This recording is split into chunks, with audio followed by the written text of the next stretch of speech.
எத்திசையும் புகழ் மணக்க இருந்த பெரும் தமிழனங்கே தமிழனங்கே முன் சீரிலமை திறம்பியந்து செயல் மறந்து வாழ்த்துதுமே வாழ்த்துதுமே வாழ்த்துதுமே.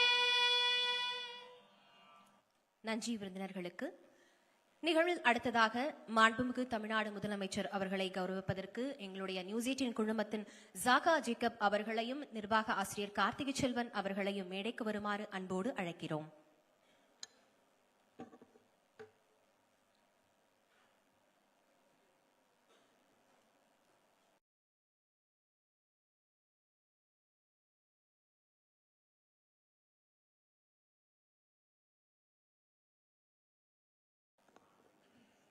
Honorable Chief Minister of Tamil Nadu, Thiru M.K. Stalin, other esteemed members who have arrived for the CNN News 18 and News 18 Tamil Nadu Network Town Hall, very good morning, vanakkam. It's great to be back in Chennai for the News 18 Network Town Hall just ahead of elections, because it is a crucial election, it is an important marker in the political journey of the state, in the political history of the state, and we are exceptionally glad and privileged to have the Chief Minister here in our midst, inaugurating the CNN News 18 and News 18 Tamil Nadu Town Hall. Just a brief line about the News 18 network. We are India's largest broadcast and digital network, covering more than 70 crore homes every single night. We are present in 15 languages, 20 websites, including here in News 18 Tamil Nadu, Kerala, Karnataka, Bengal, Assam, Northeast.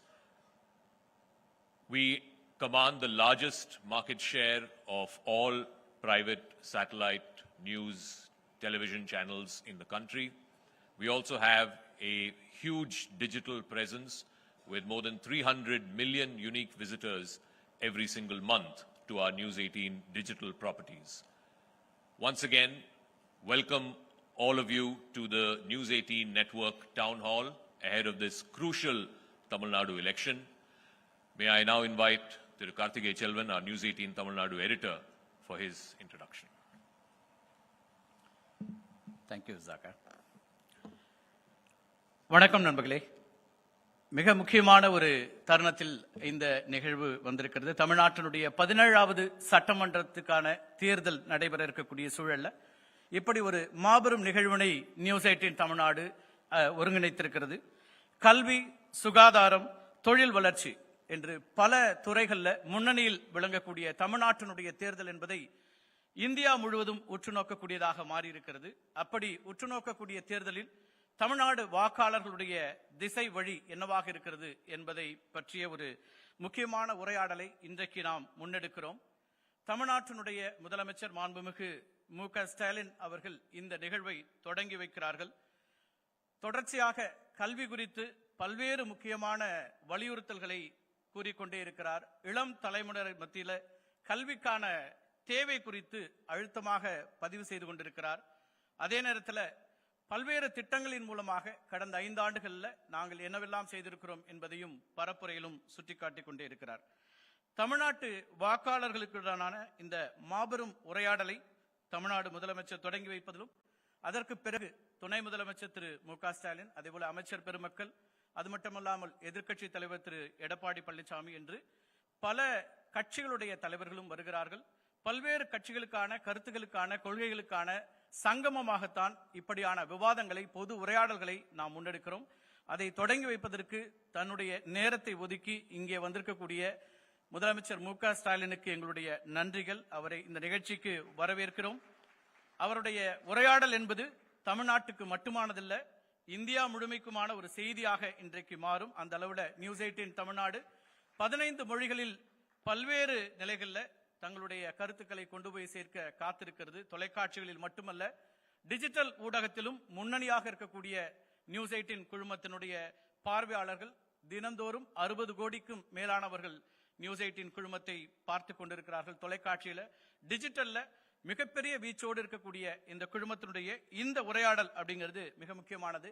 ஜனநாயகத்தினுடைய அழகு என்பதே வாக்காளர்களுக்கான இந்த உரையாடலை மேற்கொள்றது. ஜனநாயகத்தினுடைய இறுதி எஜமானர்கள் வாக்காளர்கள் அப்படின்னு சொல்லுவோம். அந்த வாக்காளர்களை நோக்கிதான் அத்தனை கட்சிகளும் அத்தனை தலைவர்களும் அத்தனை கொள்கைகளும் இந்த 2 மாதங்களில் தமிழ்நாடு முழுக்க மூலை முடுக்கெல்லாம் சென்று சேர இருக்கிறது. அந்த வகையில உண்மையின் முகமாகவும் உங்களின் குரலாகவும் இருக்கக்கூடிய News18 தமிழ்நாடு, News18 குழுமம், CNN News18 இணைந்து நடத்தக்கூடிய இந்த நிகழ்வுக்கு வருகை தந்திருக்கக்கூடிய மற்ற விருந்தினர்கள், மூத்த பத்திரிகையாளர்கள் என்று ஒவ்வொருவரையும் வரவேற்பதில் பெருமகிழ்வு கொள்கிறோம். எங்களுடைய News18 குழுமத்தினுடைய சவுத் ஹெட் திரு விவேக் நாராயணன், அதேபோல மூத்த நெறியாளர் ஆனந்த் நரசிம்மன் உள்ளிட்ட பலரும் இங்கே வந்திருக்கிறார்கள். அவர்களையும் நிகழ்ச்சிக்கு வரவேற்பதில் News18 தமிழ்நாடு சார்பாக வரவேற்பதில் மிகுந்த மகிழ்ச்சி அடைகிறேன். இந்த நிகழ்வை முதலமைச்சர் தொடங்கி அவர் வைக்கக்கூடிய உரையாடல் என்பது இந்த தேர்தல் களத்திற்கான ஒரு விவாத பொருளாகவும் மாறும். அதுதான் இன்றைய நாளுடைய மிக முக்கியமான செய்தியாக இருக்கும் என்றும் எதிர்பார்க்கிறோம். அவருடைய வருகைக்கும் கருத்து பகிர்வுக்கும் எங்களுடைய நன்றிகள்.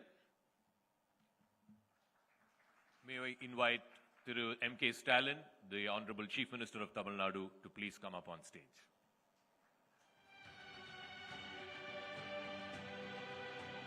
நன்றி திரு ஜாக்கா மற்றும் திரு கார்த்திகை செல்வன் அவர்களுக்கு. முதல்வர் அவர்களை கௌரவிக்கும் நேரம் அது. மாண்புமிகு தமிழ்நாடு முதலமைச்சர் அவர்களை ஜாக்கா ஜேக்கப் அவர்களும் திரு கார்த்திகை செல்வன் அவர்களும் கௌரவிப்பார்கள்.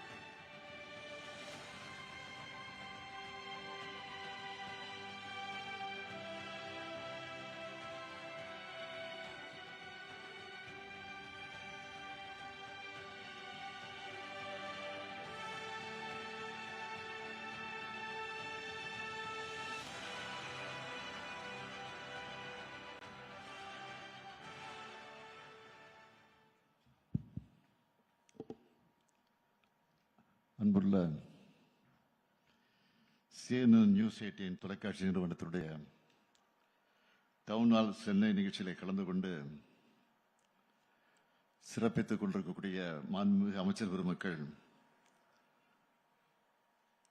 திரு அன்பில் மகேஷ் பொய்யாமொழி அவர்களே, திரு TRB ராஜா அவர்களே, நாடாளுமன்ற உறுப்பினர் கனிமொழி சோமு அவர்களே, சட்டமன்ற உறுப்பினர் பரந்தாமன் அவர்களே, CNN News18 தொலைக்காட்சி நிறுவனத்தினுடைய நிர்வாக ஆசிரியர் திரு ஜாக்கா ஜேக்கப் அவர்களே,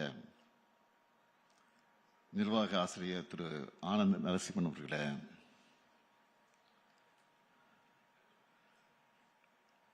தெற்கிற்கான நிர்வாக ஆசிரியர் திரு விவேக் நாராயணன் அவர்களே, News18 தொலைக்காட்சி நிறுவனத்தின் மூத்த ஆசிரியர் திரு கார்த்திகை செல்வன் அவர்களே,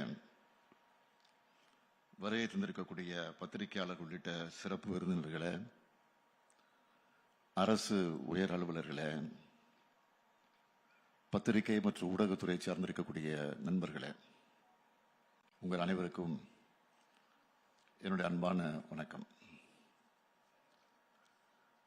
கருத்து பரிமாற்றங்களும் விவாதங்களாலும் உரையாடல்களாலும் மாபெரும் அறிவு புரட்சியை நடத்தி காட்டியிருக்கக்கூடிய தமிழ்நாட்டில் இந்த டவுன் ஹால் நிகழ்ச்சிக்கு ஏற்பாடு செஞ்சிருக்கக்கூடிய CNN News18 ஊடக நிறுவனத்திற்கு முதல்ல என்னுடைய வாழ்த்துக்களையும் பாராட்டுக்களையும் நான் தெரிவித்துக் கொள்ள விரும்புகிறேன்.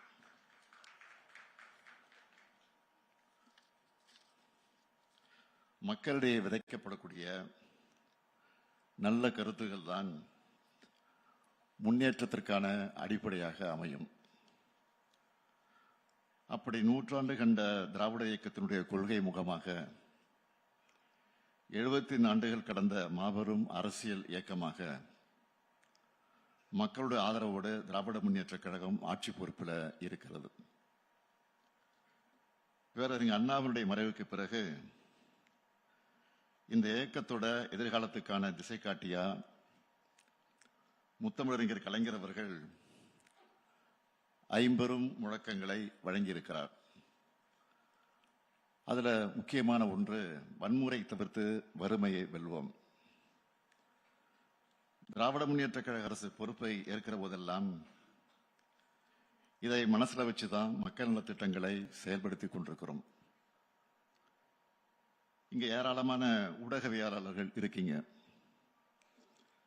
11.19% வளர்ச்சி என்பதை தமிழ்நாட்டை தவிர வேற எந்த மாநிலத்தால சாதிக்க முடிஞ்சிருக்கு? அதுவும் எப்படிப்பட்ட சூழல்ல இதை நாங்க சாதிச்சிருக்கிறோம்?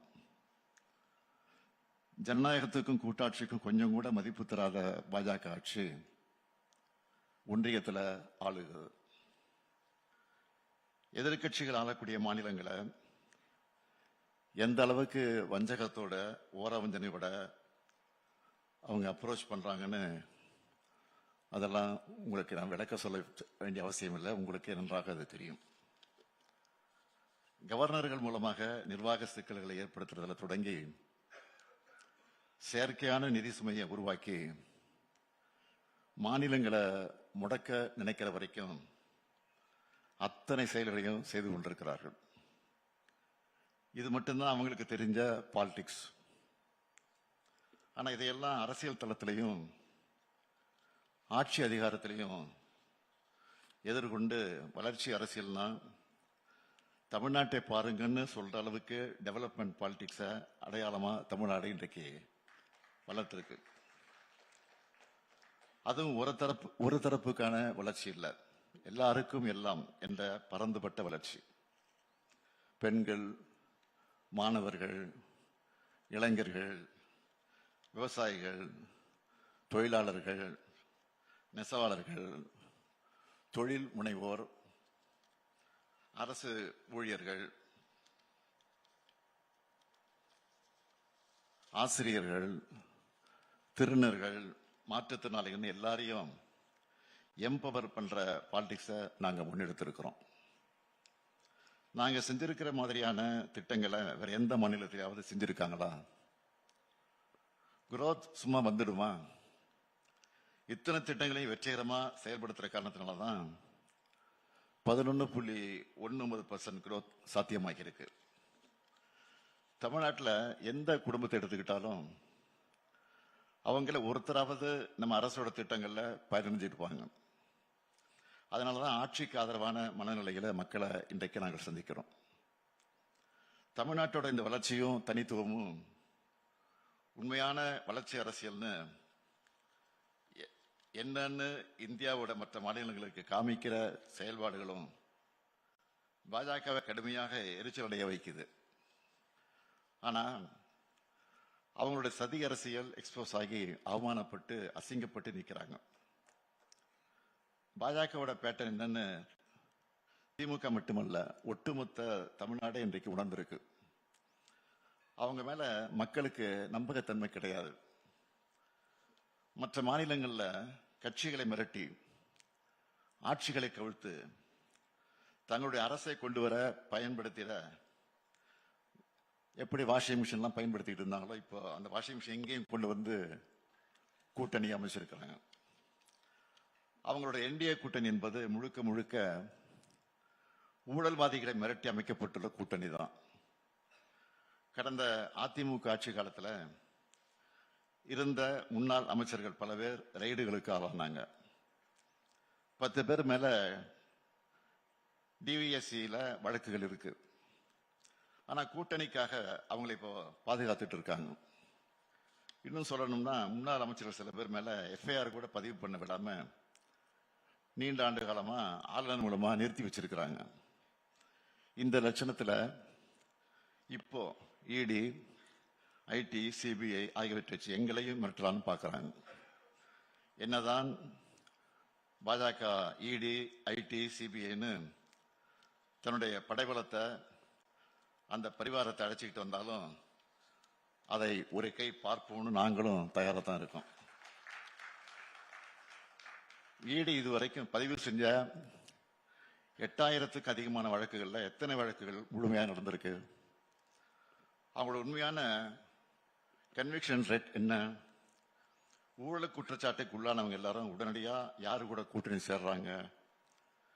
புலனாய்வு முகமைகளை இவ்வளவு மலிவா பயன்படுத்தி தான் பாஜக அரசியல் சதுரங்க வேட்டைய நடத்திக்கிட்டு இருக்கு. அதுக்கு என்டிஏன்னு அந்த கூட்டணிக்கு பேரு. மக்கள் பாஜகவை நம்பணும்னு பழனிசாமி போன்ற ஆமாம் சாமியை பாஜகவின் கிழக்கழக செயலாளரை வச்சுக்கிட்டு டப்பா இன்ஜின் எடுத்துக்கிட்டு உள்ள வர நினைக்கிறாங்க. பாஜக உள்ள நுழைஞ்சா எப்படியெல்லாம் நடந்துப்பாங்க என்பதைத்தான் இப்போ அண்மையில் மகாராஷ்டிரால பார்த்துக்கிட்டு இருக்கோம். அதை நீங்களும் தெளிவாக புரிஞ்சிருப்பீங்கன்னு நினைக்கிறேன். மாநில கட்சியை உடைச்சி ஆட்சிக்கு வந்தவங்க இப்போ பிற்படுத்தப்பட்ட முஸ்லீம்களுக்கான 5 விழுக்காடு இடஒதுக்கீட்டை ரத்து செஞ்சிருக்கிறாங்க. மகளிர் உதவித்தொகை திட்டத்தில் 22 லட்சம் பெண்களை நீக்கி இருக்காங்க. இதை தான் தமிழ்நாட்டிலையும் செய்ய நினைக்கிறாங்க. அதுக்கு அவங்க பயன்படுத்த நினைக்கிற ட்ரோஜன் குதிரை தான் அதிமுக. அதனால தான் பழனிசாமி அவர்களை இன்றைக்கு பார்க்குறோம். அவர் வழங்கக்கூடிய எந்த வாக்குறுதியும் மக்கள் நம்புவதற்கு தயாராக இல்லை. மண்குதிரையை நம்பி யாராவது ஆத்திர இறங்குவாங்களா? நிச்சயம் மாட்டாங்க. எங்களை பொறுத்த வரைக்கும் எங்களுடைய லட்சியங்களும் கடமைகளும் ரொம்ப பெருசு. அதை நோக்கிய பயணம்தான் எங்களுடைய தேர்தல் வெற்றிகள். எல்லாருக்கும் எல்லாம், எங்கும் தமிழ், எதிலும் தமிழ், அனைத்து துறை வளர்ச்சி, அனைத்து மாவட்ட வளர்ச்சின்னு மக்கள் நல திட்டங்களை செயல்படுத்திக்கிட்டு இருக்கிறோம். அடுத்து ஒன்றுபட்ட இந்தியாவில் மாநிலங்களுக்கான உரிமைகளை பெற்று தந்து உண்மையான கூட்டாட்சி கருத்தியலை நிறுவனம்னு எங்களோட அடுத்த கட்ட பயணத்தையும் தொடங்கி இருக்கிறோம். மாநில சுயாட்சி என்பது அறிஞர் அண்ணா அவர்களுடைய உயில். அவர் எங்களுக்கு வழங்கின உயிர் கொள்கை. உண்மையான வளர்ச்சியை நம்ம இந்திய நாடு அடையணும்னா மாநிலங்களுக்கு நிறைய அதிகாரங்கள் வழங்கப்படணும். ஏன்னா மாநில அரசுகள் தான் மக்களுக்கு நெருங்கிய அரசுகள். ஒன்றிய அரசு என்பது தனக்கு தேவையான அதிகாரங்கள் மட்டும் வச்சுக்கிட்டு மற்றவற்றை மாநிலங்களுக்கு வழங்கிடணும். மாண்புமிகு பிரதமர் அவர்கள் உலகம் முழுக்க பயணம் செஞ்சு வளர்ச்சி அடைந்த நாடுகளை பார்க்கிறார. அப்படிப்பட்ட வளர்ச்சியை இந்தியாவும் அடையணும்னா மாநில சுயாட்சிக்கான அரசியல் சட்ட திருத்தத்தையும் கொண்டு வரணும். உண்மையான வளர்ச்சியை, மக்களுக்கு தரமான வாழ்க்கையை மாநிலங்கள் சாதிச்சு காட்டுறோம். பன்முகத்தன்மை கொண்ட இந்தியாவுக்கு கூட்டாட்சி தான் அடிப்படை. இது குறித்து அண்மையில கூட இந்து ஆங்கில நாளேட்டில் ஒரு கட்டுரை கூட நான் எழுதியிருந்தேன். அது மட்டுமல்ல, ஒன்றிய மாநில உறவுகள் குறித்த உயர்நிலை குழுவை அமைச்சு அந்த குழுவினுடைய அறிக்கையும் முதல் பாகத்தை நான் வெளியிட்டிருக்கிறேன். அதை அனைத்து கட்சிகளுக்கு அனுப்பி வச்சு தேசிய அளவில் மாநில சுயாட்சி கருத்தியல் குறித்த புரிதலை ஏற்படுத்த வேண்டும் என்று நினைக்கிறோம். CNN போன்ற ஊடகங்கள் இந்த அறிக்கையில் சொல்லப்பட்டிருக்கக்கூடிய கருத்துக்களை விளக்கி மக்கள் கிட்ட கொண்டு போய் சேர்க்கணும். இந்த நேரத்தில் என்னுடைய அன்பான கோரிக்கை நான் இங்கே எடுத்து வைக்க விரும்புகிறேன்.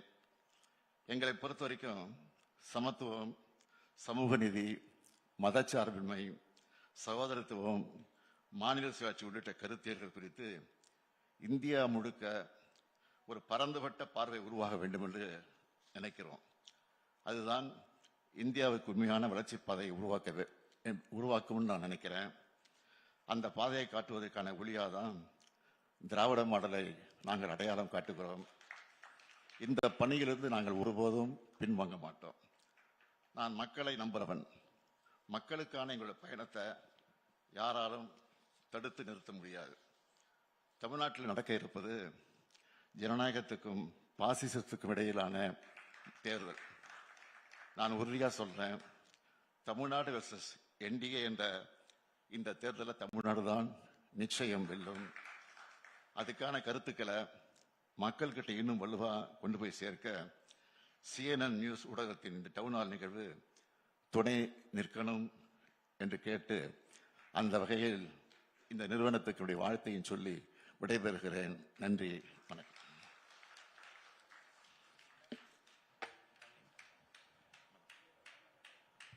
Sir, thank you. 1-2 கேள்விகள் கேட்க முடியுமா உங்ககிட்ட? 1-2 கேள்விகள். நீங்க இந்த தேர்தல் Dravida model versus north Indian model அப்படின்னு சொன்னீங்க. அதை பத்தி கொஞ்சம் சொல்லுங்க. இங்க இருக்கிற எதிர்கட்சியும் திராவிட மாடல் தான் அவங்களும் ஃபாலோ பண்றாங்க அப்படின்றாங்க. என் பேச்சிலே தெளிவாக சொல்லியிருக்கிறேன். மதச்சார்பின்மை, சோசியலிசம், பாசிசத்தை எதிர்க்கணும், இதுதான் திராவிட மாடல். இதான் சொல்லியிருக்கேன், தெளிவாக சொல்லியிருக்கேன். எல்லாருக்கும் எல்லாம் என்கிற அந்த கொள்கையை வழிவகுத்துக்கிட்டு எங்களுடைய திட்டங்களை நாங்கள் நிறைவேற்றி கொண்டிருக்கிறோம். பாஜக வந்து அந்த மாடல் ஃபாலோ பண்ணலன்னு நீங்க சொல்றீங்களா? அவங்களுடைய கூட்டணி கட்சி கூட திராவிட மாடல் தான் பண்றாங்க அப்படின்றாங்க. நிச்சயமா இல்லை, அது உறுதியாக சொல்றேன். பயன்படுத்திக்கிறாங்க, அவ்வளவுதான். அதை பயன்படுத்திக்கிறது போர்வையை போதிக்கிட்டு உள்ளுக்குள்ள என்ன செய்யணுமோ செஞ்சுக்கிட்டு இருக்கிறாங்க. இப்போ பலமுனை போட்டி களத்துல இருக்குன்றாங்க. நீங்க பலமுனை போட்டியா பாக்குறீங்களா? அப்படி வந்ததுதான் அதுல உங்களுக்கு சாதகமா எப்படின்னு பாக்குறீங்க, பாதகமா? நிச்சயமா பலமுனை போட்டி இருக்கலாம், ஆனா பலம் பொருந்திய போட்டியாக இல்லை. பிரதமர் 3 முறை இப்ப இந்த மாசம் வரப்போறாங்க. பாஜக ரொம்ப தீவிரமா இருக்கு தமிழ்நாட்டுல அந்த கூட்டணி வெற்றி பெற வைக்கணும் அப்படின்னு எப்படி பாக்குறீங்க? நான் அடிக்கடி சொல்றேன், பிரதமர் அடிக்கடி வரணும், அமித்ஷாவும் அடிக்கடி வரணும், இந்த கவர்னரை மாற்றக்கூடாது. இதுவே எங்களுக்கு பெரிய பிரச்சாரம். 5000 ரூபாயை கொடுத்திருக்கீங்க, கிட்டத்தட்ட ஒரு சர்ஜிக்கல் ஸ்ட்ரைக் அப்படின்னு திமுக எல்லாரும் சொல்றாங்க. கீழே மக்கள் மத்தியிலையும் பேசு பொருளா இருக்கு. அது வந்து உங்களுடைய கடமைன்னு நினைக்கிறீங்களா அல்லது ஒரு கேம் சேஞ்சரா இந்த தேர்தலுக்கு? இதுக்கு நான் பல தொடக்கத்திலேயே நான் அதுக்கு விளக்கம் கொடுத்தேன். அது என்னைக்கு தொடங்கணுமோ அந்த காலையே தொலைக்காட்சியில நான் பேசியிருக்கிறேன். அதுதான் விளக்கம். இதுக்கு முன்னாடி விளக்கம் சொல்ல வேண்டிய அவசியம் இல்லை, தொடர்ந்து தானே சொல்லிட்டு இருக்கிறோம். திரு மணிசங்கர் ஐயரும் இருக்காங்க, இன்னும் நிறைய பேர் இங்க அரங்கத்திற்கு வந்திருக்கிறத பாக்குறோம். இன்னைய நிகழ்வுல இருக்காரு அவர் உட்பட. அதே போல உத்தவ் தாக்கரே இன்னும் பலரும் சொல்றாங்க இந்தியா கூட்டணிக்கு நீங்க தலைமை தாங்கணும் அப்படின்னு. அப்படி ஒரு வாய்ப்பு வந்தா ஏற்பீர்களா? தலைவர் ஏற்கனவே சொல்லியிருக்காரு ஒருத்தர, என்னோட உயரம் எனக்கு தெரியும், அந்த உயரத்தின் அடிப்படையில் நான் இருப்பேன். நன்றி sir. Thank you. Thank you very much.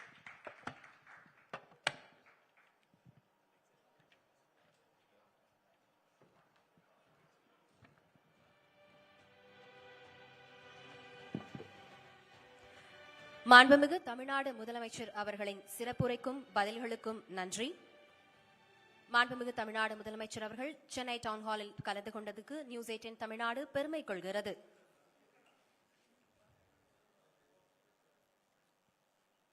நம்பகமான செய்திகளின் நிகழ்கால அடையாளமாக இருக்கும் நியூஸ் 18 குழுமம் இப்படியான ஒரு மாபெரும் அரசியல் உரையாடலை தொடங்கி வைப்பதில் பெருமை கொள்கிறது.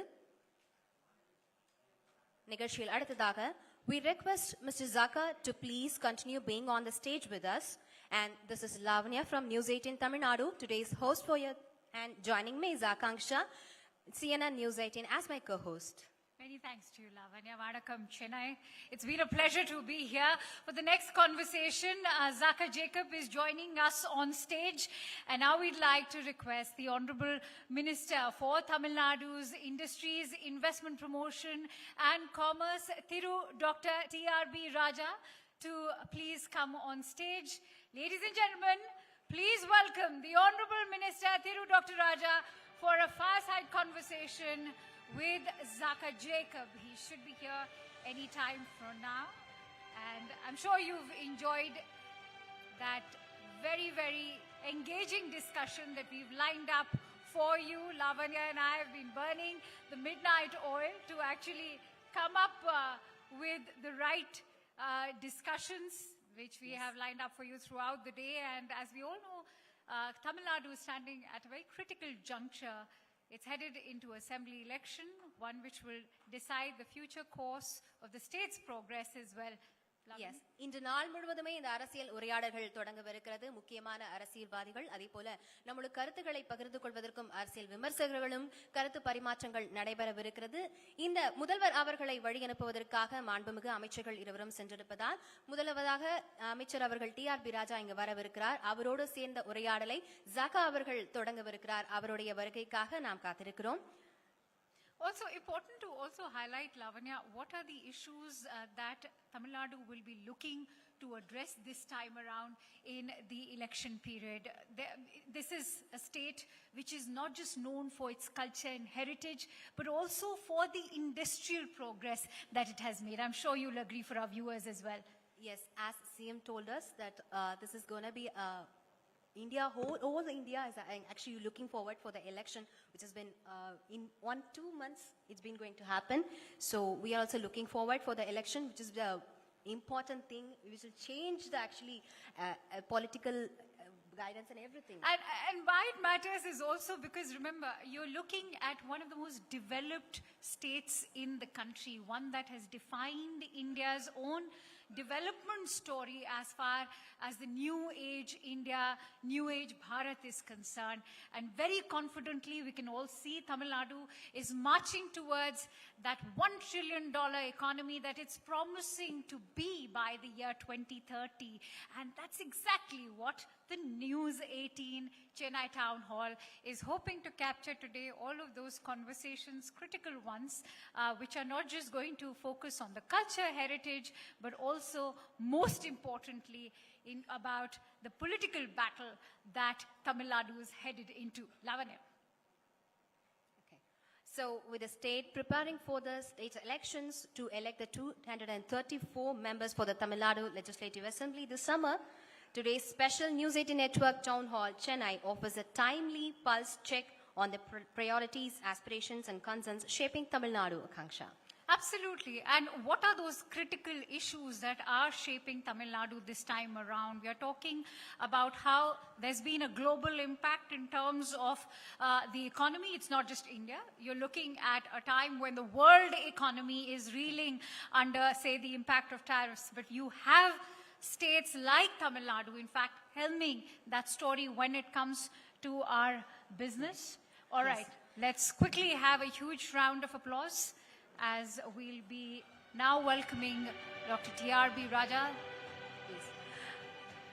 இந்த முக்கியமான இந்த அரசியல் உரையாடலை தொடங்குவதற்காக மாண்புமிகு தொழில்துறை அமைச்சர்கள் TRB ராஜா அவர்களை மேடைக்கு வருமாறு அழைக்கிறோம். அவருடன் ஜாக்கா அவர்கள் தொடருவார். Applause, ladies and gentlemen, for Dr. TRB Raja.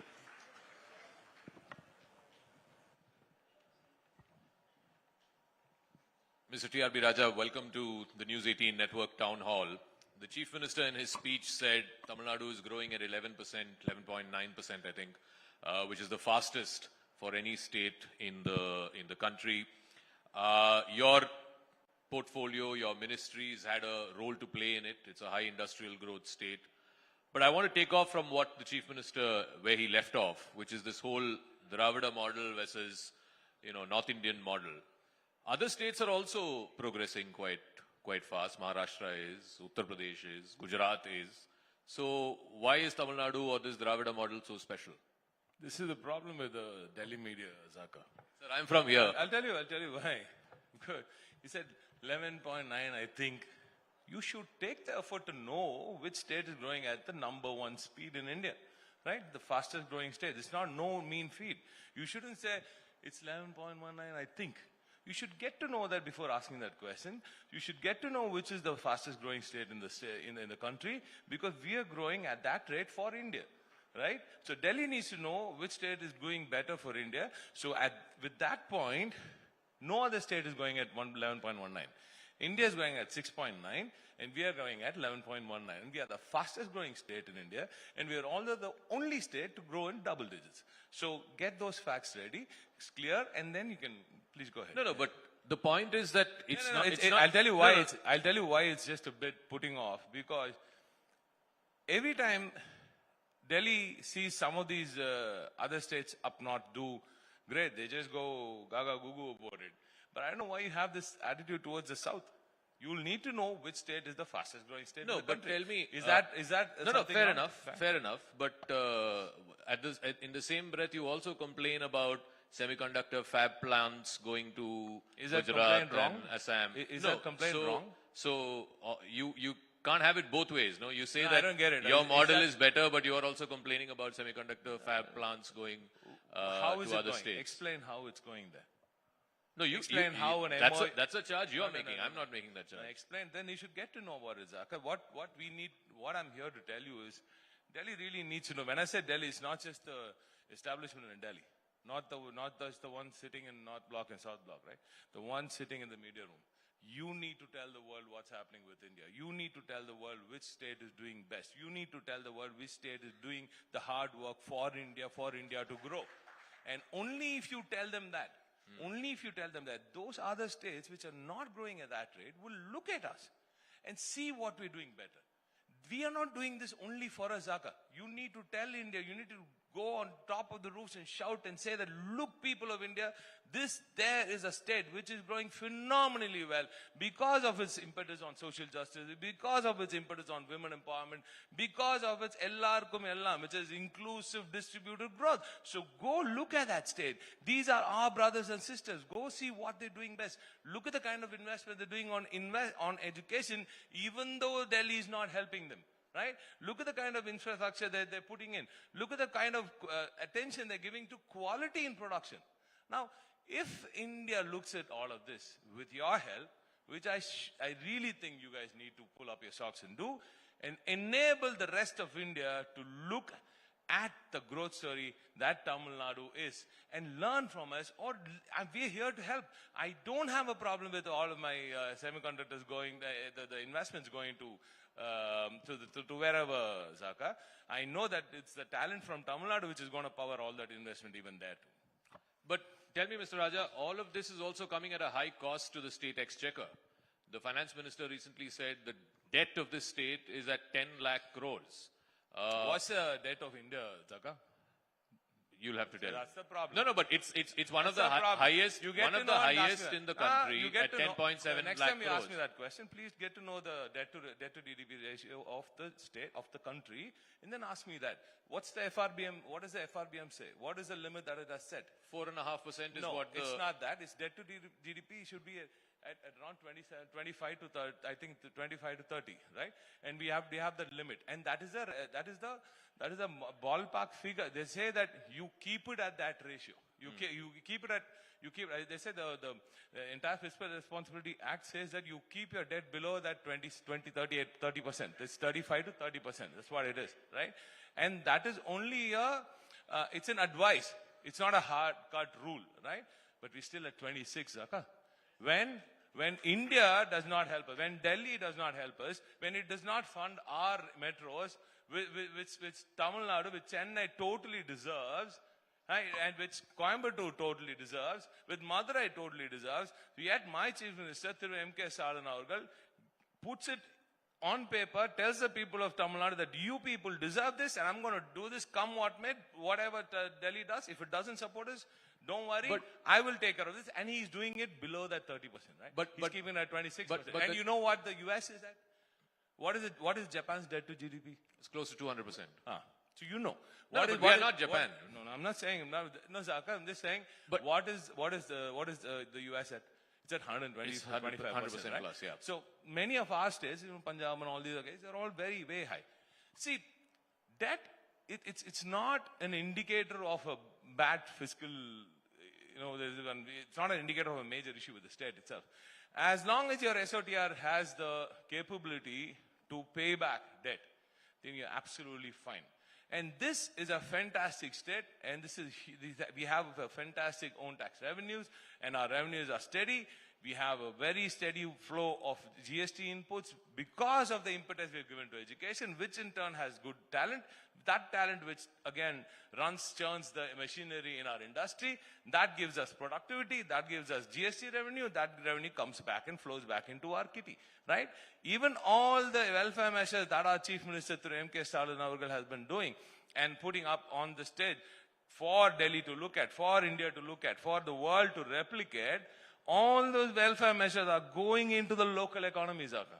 And this is churning the local economy. You say 9%. That 11.19% came from the churning of the local economy because of the social welfare measures that the Dravidian model of Thiru M.K. But the central government, I mean, you keep complaining that Delhi is not giving us this, Delhi is not giving that. The central government says, as per the 16th Finance Commission, 41% devolution, what was we've recommended. Asked for 50% and we've asked for 50%. Finance we deserve Commission, that. For the Delhi, whoever comes from Delhi doesn't seem to give us a good look, and looks like you've been on the same. But they have not changed. They've not changed the formula. The devolution formula. Now look at the kind of we have lost out so much. Our Chief Minister and our Finance Minister, in the floor of the Assembly, has put out numbers. This is not some talk show that I'm sitting and talking about. You can check the Assembly numbers. He's given out a detailed plan. He's given out a detailed roadmap on why Delhi is not divulging enough, and why the devolution is not enough, and why we have to put in more.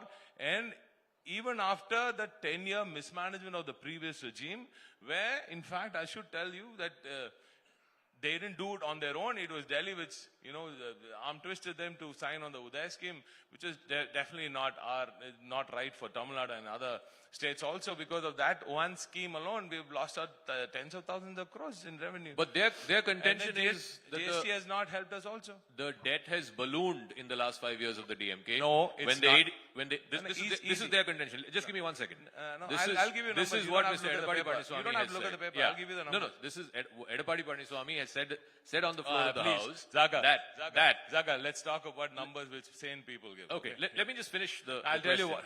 He says when he demitted office in 2021, the outstanding debt of the state was 5.5 lakh crores. Today it's over 10 lakh crores. He says 5 lakh crores the state has borrowed in the last 5 years. Okay, what is the debt when we gave them in 2011? What is the debt, Zaka? 108. Okay, it was about 101. Okay, it was 1.101 lakh. Okay, when DMK left in 2011, it became 240 something. It became about 208 something. It became about 108%. It was 108% when they left in 2015-16. Okay, I mean they didn't leave, but they got to continue. And then from 2015-16 to 2021, it jumped 128%. Right, 128%.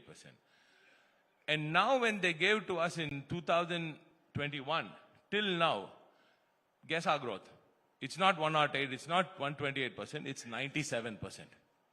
It's 97%. But it's Now double. tell me, It's not double. double. It's not double. It's less than double.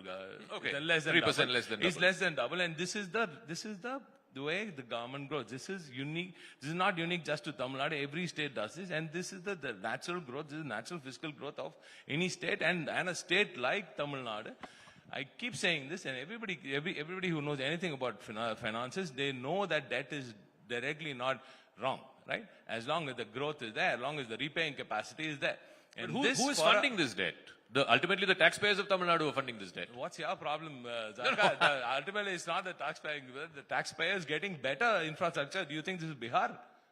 Do you see the roads in? No, why don't you go outside Ahmedabad and look at the roads? Look at the roads in Tamil Nadu. Who's getting better infrastructure? Who's getting better bridges? Who's getting better metros? So Who's getting all of that, Zaka? No. And how are we getting it? Because taxes are norms. Taxes are, this is how the government earns. And taxes are not for the party to earn. It's the government which earns and puts it back into the field. And that gives us growth. And we have ensured that this growth has come up. And we have ensured that Tamil Nadu has grown at 11.19%, the only state to do double-digit growth. But what How do you about think that's possible? your welfare subsidies, Mr. Minister? 52,000 crores is what the state spent on welfare subsidies just last year, and a bulk of it was the Magalir Urumai Thittam plus free bus travel for women, etc. I mean, are these not wasteful expenditures? Oh, wow. So you're saying... I'm asking you that's the brilliant. question. So I'm asking you the He question. just said Magalir Is this- Urumai Toga is wasteful expenditure. I'm Please asking caption you, that. is it not... Is it DMK not IT wing is looking, that's Zaka saying No, Magalir I'm Urumai asking Thittam. you, is how would you no. justify I'll tell you. 52,000 crores of welfare subsidies? By showing you the growth, Zaka, by giving you double-digit growth. Where is this money going in, Zaka? Let's sit as sane people, let's chill as Tamil Nadu people from Tamil Nadu. Magalir Urumai Thittam, just look at the coinage of the name of the scheme. It's called Magalir Urumai Thittam. It says you earned it. It's your right? It says, you've done so much for India. The people of Tamil Nadu, the women of Tamil Nadu have done so much for Tamil Nadu. The state has grown because of all the services that you've done to your I mean, you shouldn't be saying it's services, but the efforts that you've put in to make sure that a happy home exists, that your husband is happy, your child is happy, and they grow in a very happy environment. And you put in all the long hours in the day, during the night also, but nobody said thank you. They didn't look at you. They didn't see the women who made this possible. So it's M.K. Stalin, the chief minister, saying, thank you, mother. Thank you, sister.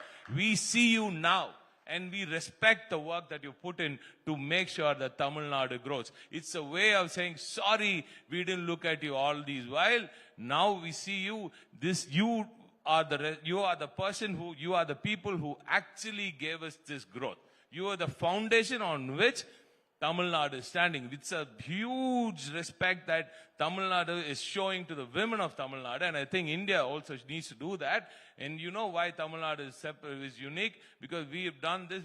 We've seen the power of women. We've empowered them enough, and that is why you see 41% of all the women working all across India are from one state called Tamil Nadu, right? And that has given us this growth. So this is not wasteful expenditure. This is income into the pockets of those deserving people who we didn't see all this while. And these women, Zaka, are the ones who are saving it, who are spending it in that local economy. It's going to that shop. It is going to that Maliga Kada in that corner of that street. It is being spent in that village. It's spending in that rural village. The rural economy is booming. That percolation effect is giving us better districts, and that is giving us better zones in Tamil Nadu, and that is giving this booming economy that you see. We're only at 11.19 now. You will see us continuously touch double digits going forward also in Dravida Model 2.0. But tell me, Mr. Minister, just recently the Chief Minister has announced a 5,000 rupee payout to all women. I think it's 1.3 crore women. The opposition parties are saying that this is like an election bribe. You're bribing the voter, right? And you didn't know what everybody else did anywhere else, but that's fine. But this is not that, Zaka. This is MK Stalin, our girl, saying, if you try to stop 1,000 rupees for my women, I will give them 5,000 rupees, bugger off. Right? This is him saying, if you try to stop anything for Tamil Nadu, we'll give 5 times that, and you can't do anything about it. Right? So this is about our Chief Minister safeguarding the rights of our women and making sure all the scheming of the BJP and its allies in Delhi via the courts does not happen. And we found out what they were going to do. We found out well ahead, and we planned, and we executed, and we ensured that our women get their rightful money ahead of the polls itself. The Chief Minister in his speech said that he referred to the BJP and the NDA as washing machine politics. As many as 10 of your senior leaders also have corruption cases, serious corruption cases, charges against them. Charges. So is that not also washing machine politics? But has anything been proven yet? No. And what is the case with? And you know what's happening across India, not just one state, Zaka. And we have filed so many cases, and all these cases DVSC has filed. Not we, as in DVSC, during their regime itself has filed it. And yet, no action from the governor, no action from, they've stopped it from Delhi also. Why don't they release it? Why are they afraid of that? Even my Chief Minister just spoke about that a minute back here. Well, what about that then? See, our Chief Minister is very clear about what is happening within the state, and he knows who's capable of what, and he trusts people who have delivered for the people, and you will only see those people in DMK. The rest, you will not see them here. Tell me also about, the BJP, the CM said, has been trying for a long time to enter the state of Tamil Nadu. Now they are, he said, using the puppet hands of Mr. Edappadi Pazhanichami and the ADMK to enter the state. But they are as much a political player in this state as any of you all are. You should try them when they're alone. Why don't they stand alone then? Have they ever stood alone, and have they given numbers that are respectable? But no. See, BJP always tries to hijack the weaker party in a state, and then tries to use them as the Chief Minister said, as like a Trojan horse, right? But this time, this is a wooden horse. I mean, this is not even a wooden horse, and that's what he said. It's a mud horse. So and they've chosen a very wrong partner, and that's a good thing for us. And I also think their other plan B is also going to fail very miserably. And BJP, Raka, has never understood Tamil Nadu. See, we don't have. This is politics, right? But I'll tell you one thing. I'll just step outside my shoes as a politician or as a lawmaker, and tell you one thing. It's extremely sad that Delhi has not taken effort, that basic effort, simple efforts to understand Tamil Nadu first. Tamil Nadu, Zaka, it's unique. Every part of India is unique. Every part of India deserves a unique attention. Every part of India needs a separate intervention. We don't need much of intervention, Zaka. We just need enablers, man. That's all we need. We just want you to just stay silent. Don't pick on us every now and then. Just give us our due, right? We've been paying so much to Delhi. And if we pay 1 rupee, we get back 28 paisa. We do not have a problem with you giving it to Bihar or UP or any other state. Let them grow, Zaka. We want them to grow. We want all of India to grow. We know that only if India grows, Tamil Nadu will also grow. And we are doing it vice versa for India also. But the problem is, Zaka, where is that money going? Why are you building statues and broken bridges and infrastructure that doesn't work, Zaka? Why don't you put that effort into making sure that every money that you spent in other states takes shape properly, right? Why don't you spend that extra buck to make sure that these officers there are actually taken responsible, right? Why are you wasting our money elsewhere is our question. It's never been about why you're giving it to other states. It's never ever been that, Zaka. It's always about why you wasting our money elsewhere. Why don't you use it to put it to good use, especially for education, Zaka? We're just saying educate everybody and make sure that everybody rises and everybody has the talent that the people of Tamil Nadu or Karnataka or Andhra or even Maharashtra or even in some parts of Gujarat. Let all of India get that is what we're saying, and don't do wasteful expenditure with our taxes. But none of the other states are making this political argument. Maharashtra because they're not giving. Maharashtra pays more taxes than Tamil Nadu Maharashtra is doing does. fantastically well. I'm not saying no. Maharashtra. They're not saying. I tell you that the original double engines of India are Tamil Nadu and Maharashtra. There is no other double engine in India. It is only Maharashtra and Tamil Nadu which is actually slogging and doing so much of work and giving so much of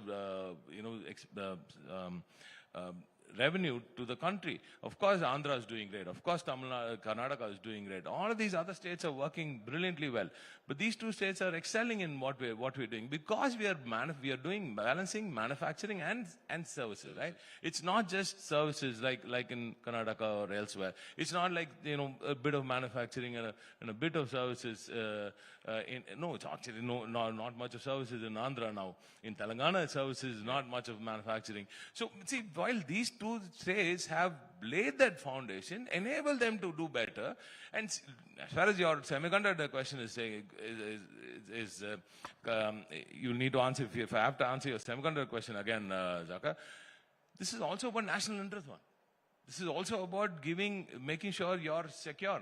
This is about national security, right? When you have one of your biggest, largest semiconductor assets in the north, you'll need one in the south too. This is a large country.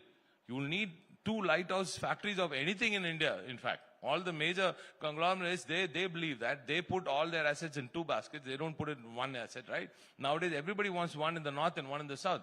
Why isn't Delhi wanting that? And especially when our own people here, like our own groups here, are trying to bring an oversight, you grab it and take it to another state. That's our qualm, nothing else. But none of these groups have made that charge. None of these groups have said that we were forced to open plants. You think there will be? No, You think there will? It's only a political charge you are making. You can ask them off camera, Zaka. You can ask them off camera. So this election, Mr. Minister, interestingly, and the CM was also asked about this, will it be a multipolar contest? For the last 50 years, we've seen in Tamil Nadu, it's been a bipolar. He gave you a fantastic answer. No. So you don't see any of these new players being able. I'll tell you one thing. I think the NDA and is scheming by scheming to have a B team and a C team and a D team and whatever teams. I think they shot themselves in their feet by I think counting on people who don't would have actually helped them in any way. So I think we're doing much better than what you guys have been portraying, and at least of late, all the numbers have been fantastic.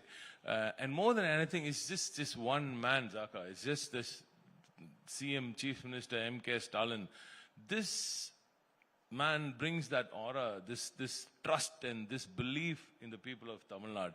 That when you see this person who's so level-headed, he's so hardworking, at 70 plus he's running around the state, he's seen in one corner of the state in the morning, another corner of the state in the evening, and he's going all around Tamil Nadu, Zaka. When people see a responsible leader who's standing up for the problems of others created by somebody else, he's going and standing on the field.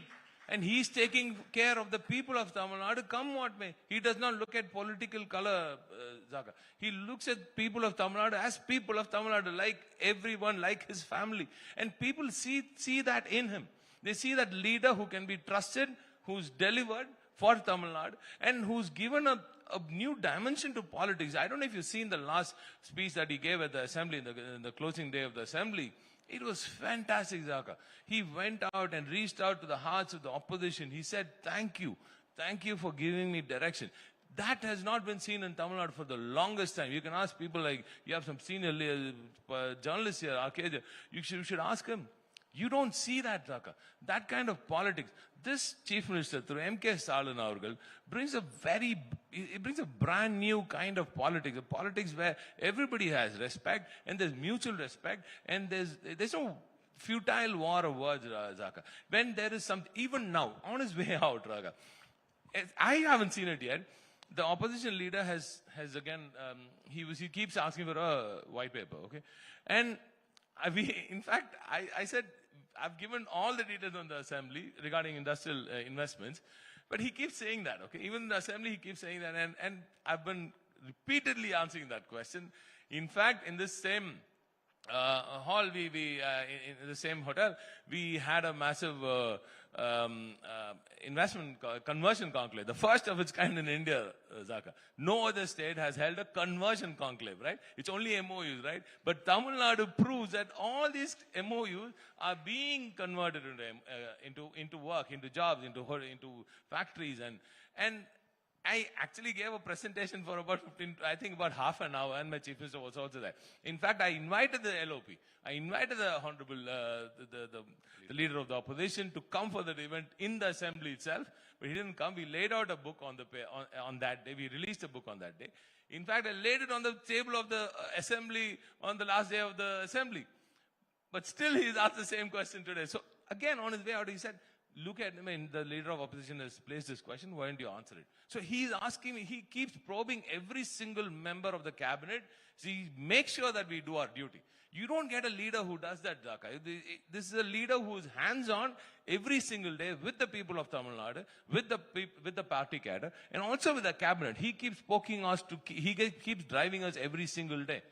So that is the kind of leader, and this leader has the kind of respect that no other leader has in the state of Tamil Nadu, and I think that's going to give us a huge this lead. Conversion thing that you were talking about, the charge has also been, again, a political opposition charge has been that you've signed more than 2 lakh crores of MOUs in 24-25, but this is not translating into actual capital expenditure, jobs, exports, and so on. This is the charge that... I don't know how you said exports. I just told you that I held a conversion conclave, Zaka. All your people, all the media was there. I was taking questions after the conversion conclave itself. It's not 2 lakh. Overall, we've done about 12.5 lakh worth of investments and about 1,180 plus MOUs, right? And several companies have also come without MOUs because of our visits abroad. Especially now, I can tell you, just yesterday, a large company grounded their project here. I'll tell you off camera which one, because they have problems in the US otherwise. So this large company grounded it yesterday, and this was the outcome of one of our visits in the US and Germany when the chief minister had come there. So we are continuously making sure that every single MOU, in fact, of the total, we are at about 73% conversion today. Right? And just the one conclave that we held, the global investors meet, we are at 83% conversion ratio. That's unheard of in India, Zaka. So that is the kind of conversion. We do that. We're doing it because we are able to give that number. And I know it's unbelievable. And I'll tell you why it's unbelievable. Because other states, they just sign MOUs left, right, center. We do not do that. We take the Japanese route to it, where we sign MOUs only when we are almost confirmed, because there's always a way out. But we make sure that we confirm that these guys are definitely going, they have the financial capability, they have the intention, they have the talent, they have the tech. All of this is looked into, and only then we sign an MOU. That's why you don't see numbers like 30 lakh crores or 40 lakh crores that you see in other states, which is unbelievable. But we only sign MOUs which are going to be grounded, which we sincerely feel are going to be grounded. Of course, one or two will fail on the long run. Some might say, no, like, other states are giving free land or whatever that they give, or maybe I was going to ask you that. They're taken away by Delhi or whatever. But we know what we want, right? So we do not we have a limit, Zaka. We are not a very desperate state, right? Tamil Nadu is not a very desperate state. We know what we want. We're very clear about what kind of investments we want, and where we want this investment, and what kind of jobs we want these investments to create. So that clarity, our Chief Minister through M.K. Stalin brings, and that's why you see the high conversion. But the fact that other states are now offering free land, free power. Yeah, we're not going down that. We're not. I told you, we're not a desperate state, Zaka. If they want to give it, let them give it. We know what we want. We will not give land for free. That's not happening in Tamil Nadu because this is a grown, developed state. We can't do that in Tamil Nadu. And we know what happens. We know what we can give, and we're very clear about it. The Chief Minister recently wrote to the Prime Minister about the textile sector problems. I think 15,000 crores is what he had mentioned in that letter. What is your government and your department doing to try and mitigate some of this pain? Yeah, so I stick to the industry side of it. Textiles is also headed by another ministry, minister. But as far as international relations is concerned and tariff efforts are concerned, we've been writing to the PMO. And Zaka, from day one on the tariff issues, we've been entirely supportive of the whole efforts of the PMO, right? We've trusted the PMO. We've told them that we will back you because this is between two countries. This is nothing to do within the states. This is about India and a country which is not actually coming to the table with some sensible ideas, and we would want to stand with the PMO on this. And we've stood by them. We said you have to, and we trust you to do this. But Zaka, we must say we are a bit upset with the kind of push that they've given to the jewelry sector in the north and nothing for the textile sector in the south. They've done a bit. Now things have sort of eased out, but we're still not back to the original days, right? And now again you have the Supreme Court order in the US. So all of this, Zaka, and you should also look at the cotton input issue with which Bangladesh might use immediately, and then they might get zero. So all of this is playing in our minds, and we're continuously working it out with the government of India. But I must say, the interest of the farmers comes first. We're not too happy about what has happened with the tariffs yet, and there's no clarity yet from India or from the US. The president of the US keeps saying one thing every single day. No rebuttals from the government of India here. So there's no clarity yet. So we don't want to jump the gun. But I'm hoping the government of India takes care of the textile industry, and of course all other industries, especially the seafood industry, is also taking a big hit. So we want them to take a fair look at all the sectors across India. And I must tell you, we are more worried than other states because while India's exports to the US is at about 18 to 20%, our exports is at 30%, Zaka. And who are we kidding on? The US, you can't just forget the US and go to other markets. The US is the largest market in the world. And you can't just fool yourself saying that, no, we'll pull back all our boys from the US and we'll go to that. I think that's insane. I think we have to work it out with the US. Luckily for us, the president is going to be there for 3/4 just this term. So we're hoping at least sense will prevail after him or at least before that itself via the Supreme Court there. But we're hoping the government of India puts its foot down and has better negotiation skills. In fact, they're two best friends, they keep saying, and I hope something good comes out of it. So one final word, my final question. I'll come back to the political side of it because elections are literally upon us now. Last time, DMK on its own won, I think, 134 seats. You think you will do better than that this time? Chief Minister says we'll do at least 200 plus, and I think on your own, we will definitely. What do you mean on your own? As in, like, this is an alliance. So this is an alliance. The alliance is intact, and we will win at least 200 plus. But your alliance partners are wanting a bigger share.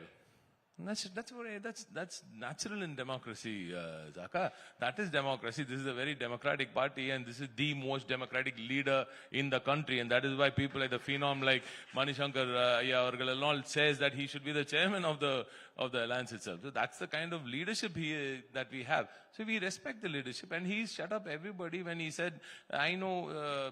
To Rahul Gandhi Avargal, myself and Rahul Gandhi Avargal share a brotherly relationship, and they'll iron out issues whenever it crops, and this is bound to happen with any alliance. You think those guys across the border are happy and they're doing happy alliance talks? You should ask the ADMK what it thinks about the BJP. I've asked few of them. You want to know? No. He says they will get more than 200 as an alliance.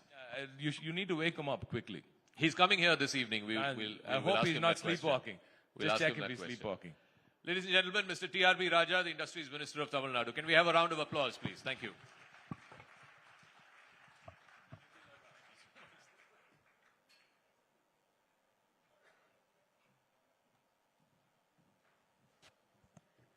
Thank you, Honorable Minister, for that insightful conversation.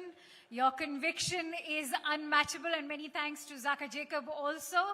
Ladies and gentlemen, let's have a huge round of applause once again, please. All right, we need to keep the energy levels a bit up. The next discussion will now examine how trust shapes political narrative and public engagement in Tamil Nadu. And to take this discussion ahead, in just a bit, I'd also like to now request CNN News 18's Managing Editor, Special Projects, Anand Narasimhan, to please join us on stage. Anand to join us on the stage, please. And now, let's welcome Thiru K. Annamalai, the dynamic Tamil Nadu BJP former president, on stage with a huge round of applause, ladies and gentlemen. Welcome, Sir and Anand. Anand, the session will be over to you. All right, we'll have Anand join us in just a bit. All right, the dynamic Mr. Annamalai is here in the hall with Anand Narasimhan. And the next energetic session will be with the former BJP president of Tamil Nadu, Thiru Annamalai, and over to Anand Narasimhan.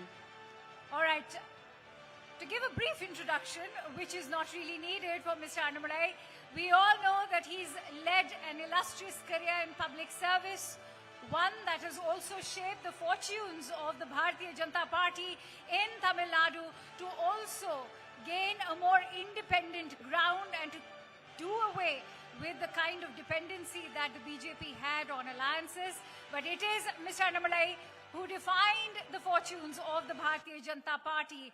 He's known for his dynamic leadership, also as one who's led a visionary career in public service. It's over to Mr. Annamalai and Anand Narasimhan, who will be taking this fireside chat with him in just a bit. All right, it's over to Anand, and a heartiest welcome to Mr. Annamalai. Thank you for joining us here at the News 18 Town Hall. Ladies and gentlemen, let's welcome him with a rousing applause.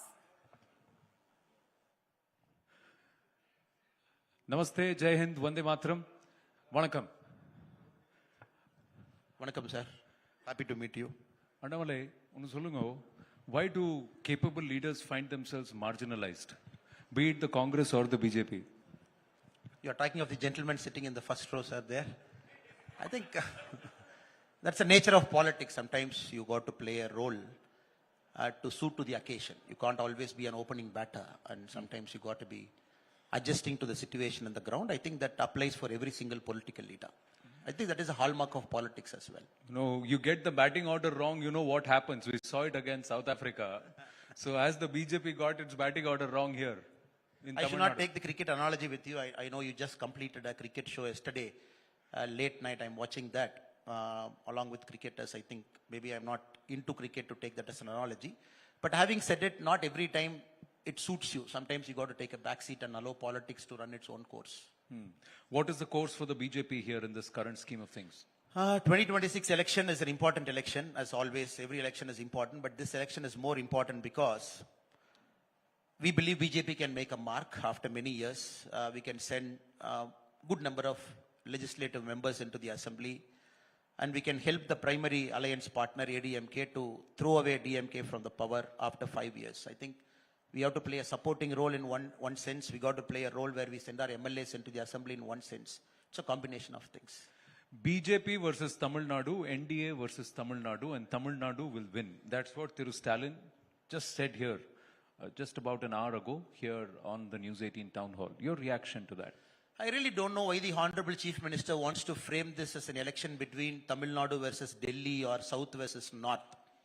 I think it's still in 1967 mode, and what the election management they did in 1967, they want to bring it to 2026. Tamil Nadu will always win. It is not a question of Tamil Nadu versus Delhi. But this is a very clear-cut election. 5 years, somebody is in power. people want report card from them. After 5 years, when you call a chief minister has to present a report card. What they have done in 5 years. You cannot every time make a narrative. Delhi is trying to pressurize us. It is North versus South, Hindi versus Tamil. It is very sad to see the same narrative being played all the year, right from 2021. Even before the election, the chief minister is choosing to play that narrative. I'm very clear. Tamil Nadu will always win. But with the NDA, the win with Tamil Nadu will be better. The development will be holistic. Law and order will be better. And people will get ample opportunities to realize their true potential, which is not happening in the current dispensation. What he says is that Tamil Nadu is growing at 11.19%, and we had Mr. Raja also say it, in spite of what Delhi is unleashing upon Tamil Nadu. That Delhi is not giving. I'm glad you're asking this. Amount is not being given. ED is being unleashed. Everyday pressure is being put. Tamil Nadu not getting its due. Despite that, we are growing at 11.19%. Had it been truly collaborative and cooperative federalism, we would have grown much better, is their point. I'm very happy that you're asking me this 11.17% Tamil Nadu. 19, sir, 19. 9%. Sorry for the 0.02. And let us dig into that number, sir. If you look at the growth per se, production linked incentive PLI, which the central government is promoting, did the chief minister tell you in the automobile sector and component, out of 82 application, cleared 82 application, 46 are cleared for Tamil Nadu. Did the chief minister talk about the PLI scheme, the electronics and electrical components? In 27 sectors, 7 sectors are in Tamil Nadu, including the iPhone manufacturing. Did the chief minister tell the August audience in the electronic component manufacturing scheme, ECMS, which central government is promoting, 69% of jobs are getting generated in Tamil Nadu? Did the chief minister tell you the electronic sector exports from Tamil Nadu, which is $15 billion last year? It is all based on a certain scheme which the central government is promoting. Tamil Nadu as an advanced industrial state is getting benefited from it. Maharashtra is getting benefited. I'm not denying. Agriculture is growing at 3%. Manufacturing is growing at 14% in Tamil Nadu. So this number of 11%, what growth is he talking about? Today you open the Hindu paper, second page you will see 300 textile mills shut in Tamil Nadu over the last 2 years. The growth is happening in certain sector, which is a jobless growth. Which is a jobless growth. What job have they generated? When he came to power in 2021, the manifesto, what they promised is, they said we will generate 5 lakh jobs in government alone. What job they generated? So somebody, I'm very, very happy you asked me this question. Somebody has to dig deep into this 11% growth. It is because of certain schemes central government is promoting. Tamil Nadu being an advanced industrial state, it is getting benefited. Like a snake oil salesman, my friend TRB Raja, the Honorable Chief Minister, they will hide everything and only talk about this growth. Can you see a state where agriculture is growing at 3%? It is growing at 3%. Can the Chief Minister deny agriculture in Tamil Nadu is not growing at 3%? Can he produce the numbers before the August audience? After 4.5 years, this is the growth rate, this is the sector growth rate, this is the employment we have generated. Nothing they have done. And all the great companies they sign, within 2 days they go to Andhra. Andhra will flick all the companies. Google wants to come here, they're in Vizag data center. Artificial intelligence, next level of growth. Tamil Nadu has cornered only 5% of AI investment. Nothing they talk. Because we have a legacy of industrial manufacturing. We have benefited from PIL. It is artificially pushing the manufacturing growth rate. So overall you see 11% growth. Sir, rendu level of confusion. Center pandra velaki state is taking credit, or state pandra velaki center is taking credit. Sir, this is very clear. Because PLI, okay, it is being cleared, but it's happening at the state. That's one part. So adu vandu first confusion onu clear pannidunga.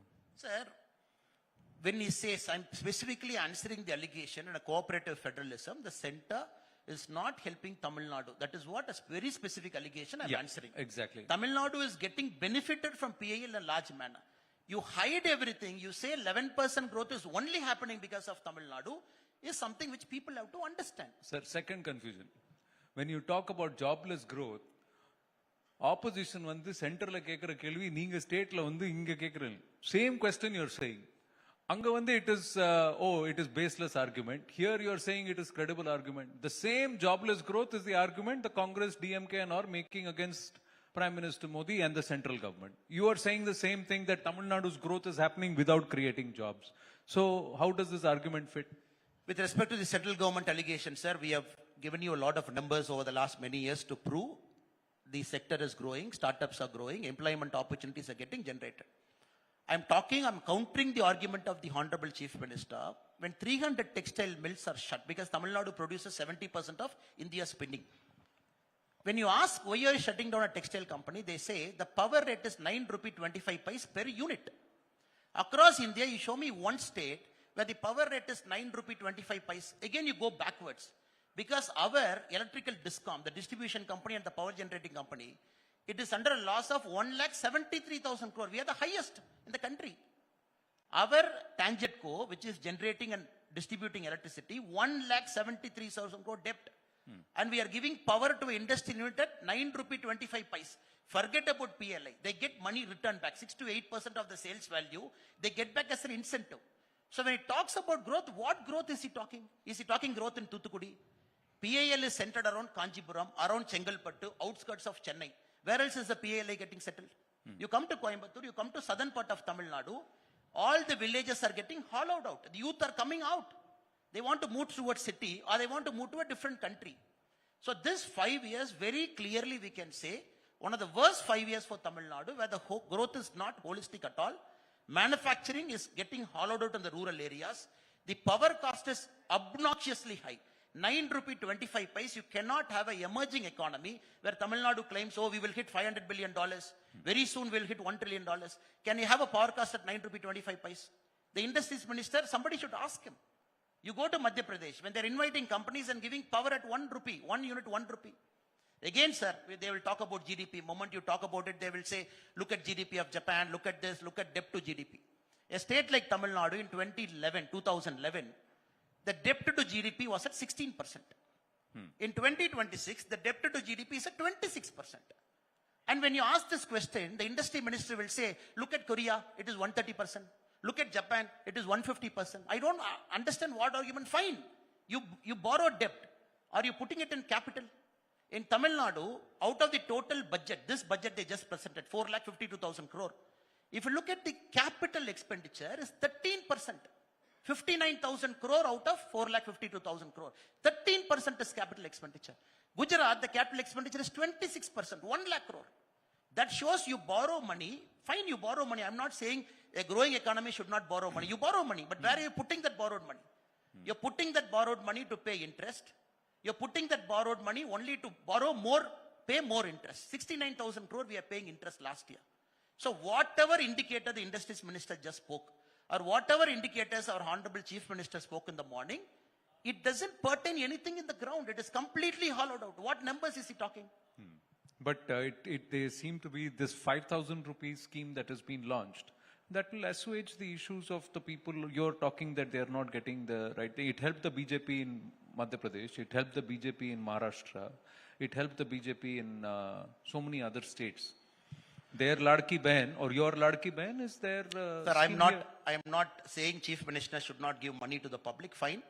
It's a trickle down economics. Let more money go in and let more money come down. It will benefit people. I'm not saying. I'm only saying the logic they are trying to grow. You want to give 1,000 rupee, you please give. You said you will give 1,000 rupee every month to our women folks. First 28 months you did not give. 29th month you started. Last 32 months you have given, which is 32,000. Pongal, 5 years. 3 Pongal you did not give. 1 Pongal you gave 3,000. 1 Pongal you gave 1,000 rupee. This is what we are telling before the public. Look, even there somebody called a Dravida model of government. It is a fraud model of government. If you have paid for all 60 months, fine, salute to you. You paid 60 months, I agree. Because you promised. You forgot 28 months. You don't want to pay for those 28 months. Second, for Pongal, all the Pongal you did not pay. You paid for 2 Pongal. Suddenly you want to give a summer incentive. Was summer not there in 24? Was summer not there in 23? Now the state is doing well. The state has money, so the state can State give. doesn't have money, sir. That is what I'm arguing. The state is borrowing and giving. Borrowing and giving. Where is it going to leave the state? So this With is votes. what we are calling out. With votes. Sir, this is what With we are a calling return out. back to power. Sir, I will not get into the With a growth politics and the story vote and a part. dole story, which is exactly the model that the BJP has followed in some of the other states, and they came back to Sir, power. I'm saying money you give, it's a chief minister's choice. You want to balance the budget, fine, you give. I'm not criticizing. Again, here I said, you want to give, please give. I'm only criticizing the fact central government wants to stop us. That is why I'm giving you 5,000. Central government is not allowing us to do any meaningful scheme. That is why I'm giving you money now. That is where I'm calling out. Why do you want to be selective? Be open. You want to give, you give. So all this narrative you want to put before the public and say, we have given you 5,000, 1.3 crore. Our women folks getting 1,000 rupee per month. I've given money, so votes will come. It doesn't happen like that, sir. I can give you examples across the states where you give money before the election in terms of an incentive. Not necessary you will win. I can take example of Jagan Mohan Reddy ji. I can take the example of KTR ji. It is not necessary. It could be one factor out of many.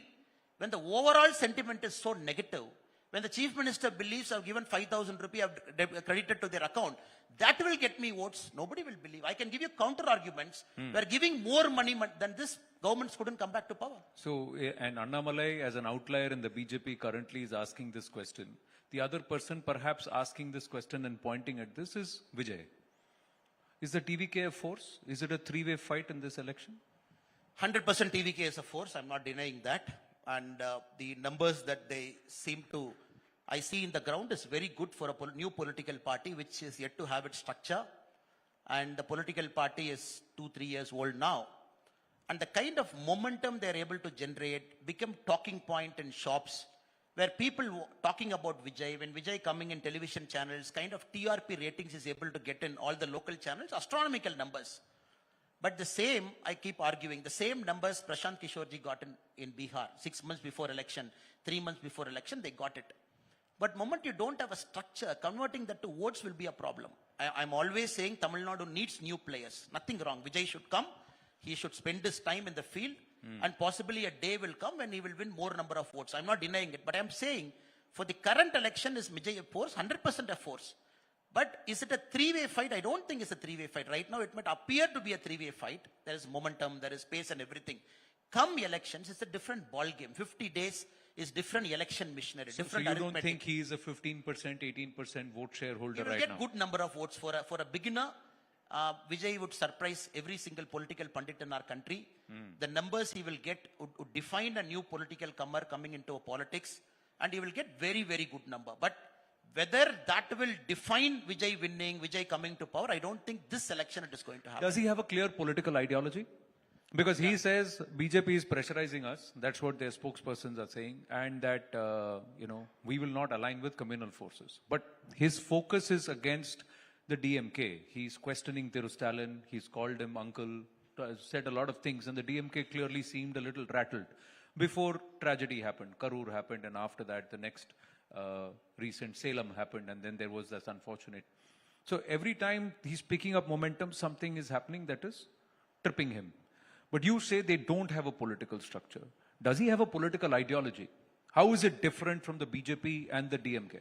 When Mr. Vijay came to politics, day one he mentioned he wants to be a centrist, meaning he doesn't want to go to extreme, and he has taken a lot of icons in the party and he said that I'll be like this.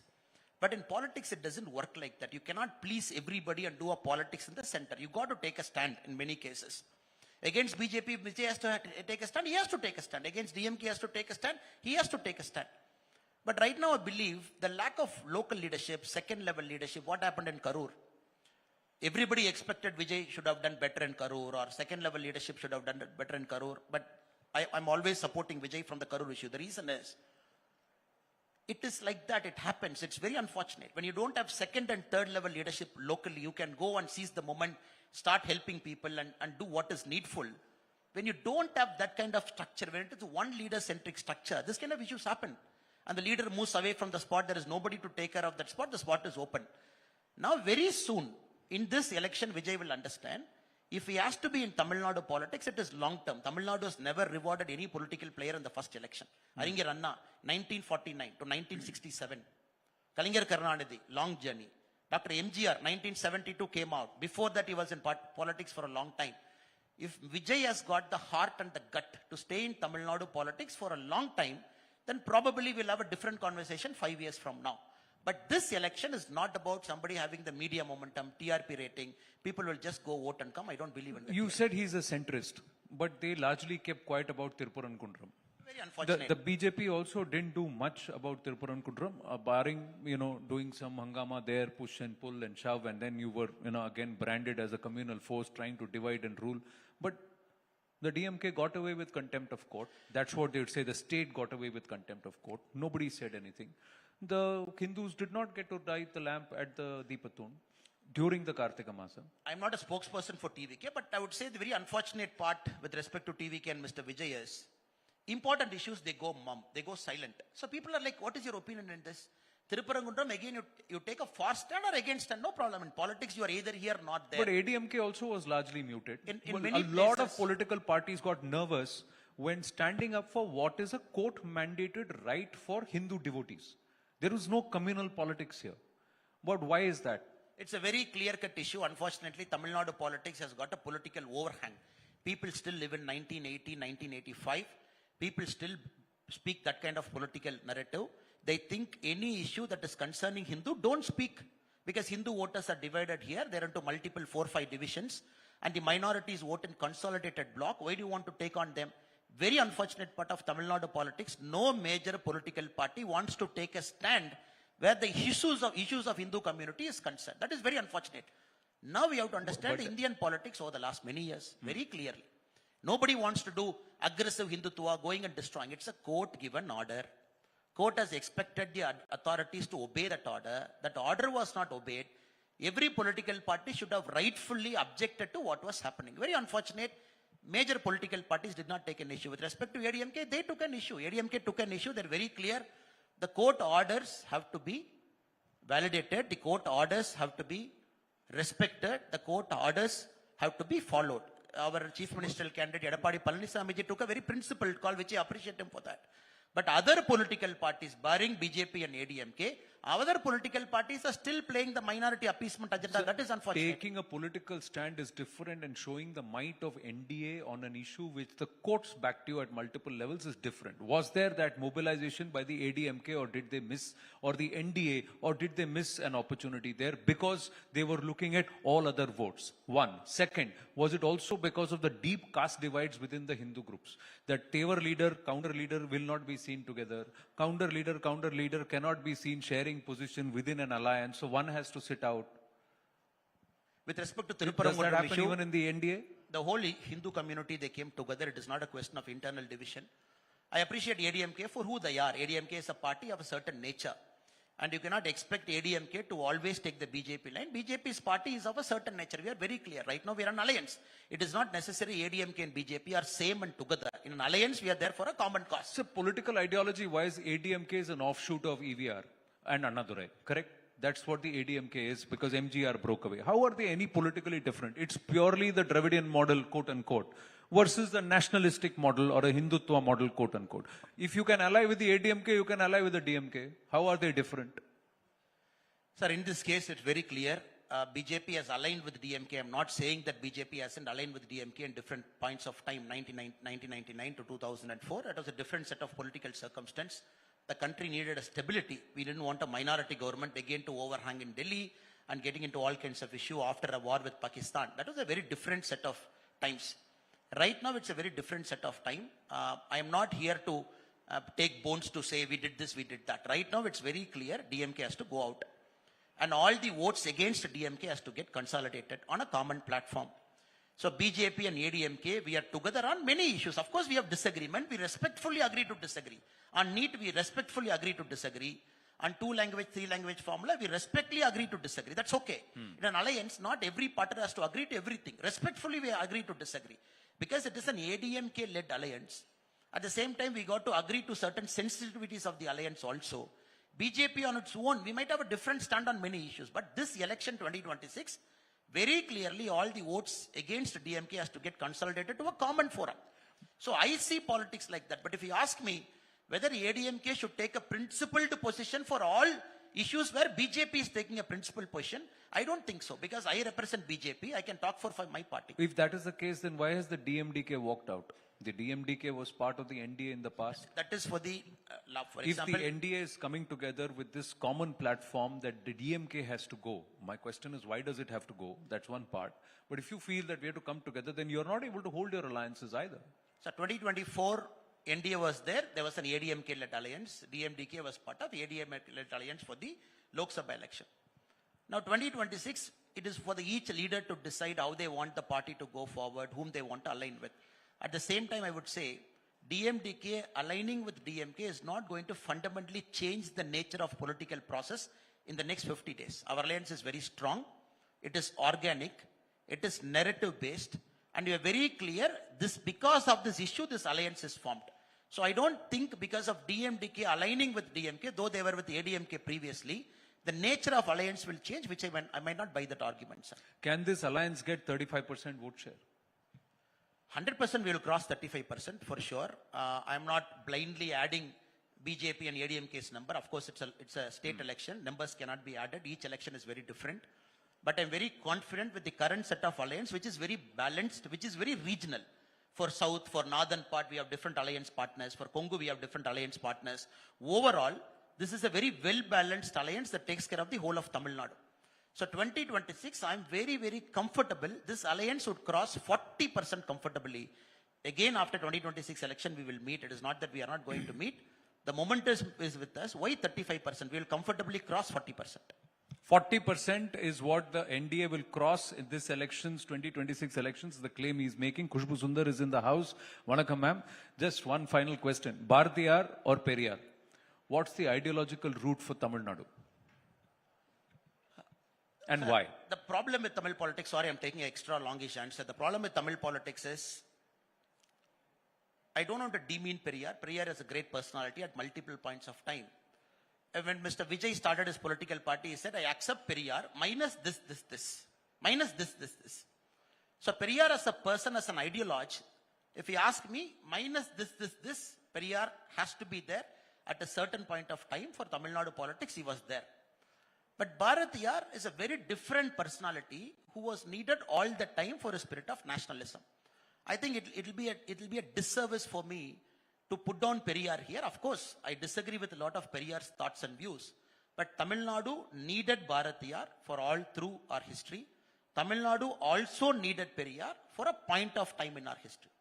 But going forward, who does Tamil Nadu need to follow? New set of leaders. You derive inspiration from all these ideologues. You take inspiration from them. You follow a new set of leaders because you cannot always keep looking at the past because the future is completely different. Take inspiration from the past and keep moving forward. This is my theory about politics always. Cricketing terms, the well left nu solva. You know, you keep probing, and you just keep leaving. So that's what you did here, Annamalai. Always a pleasure speaking with you. Please, ladies and gentlemen, at the News 18 Town Hall. Thank you, sir. Thiru Thank you so Annamalai. much, sir. Great pleasure, sir. Thank you.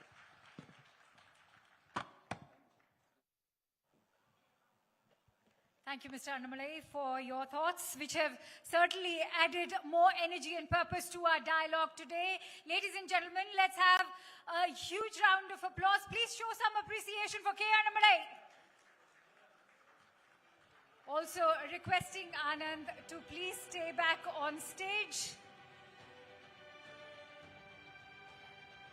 Our next session is going to be a conversation that inspires listeners about determination, leadership, and societal change in Tamil Nadu. On that note, ladies and gentlemen, it's time to welcome a lady who needs no introduction. Yes, Akanksha.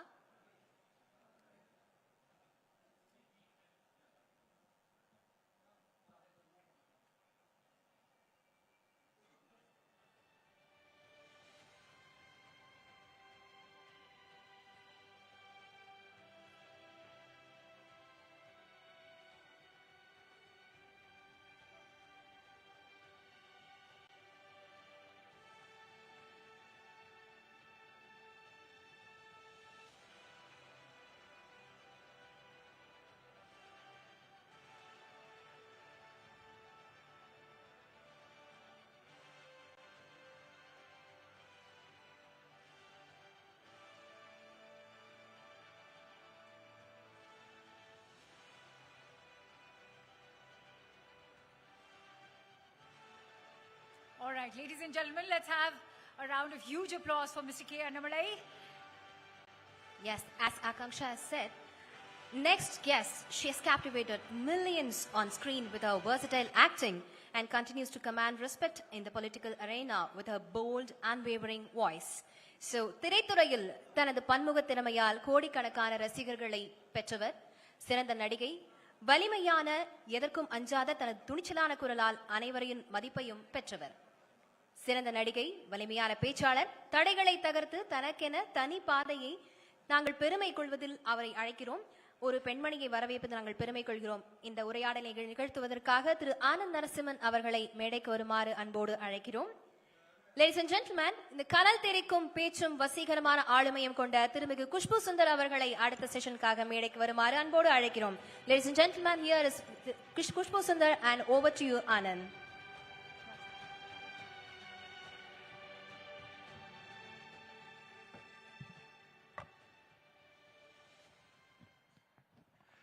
Vanakkam. Vanakkam. You're looking fabulous. I have to say that.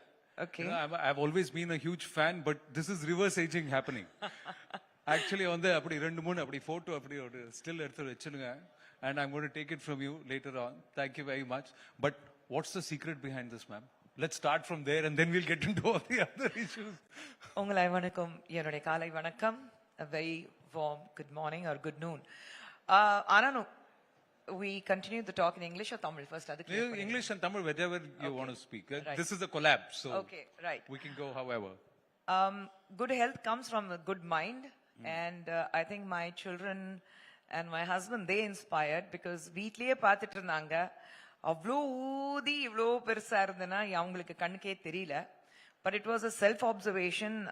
In fact, I did, after a long time, I did a film with Rajini sir called Annatha. Yeah. And a dubbing pone. And the minute my introduction came, and I was like, oh my God, who is this? This is somebody I don't know. I mean, I filled the entire screen. வேற யாருமே இல்ல. நான் என் முகம் மனுஷங்களுக்கு கழுத்துனா ஒண்ணு இருக்கும், எனக்கு அது இல்லவே இல்லை. I looked like one round, ஊதுன ஒரு பலூன் மாதிரி இருந்தது. So that was the turning point, and I said I need to do something about myself. And of course, வீட்ல இருக்கும்போது when you're walking up down the stairs, it's like mooch vaangradhu illa your knee starts paining. So then I said no, I have to do something. And my husband was on a weight loss spree. He was doing walking and yoga. My children when after their teenage, they were on a big side. So once they started losing weight, and then I was like, okay, I'm the odd one out in the family, I need to take care. That's it. So how long was this process? 4 years. 4 years? Yes. 4 years, and it must not have been easy. I'm saying this because it also came at a time when you were being tested politically, career-wise. Everything happened around the same time, right? Yes. And this is just around COVID. So, right? So how did you get the thing to keep powering COVID, on? in fact, helped a lot because I think like everyone else, I didn't have any house help at home. So my day would start at 4 in the morning and finish by 12. So you don't have any maids. You're doing the dishes, you're sweeping, mopping, washing clothes. And that's the time when the washing machine needs to conk off. So you don't have anybody to come and repair. So you're doing everything yourself, cooking by yourself. So like, and then of course, husband was at home. My daughter who was in London, we brought her back to Chennai. So she was with us. So 2 girls, my husband, my mother, my mother-in-law, 7 pets. Wow. So imagine, the house was filled and I was the only one with one help at home. So I think it was fun times. I think it was the best time for me. So when that process started, I know all of you and people started noting the change, it was gradual, but people, what are you doing? You're looking good. You're looking younger. You're looking different. And then there comes a stage where you start plateauing. சரி ஒரு 10 kilo குறைச்சிட்டோம், இங்க 10ல இருந்து 15 போறதுக்கே ஒரு 6 months ஆகுது. அது why is that? So when that phase comes, did you feel like letting go? Did you feel like? No, I think once I started losing weight, the initial 5 kgs are much easier. So in the span of 4 years, I lost somewhere around 38 kgs. 38 kgs. Yeah. Wow. So, but you're strong. You're really strong. Yeah. That's good. Yeah. See, it's easy to lose weight, but then to sustain that strength, you need the core strengthening workouts. And I am not somebody who would hit the gym. I'm not at all a gym person. Now I'm more of an outdoor person. நீங்க வீட்டு வேலை சொல்லுங்க, எனக்கு காலையில இருந்து gardening பண்ண சொல்லுங்க, I'm very happy. மண்ணு தூக்கிட்டு போக சொல்லுங்க, I'm happy. So வீட்ல என்ன வேலை இருந்தாலும் எனக்கு பண்ண கொடுத்துருங்க, I'm very happy doing that. I can't go to the gym. I can't see myself working out in a gym. I'm not at all a gym person. So walking, yoga, வீட்ல exercise பண்றது. The main thing is, I think most important thing is that you need to understand what works for me may not work for anybody else. And of course, and what you eat is also very, very important. So எங்க ஒரு plate mutton biryani வந்து the most yummiest food எனக்கு, that became one bowl of mutton biryani with one piece of mutton in it. So I think you need to control the food also. Cutting down. Did you have a weighing scale? எவ்வளவு சாப்பிடுறேன் grams அதெல்லாம் கிடையாது. சே அதெல்லாம் பண்ண முடியாது. எத்தனை இவ்வளவுதான் ஒரு 200 grams of salmon fish or just 250 grams of dalia and all that. I can't do it. சாப்பிட்டா நல்லா சாப்பிடணும், but then you understand what your body needs. But then, when this transition happened, did life also change for you? Did you become a happier person?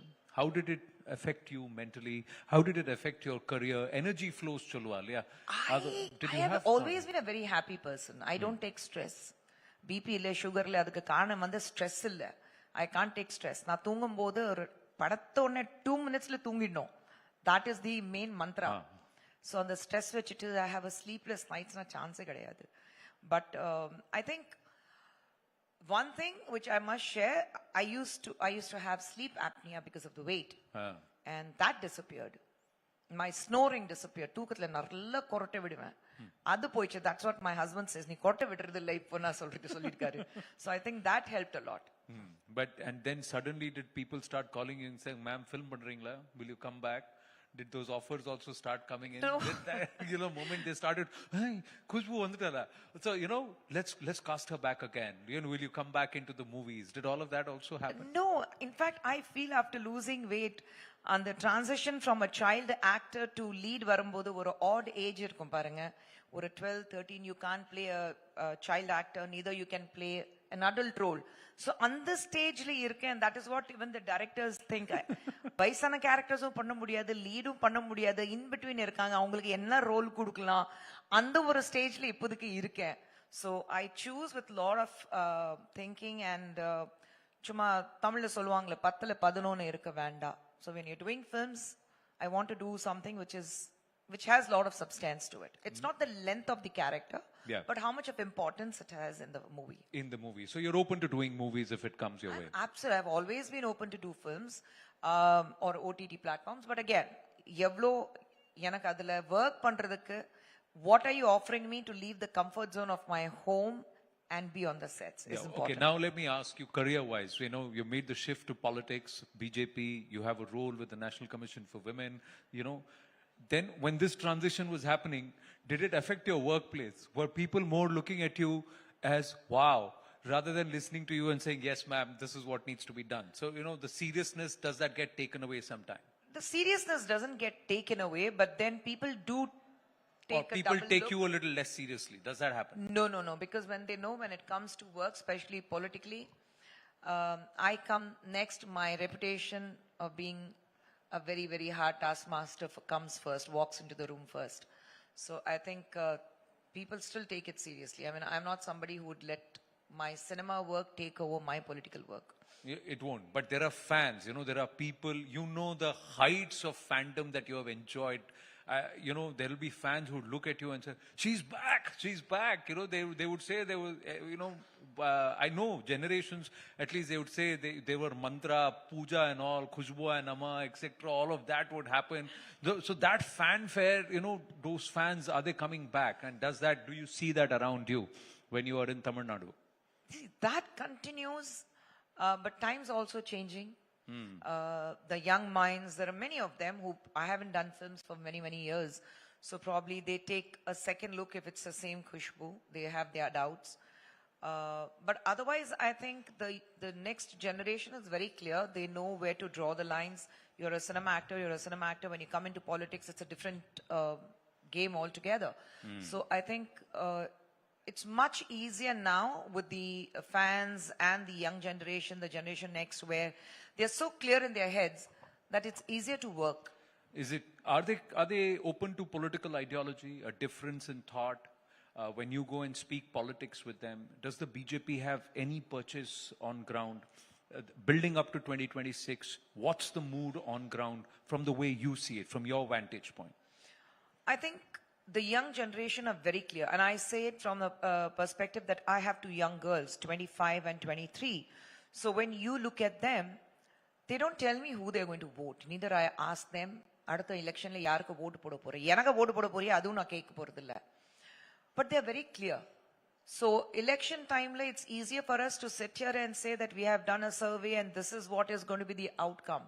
But till you actually don't see the results, you will not be able to be very clear as to what the results are going to be, because the young minds, they are very clear in their head as to what they want to do, and they don't want to share their thoughts.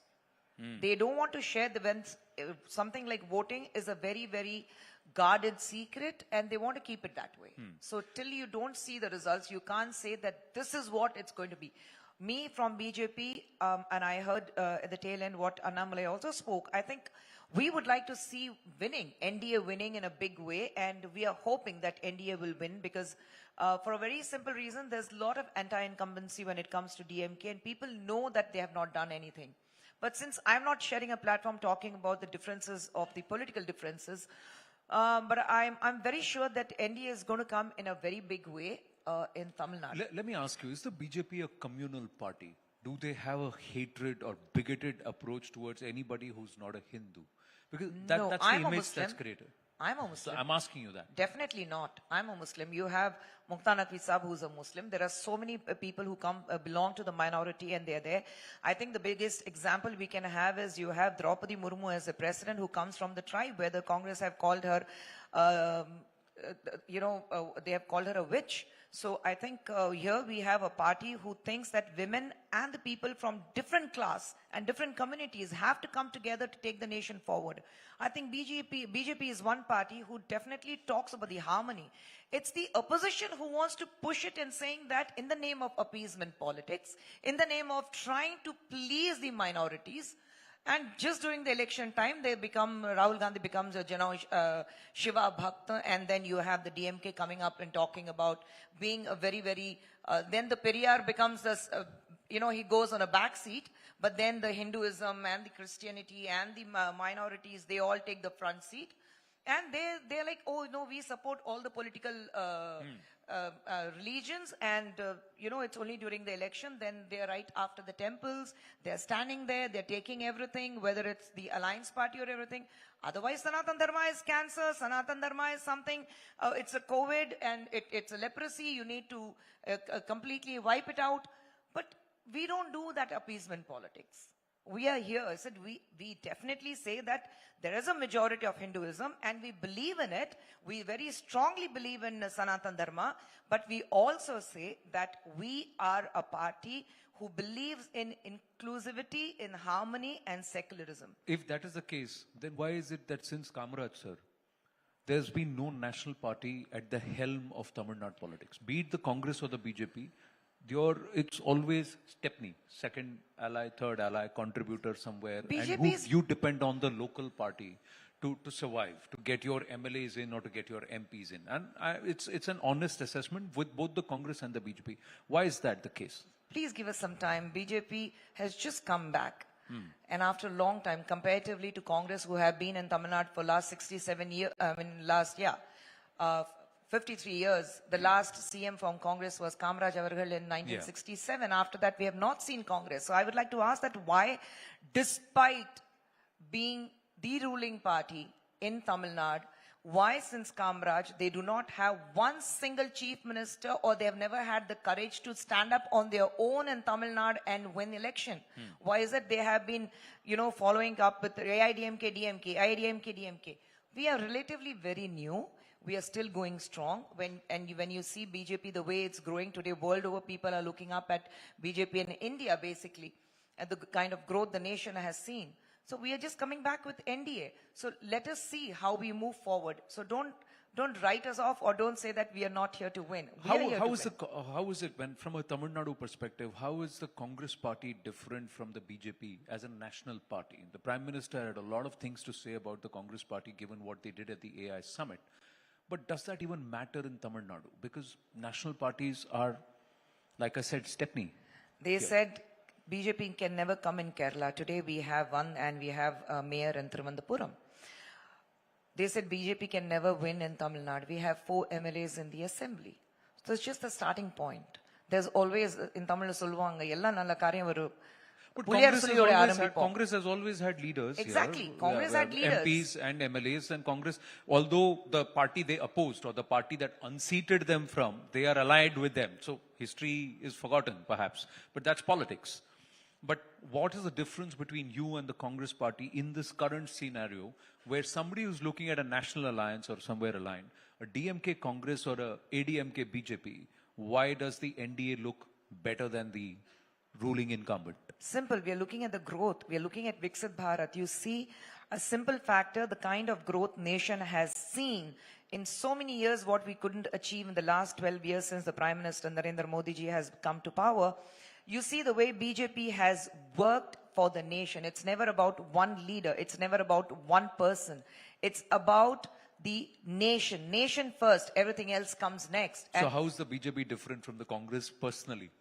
it's very different. It's very Why? different. Here they don't talk about that you need to be nice to or you need to be worshipping one particular party. They say you worship the way the party functions for the nation. And we, though I'm the state vice president of Tamil Nadu, I say it's just on the papers, but I am a very normal karyakarta of the BJP. And that is how including the Prime Minister, works for the party. So we don't work on basis that who is going to be more powerful.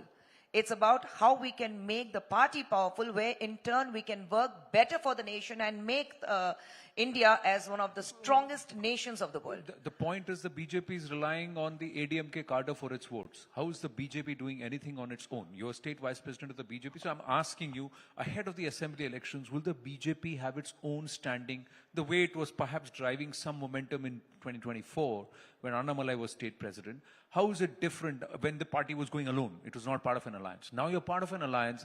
Every other BJP leader may be thinking, all right, let me keep my ADMK friends because they're the ones who are going to get me the vote. Happy. You know, how does a party then grow on its own? See, when Isn't that a challenge for you? I'm just saying. No, it's not a challenge for us because we believe and we completely trust our ground workers. When you talk about karyakartas, our booth workers, our district presidents and the Mahila Morchas and all the people who are part of BJP, we trust them, we completely believe in them.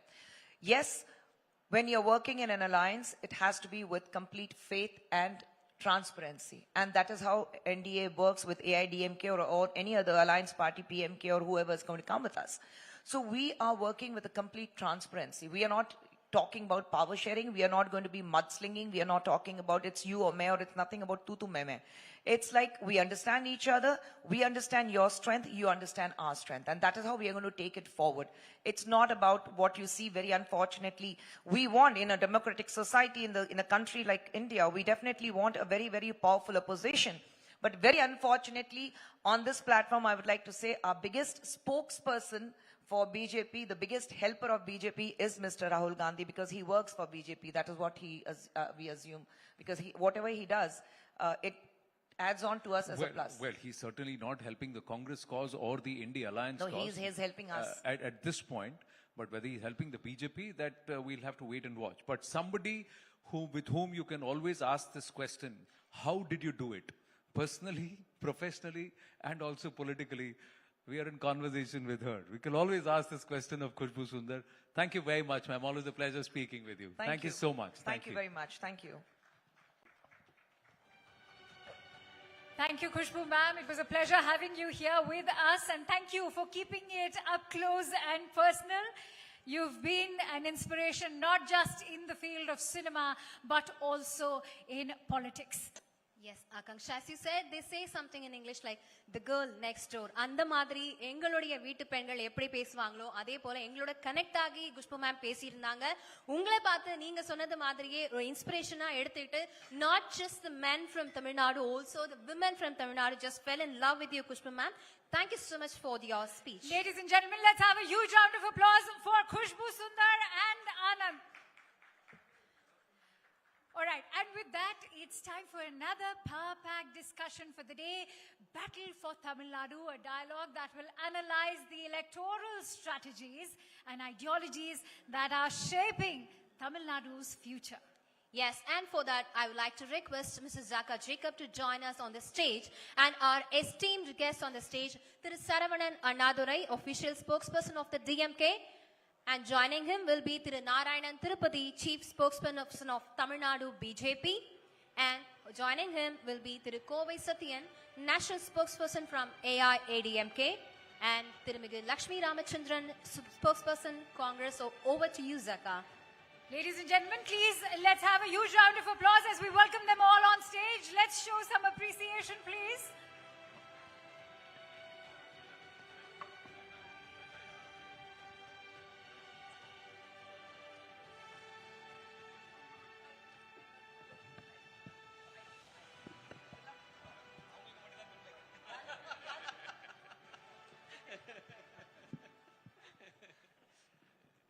So it's election time in Tamil Nadu. I think the Chief Minister set the stage, set the ball rolling by framing this election today. He said it's about the Dravida model versus the North Indian model. What is this Dravida model, Saravanan? Because everybody is saying at the end of the day, on the other side is also a Dravidian party. So why do you have exclusive dibs over this Dravidian model? Yeah, see, the Dravidian model, our leader, Mr. M.K. Stalin, the Chief Minister, made it very, very clear. Everything for everybody. Ellorukkum ellamum. This is the USP of the Dravidian model. And the other important aspect is the inclusive growth. Nobody else, no other state in the country or the union government has achieved this kind of growth. And Mr. Annamalai was saying, no, it's only the manufacturing industries are only here in Chennai, outside the city of Chennai, some places in Coimbatore and all that. But that is not the truth. The growth in the state of Tamil Nadu is that every nook and corner, the length and breadth of the state of Tamil Nadu has seen progress, economic growth.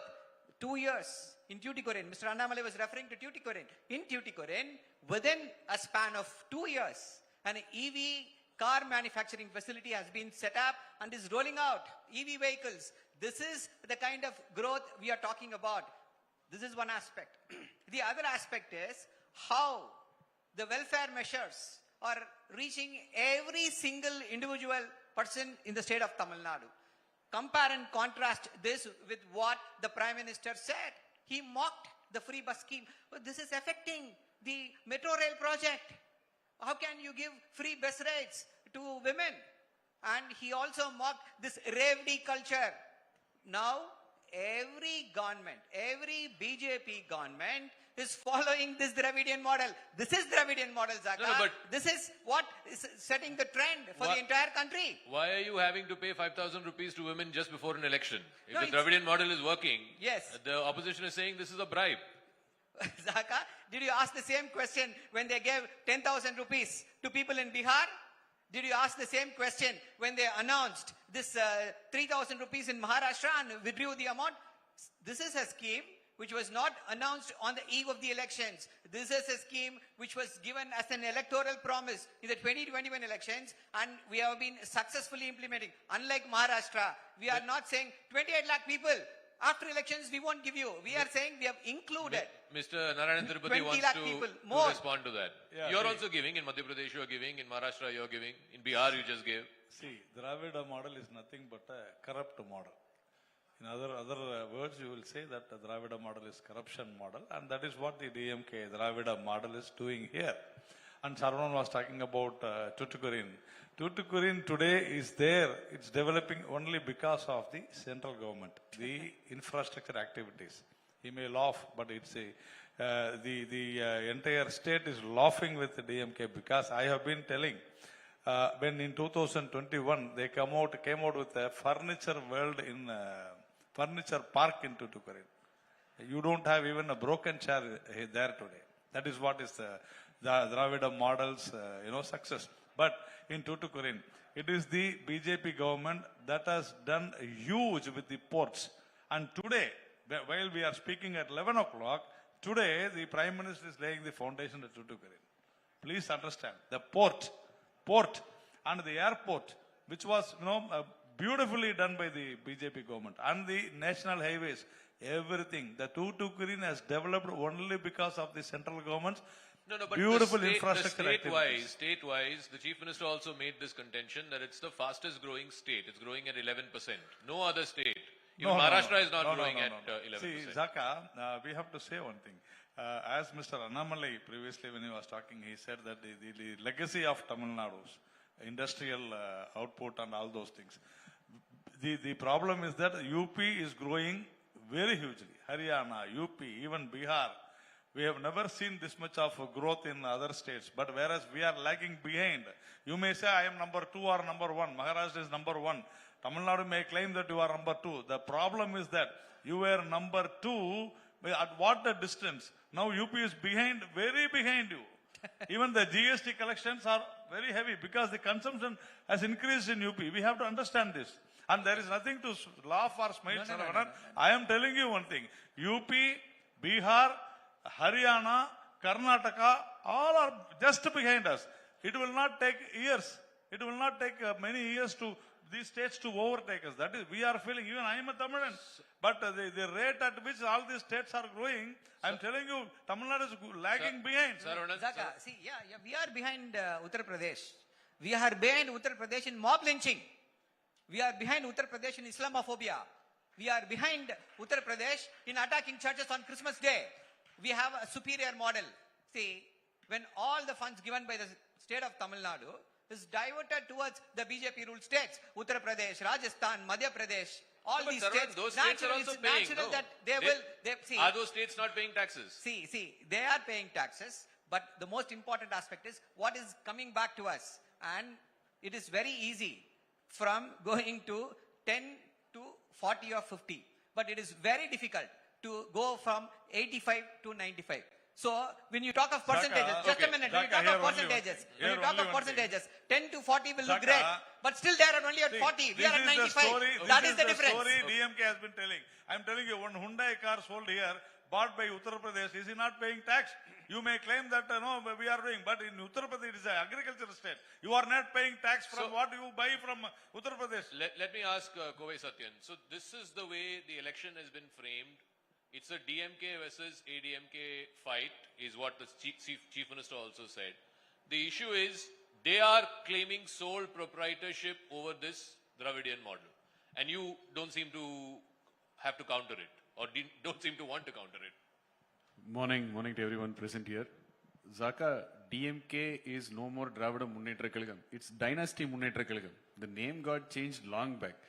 And this is the only model where a sitting minister, MLA, MPs, in connivance with bureaucrats sitting in the government and governor missionary, works 24/7 to loot money. They don't work for the welfare of the people. The 258-page dossier by ED will clearly tell you how from 2021 till now, a minister, his office, his PA, an IAS officer, an IPS officer, and a couple of people who are retired from the government missionary work round the clock to swindle thousands of crores. But why don't you put them in jail? If you have so much proof of corruption. This government doesn't have a DGP on board to file an FIR. To get an FIR registered, we have to approach the court. FIR. I will stay silent whenever we Saranand talks. DGP Or whenever if I talk, if he can remain silent. Because I don't want to make hysterical laughs here as my answers. I will put out facts. No. Let them counter by facts. I asked the minister also. There are at least 10 DMK senior leaders against whom ED, IT, CBI cases are there. Why don't you arrest them? Put them in jail. The point is, who has the power? Who is in power now? ED, And IT, CBI is with you only, no? Who is supposed to follow the books of law? I'll give you a small example. A task mark, 10 rupees per bottle is being collected and the corruption runs to thousands of crores. This DMK government hurries to the High Court and say, without our consent, ED should not enter the state. The court asks them back, why should state take your consent? Then they retract saying that no, this is a misrepresentation. They have misplaced priorities. Their only priority is to ensure that the dynasty rule is kept alive and the people and the welfare of the people are kept aside. Whenever you ask them, they'll talk about GDP 11.9%. Let me tell you, Zaka, this is not something which is achieved after Mr. Stalin had come to power. In the year 2021, when the estimated decline of industrial sector came down pan-India for 9.6%, Tamil Nadu stayed at 32.39%. It is not something a big achievement they're talking about. I'll tell you what real achievement is. When our leader EPS was as chief minister, 2017-2018 in the year, the national GDP was 4.3%, but Tamil Nadu achieved 8.6%. Now in the national average is somewhere at 8. You can't take pride achieving 11.2. There is no big deal in it. Investments are there. The ecosystem is such a way that it is resilient. It can manage by itself. What this government has done, let me ask you one thing. He just spoke about an EV factory having started in Tuticorin. Who tabled the first EV policy for Tamil Nadu? for India, it is EPS, our leader. That's why Ola came to Krishnagiri, and that's the Asia's largest EV manufacturing plant there. Who bought the first semiconductor Zaka, policy for Tamil Nadu? It is EPS. What in the last 5 years this government has tabled as a state-specific policy for industry? Let him answer that now. Zaka, our leader described this alliance of the ADMK and the BJP as that of a blackmail alliance. Said washing machine. Washing machine and blackmail alliance. You know why they've allied, why ADMK has allied with the BJP? Not long back, even a year back, all of the ADMK ex-ministers, second line leaders, were accusing the BJP. We lost power in 2021 only because we allied with BJP. Why did we lose power? Because BJP is a party tinged with communal poison. That is the reason. Mr. Vijay Jayakumar, he said, I am an unconquered king in Rayapuram. 25 years I have been winning this election. Do you think that the people hate me? No. They did not vote for me because BJP is an excess baggage. And how has it changed in the last 5 years? Has the BJP become a secular party? Or has the BJP produced new policies which are encouraging the minorities? Not at all. This is one aspect. This is one aspect. The other aspect Can is... I take 10 seconds? Just. The other aspect is, none of the ADMK ex-ministers are arrested or summoned by the Enforcement Directorate. This is this compulsion which has ensured that the ADMK BJP alliance is there. That's true for your leaders also. Mr. Stalin went to the Rajbhavan, okay, so many times. He has given so many complaints. And after all these 5 years, what have they done? Have they arrested any ADMK ministers whom they have charged? No. No. In fact, this government has withdrawn. In fact, their government has withdrawn the complaint given on the Edapadi Mr. Palaniswamy. The governor is sitting on the files. No, not at all. He is putting them into pickles. You He's withdrew begging pickles the out of the complaint. files. You Given withdrew for the complaint. prosecution. Since it's about ADMK. Zaka, on the same dais you had the industries minister, Mr. TRB Raja. Now I ask a question to the spokesperson of DMK. Give one industry-specific policy that you rolled out in the last 5 years, which is significant. He couldn't answer. This is a reality in Tamil Nadu. He has to read better. He's No, unaware. let him say. We If I have not read, let every him say. industry-specific policy in the last Did 5 he years. roll out? You are Did unaware. MK Stalin? You are unaware. You simple Why are you Google search screaming will now? let you know. I'm Why not are you screaming? Then ask me. No, Answer me. You are not the one to question one me. policy, You are state not the one one policy. There is every policy. One If second. you are State ignorant, one policy. if you are ignorant, now it's you who is No, you screaming. state one policy. You are ignorant. Okay. You are ignorant. Let me get. I'm saying- Let me get Lakshmi into the I am conversation. saying- please. Anybody can do a One Google second. search. One What second. are the policies? Why can't you say it? given No, by the say DMK it. government? You say it. Sir, What is sir, the policy? I am not here to do your bidding. Let I am me not here to get do your bidding. Lakshmi I am not into- here. You are ignorant. Okay. You are Okay, an let him be ignorant. ignorant. You are an Let's ignorant. cool it. Say I it can't now. help it. Let I the can't nation help it. hear. Let's cool Let it. them all do Let Google the search. nation hear. Let me get. I say it No, with let me- pride. Ignoramus. I say it with pride. We got the first semiconductor policy tabled by EPS. We had the first EV policy by EPS. What is MK Stalin's policy for the development of the state's industry? They are also say it alleging, here. Kovai Satyan, they are also alleging that all the semiconductor plants are going to Gujarat and to Assam. Then whose incompetence is that? Because Whose the central incompetence? government. Why they have? Anyway, Why they- Why are you roaming every Okay, country? let me- What is the point? Let me get Lakshmi. Why you go to all foreign trips Let me get and say that Lakshmi I into the- draw one second. investment, but industries are not here? So the contention was, and it was asked to Mr. Annamalai also, at the end of the day, the two national parties are relegated to a junior role. Ultimately, this election and the state's politics for the last 50 years has been defined by these two parties, the Dravidian parties. In your case, ma'am, a lot of people have been flexing and saying, oh, the alliance should be not just about seats, we should get a share of power also. I think Mr. K.C. Venugopal was here last night, there were conversations. You've been in alliance with ADMK also, they didn't share power. You've been in alliance with DMK now for many years. They're not sharing power and they're very clear they won't share power. So where is this whole thing coming from? And share of power comes depending on the strength of the party. What is the strength of the Congress party today in Tamil Nadu without DMK? Good afternoon. So what do we bring to the table? Congress is a secular, inclusive party. So any alliance that we are part of, we bring that secular stamp. We increase the viability of the alliance. And you may say our percentage of votes in Tamil Nadu is 8%, 10%, whatever that is. But once we align with we become part of an alliance, we bring in a certain multiplier effect on the alliance's vote share. And so far, if you see, what we've spoken about is whether the GDP of 11.9% is because of DMK or the BJP, and we are talking about the industrial policy, we are talking about the welfare measure reaching the last citizen of the state. So this is Tamil Nadu elections. You know, the narrative is around development. And what is it that the BJP is trying to change? It wants to completely change this narrative and make it about, Mandir, Tirupparamgundram, and, we know what they tried to do in Tanjavur. Girl, in circumstances, that were very unfortunate, she committed suicide, and that was turned into a religious issue by none other than the but tell me, BJP's, you don't think Tamil Nadu chief, and the CBI has said that there was no conversion angle. And, tell me, I saw the you don't BJP. think the Tirupparamgundram issue is an important issue in this election?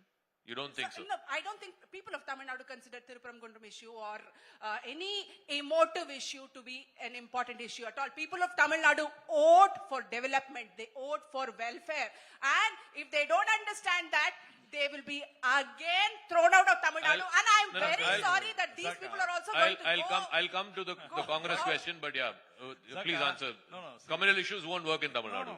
See, who is communal? DMK is the most communal party in India, I'm telling you. Appeasement of minorities. That is what they have done in Tirupparamgundram. We saw that. And the police commissioner, the collector, everybody goes in front of the judge and saying that we have done a mistake. Forgive us. Is it right or wrong? That's what they have done.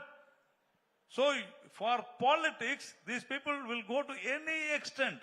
Who is communal? BJP is the only secular party in India. BJP is the only secular party in India. Because Congress always do this. In the name of appeasement of minorities, they do this communal politics everywhere. And these people say that we are not competing with any states. We are competing only with other countries. He is having to call himself secular. So that's like Tamil Nadu has won.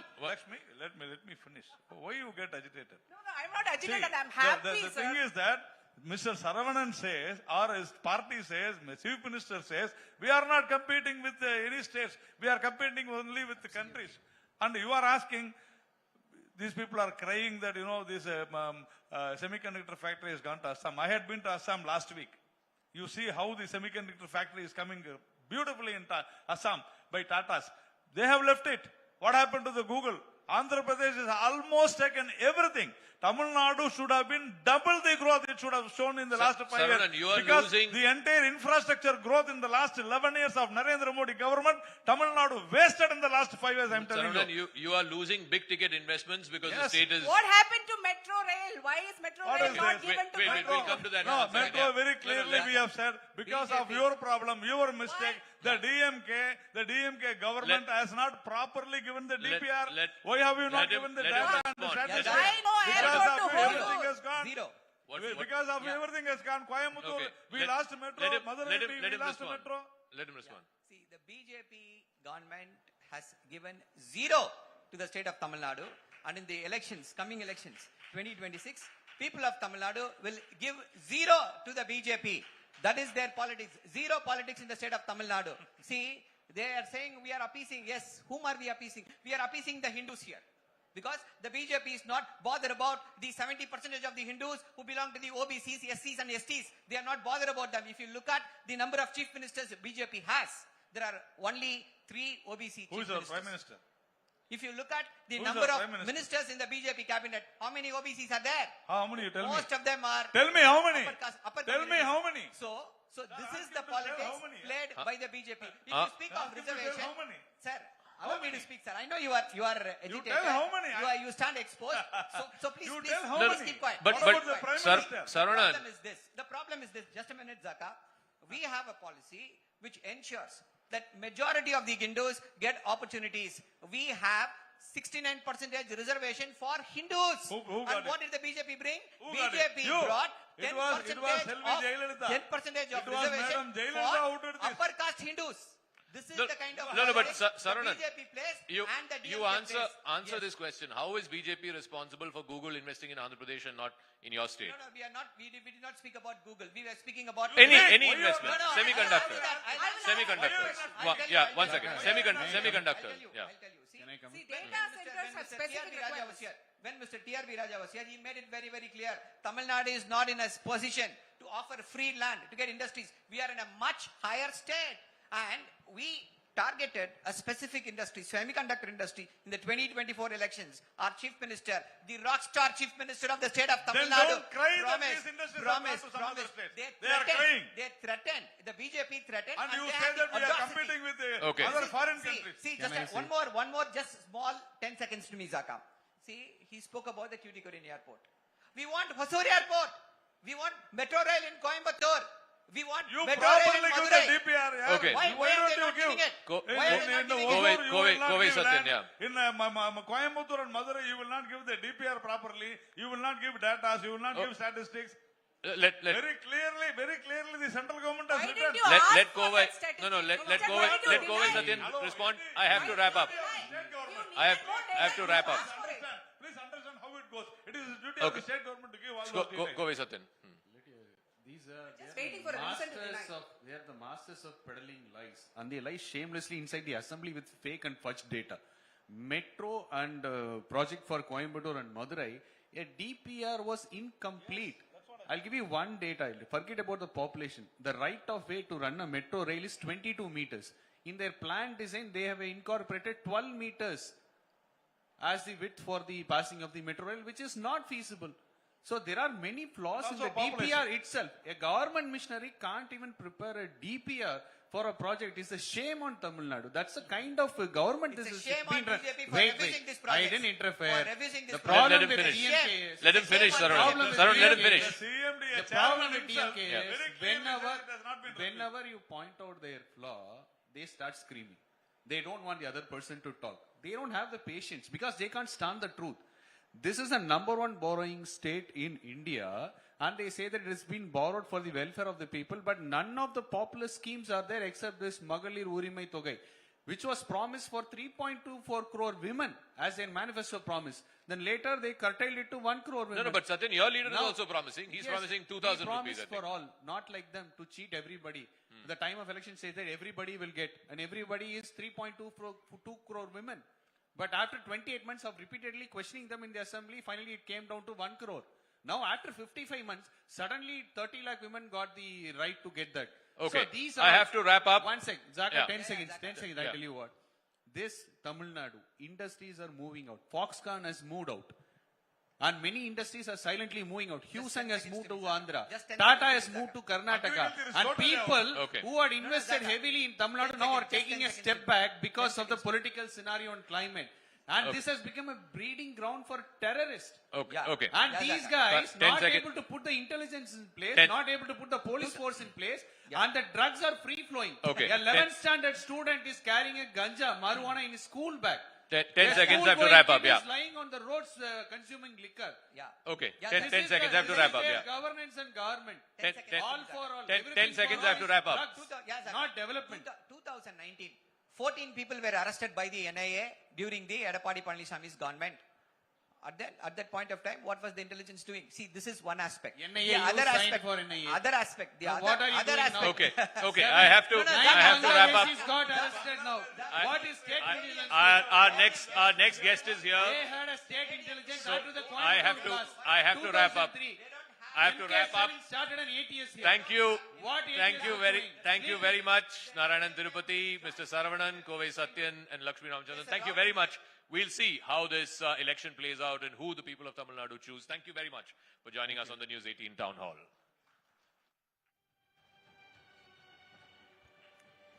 Thank you to our esteemed panelists and Zaka for that provoking discussion. Especially this is a really a power-packed discussion, I would say, Kanksha. I think that's the beauty of democracy, that we can be honest and fiery at the same time, and that's exactly what we witnessed today as well. Ladies and gentlemen, please have a huge round of applause for our esteemed panelists and for Zakir Jacob.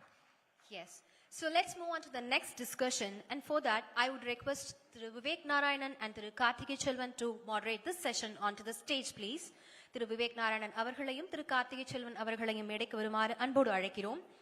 And our next guest is someone whose experience and perspectives have shaped critical conversations in our country. And of course, someone whose experience has also been known for his diplomatic career as well. He's also shaped critical conversations in India. Ladies and gentlemen, please join us in welcoming Senior Congress Leader Thiru Shankar Aiyar. May we please have Mr. Shankar Aiyar on stage. Please, let's welcome him with a huge round of applause, please. Sir, thank you for gracing our town hall here in Chennai. It's been our pleasure and a matter of honor to have you amidst us. அடுத்த கலந்துரையாடலை மேற்கொள்வதற்காக திரு மணிசங்கர் ஐயர் அவர்களை மேடையில் அன்போடு அழைக்கிறோம். இந்த கலந்துரையாடலை தொடர்வதற்கு திரு விவேக் நாராயணன் அவர்களையும் திரு கார்த்திகை செல்வன் அவர்களையும் அன்போடு கேட்டுக்கொள்கிறோம்.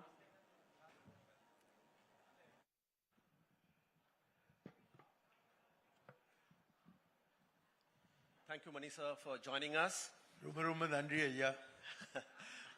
When we called Mr. Shankar Aiyar for this conclave, the only request that he has that he's traveling. He's in Kolkata, and from Kolkata he'll be coming to Chennai, and from Chennai the same evening he's going back to Delhi. For those who thought or said that he is aging, that is one reply. The second thing I noticed as I walked up is that lovely veshti with a tricolor on it. So why is the tricolor still on, sir? இதுவரைக்கும் நான் காங்கிரஸ்ல இருக்கேன். காங்கிரஸ் அதை ஏற்றுக்கொள்றது இல்ல. ஆனா எனக்கு தெரிஞ்ச அளவுக்கு நான் காங்கிரஸ்ல தான் இருக்கேன். இதுவரைக்கும் யாரும் எனக்கு கடிதம் போட்டு நீங்க இல்லைன்னு சொல்லவில்லை. மக்கள் நம்ம காங்கிரசுடைய தொண்டர்கள் இப்படி பேசுறாங்களே தவிர இதுவரைக்கும் வேணுகோபாலுக்கு தைரியம் இல்லாமல் இருக்கு நீ இல்லைன்னு சொல்றதுக்கு. இது வரைக்கும் யாரும் என்ன எக்ஸ்பெல் பண்ணவில்லை. ஆகவே நான் இந்த கலரை போட்டு இங்க வந்திருக்கேன். நல்ல வேளை நீங்க பார்த்திருக்கேன். ஏன்னா அந்த காரணமாகவே நான் இதை கட்டின்னு வந்தேன். இல்லாட்டாக்க நான் உங்க போல ஒரு சூட்ல வந்திருப்பேன், ரொம்ப அழகா இருந்திருப்பேன். ஆனால் நான் ஒரு காங்கிரஸ் ஆளருங்கிறத காட்டுறதுக்கு நான் இதை கட்டின்னு வந்திருக்கேன். உங்களோட கருத்தை காங்கிரஸ் கருத்தா எடுத்துக்க முடியாதுன்னு கேசி வேணுகோபால் எல்லாருமே சொல்றாங்களே. கேசி வேணுகோபால் நேத்திக்கு காங்கிரஸ்ல வந்திருக்கிறவர். அவர் பிறக்கிறதுக்கு முன்பே நான் காங்கிரஸ்ல இருந்திருக்கேன். அவர் யாரு என்னை பத்தி இப்படி சொல்றதுக்கு? அவர் ராஜீவோட இருந்தாரா? அவர் இப்போ நம்ம அண்ணாமலை வந்தார், அவர் ஐபிஎஸ் ஐயா, நான் ஐஎஃப்எஸ். ஆனாலும் நான் ராஜினாமா செய்து ராஜீவோட பணியாற்றி நான் அரசியல்ல அவர் காரணமாக தான் வந்தேன். அவர் தவறி போனதுக்கு ஒரே காரணம் நான் என்ன ஆதரிக்கிறதுக்காக அவர் ஸ்ரீபெரும்புதூர் வர நேரத்தில் நான் மயிலாடுதுறையில அவருக்காக காத்துட்டு இருந்தேன். அவர் வரவே இல்லை. இதான் இங்கேயே அவர் அது பழிக்கொள்ளை நடந்து அவரால் என்ன வர முடியல. இப்போ இந்த கேசி வேணுகோபால் யாரு? காங்கிரஸ் அவர் ஏது இருக்கா? அது ராகுல் காந்தி போட்டிருக்கார். ராஜீவ் போட்டிருப்பாரா? ராஜீவ் போட்டிருப்பாரா? அவரை எதுக்காக வீணா என்ன பிடிச்சு இப்படி அவமானம் செய்யறது? எனக்கு 85 வயசுப்பா, என்ன போட்டி என்கிட்ட? எதற்காக அவங்களுக்கு இவ்வளவு பயம்? யாரோ ஒருத்தர் ஒரு ப்ரோக்ராம்ல உங்க போல ஒரு ஆங்கர் அவர் ஆங்கிலத்தில் என்ன சொன்னார்னா, why does this neglected, frustrated octogenarian matter so much to the Congress party? அதே கேள்வி நான் உங்களை கேட்க விரும்புறேன். இதுக்காக என்ன பத்தி இவ்வளவு அவங்க பேசுறாங்க? நான் என்ன விட்டுட்டாங்க, என்ன கைவிட்டுட்டாங்க? நான் எங்கேயும் இல்லை, நான் யாரும் இல்லை. ஆனால் என்னமோ இன்னி தேதியில நீங்க என்னை இங்க கூப்பிட்டதுக்கு காரணம் வேணுகோபால் தானே, இல்லாட்டாக்க நீங்க கூப்பிட்டுருப்பேளா? எதுக்காக கடைசி நிமிஷத்துல நீங்க என்னை கூப்பிட்டு? ஏனென்றால் வேணுகோபால் வீணா என்ன தட்டினார். அப்படி இருக்கிற சூழ்நிலையில ஏதோ எனக்கும் ஒரு முக்கியத்துவம் உண்டுங்கிறது நீங்க சொல்லிதான் எனக்கு தெரிஞ்சது. இல்லாட்டாக்க என்ன எல்லாரும் மறந்துட்டாங்கன்னு நான் நினைச்சிட்டு இருந்தேன். நல்ல வேளை இந்த வேணுகோபால் காரணமாக நான் இங்க மீண்டும் உருவாகி வந்திருக்கேன். நன்றி. நடக்க போறது தமிழ்நாட்டுடைய சட்டமன்ற தேர்தல். நீங்க மயிலாடுதுறையுடைய முன்னாள் நாடாளுமன்ற உறுப்பினர், அப்புறம் இந்தியா கூட்டணிக்கு தலைமை தாங்கணும்னு திரு மு க ஸ்டாலின் சொல்றீங்க. அப்ப ரெலவன்ஸ் இருக்கு தானே? அந்த அடிப்படையில நீங்க உங்க கருத்து முக்கியமாயிடுது. நான் அதுக்கு பதில் கொடுக்கிறேன். சுதந்திரத்துக்கு பிறகு 3 பிராமணர்கள் இங்க தேர்ந்தெடுத்து வந்திருக்காங்க நாடாளுமன்றத்துக்கு. ஒருத்தர் பட்டாபிராமன்கிறவர், சிபி ராமசாமி ஐயருடைய மகன். அவர் ஒரே ஒரு முறை தேர்ந்தெடுத்து வந்தார் 62ல. அதற்கு பிறகு வைஜெயந்தி மாலா, அவர் ஒரே ஒரு முறை தென் சென்னையிலிருந்து தேர்ந்தெடுத்து வந்தார். ஆனால் நடிகரா இருக்கிற காரணமாக வந்தார், பிராமணமா இருக்கிற காரணமாக வரல. நான் என்னுடைய தப்பு இல்லை, நான் ஒரு பிராமண குடும்பத்துல பிறந்திருக்கேன். ஆனா நான் பிராமணன் இல்லை. நான் எல்லாருக்கும் நான் தொகுதியில சொல்லியிருக்கேன், என்னுடைய பாவம் என்னுடைய தப்பு இல்லை. நான் ஒரு பிராமணர் குடும்பத்துல பிறந்தேன். எனக்கும் ஜாதிக்கும் எந்த விதமான சம்பந்தம் கிடையாது. நான் முதல்ல வந்த நேரத்துல திராவிடர் கழகம் சொல்லியிருந்தாங்க தன்னுடைய காடர்ஸ்ட, நீங்க எப்போதும் கையோட ஒரு கத்திரிக்கோல் வச்சுக்கோங்க, பூனலை பார்த்தாக்க நீங்க அறுத்துங்க. நான் என் ஷர்ட்டை எடுத்து ஒவ்வொரு மீட்டிங்ல ஷர்ட்டை அறுத்து, நீங்க வாங்க உங்க கத்திரிக்கோலோட என்னுடைய பூனலை நீங்க அறுத்து போடுங்க. முடியாது, ஏன்னா நான் பூனல் கட்டிக்கிறது இல்லை. நான் அவங்கள்ட்ட சொல்லுவேன், உங்க கிராமத்துல எவ்வளவு பெரிய ஒரு பாத்திரம் இருக்கோ அதுல நீங்க சிக்கன் கறி போடுங்க. என்னுடைய எதிர் வேட்பாளர் கல்யாணங்கிறவர், அவரையும் என்னையும் கூப்பிடுங்க. யாரு கூடுதலா சிக்கன் கறி சாப்பிடுறாங்கிறது நீங்களே பார்த்து தீர்மானிங்க. நான் என்னுடைய பேர் ஐயர், அதை வச்சுக்கிறதுக்கு ஒரே காரணம், அந்த காரணத்தை நான் முதல் மீட்டிங்லயே கும்பகோணத்துல சொன்னேன். ஏன் நீங்க ஏதோ செக்குலரிசத்தை பத்தி பேசுறதுக்கு இங்க வந்திருக்கேள், ஆனால் பேர் என்னமோ ஐயர்ன்னு வச்சிருக்கேன். அதுக்கு நான் பதில் கொடுத்தேன். முதல் முறை என் பேரு பத்திரிகையில வந்த நேரத்துல நான் டெல்லி யூனிவர்சிட்டியில எக்கனாமிக்ஸ் ஆனர்ஸ் உடைய ரெக்கார்டை ஒடிச்சு நான் முதல் இடத்துல வந்தேன். அந்த நேரத்துல தான் என் பேர் முதல்ல பத்திரிகையில அச்சடிச்சாங்க. இந்த ஐயர்கிறது இல்லாமல் இருந்தால் முழுமையான புகழ் உத்தரப்பிரதேஷ்க்கு போயிருக்கும். ஏன்னாக்கா மணிசங்கர்கிற பேரு உத்தரப்பிரதேஷ்லயும் பீகார்லயும் பரவலமாக இருக்கின்றது. தமிழ்நாட்டுக்கு இந்த புகழ் போய் சேர்ந்ததுக்கு காரணம் ஒண்ணுதான், ஐயருங்கிற ஒரு அடையாளம். நான் பிறந்தது பாகிஸ்தான்ல, நான் வளர்ந்தது தேராதூன் வட இந்தியால, நான் படிச்சது டெல்லியிலையும் மற்றும் வெளிநாட்டிலையும், நான் வாழ்ந்தது வெளிநாட்டுல. இங்க வந்த நேரத்துல என்னால தமிழ் கட்டோட பேச தெரியாது. இன்னி தேதியில நான் என்ன சொல்றேன்னா, உங்கள் அனைவருக்கும் நீங்க பேசுறது செந்தமிழ், நான் பேசுறது என் தமிழ். ஸோ அந்த அளவுக்கு நான் கத்து கொண்டு வந்திருக்கேன். ஸோ இந்த நேரத்தில் என்ன அவமானமா என்னோட ஒரு அந்த அப்படிப்பட்ட ஒரு பிஹேவியர் இருந்தாக்க என்னால தாங்க முடியும். ஆனால் தாங்க. வணக்கம் வணக்கம் வணக்கம். என்னுடைய ஹீரோ வந்துட்டார், பி.டி. ராஜன் அவர்கள். வணக்கம் சார், ரொம்ப நன்றி. சொல்லுங்க. As you said, you are always in a Congress. Congress may not want you, or certain people in Congress may not want you, but they can't take the Congress out of you. Today we had the Honorable Chief Minister here with us a short while back, and I heard you saying that Ninga vanne mudiyum, sir. You have to be the leader, you have to be the chairman. But for the Congress, there is another leader. adukku ore kaaranam. அவர் இங்கே உரையாற்றின்னு இருக்கும் பொழுது ஒன்று சொன்னார், பாதி தமிழ்ல பாதி ஆங்கிலத்தில். அவர் என்ன சொன்னார்னா, நம்ம கட்சியுடைய கொள்கை மதச்சார்பின்மை மற்றும் சோசியலிசம், அதுதான் என்னுடைய கொள்கை. என்னுடைய கட்சி இன்னி தேதியில மதச்சார்பின்மையில எவ்வளவு நம்பிக்கை வைக்கிறது. நானே சவாலிட்டு இருக்கேன். 5ஆம் தேதி 5வது மாதம் 1989 அன்றைக்கு சட்டமன்றத்தில் ராஜீவ் காந்தி அவர்கள் ஆங்கிலத்தில் சொன்னார், only a secular India can survive. அடுத்தது அவர் என்ன சொன்னார்னா, and an India that is not secular perhaps does not deserve to survive. நான் சவாலிட்டு இருக்கேன். மகனுடைய வாயில தோப்பனார் சொன்னதை உங்களுக்கு தைரியம் இருக்கா திருப்பி இன்னைக்கு சொல்லறதுக்கு? அந்த தைரியம் இல்லாவிட்டால் நீங்க மதச்சார் பெற்ற ஒரு கட்சியா? ஸ்டாலின் அவர்கள் பொறுத்த வரைக்கும் தைரியமா ஏது ராஜீவ் அன்றைக்கு சொன்னாரோ அது அவர் மீண்டும் சொல்லறதுக்கு எப்போதும் தயாரா இருப்பார்.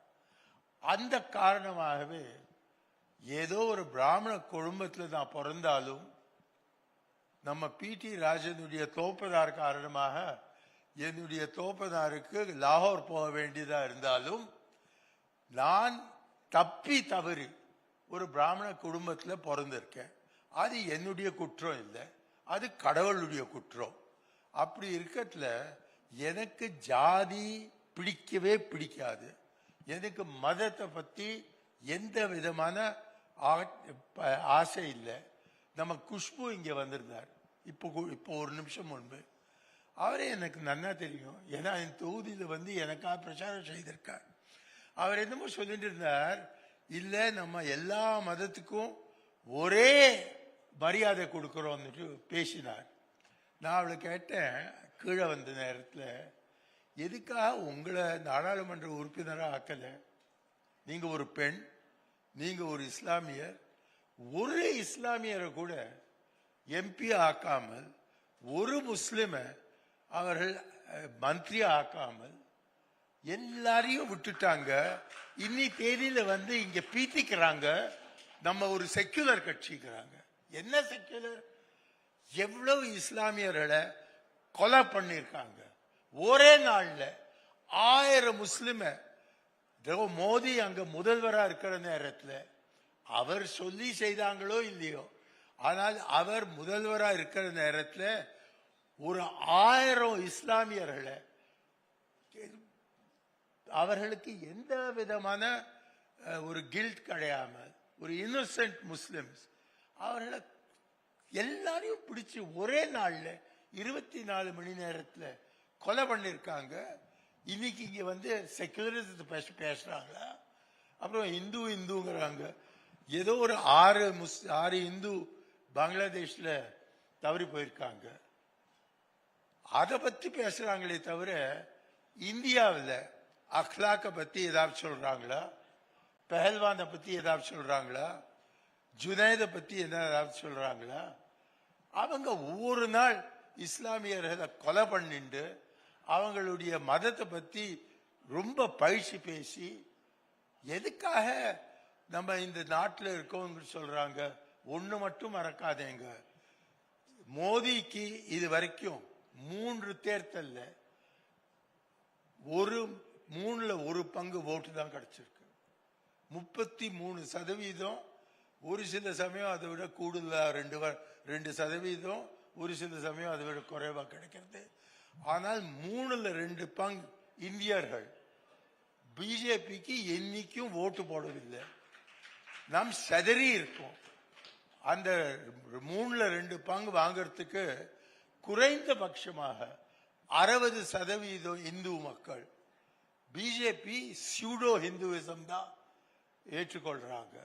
அவங்க உண்மையான இந்து மதத்துடைய சித்தாந்தங்களோ இந்து மதத்துடைய வியூ பாயிண்டோ அதெல்லாம் ஏற்றுக்கொள்றது இல்லை.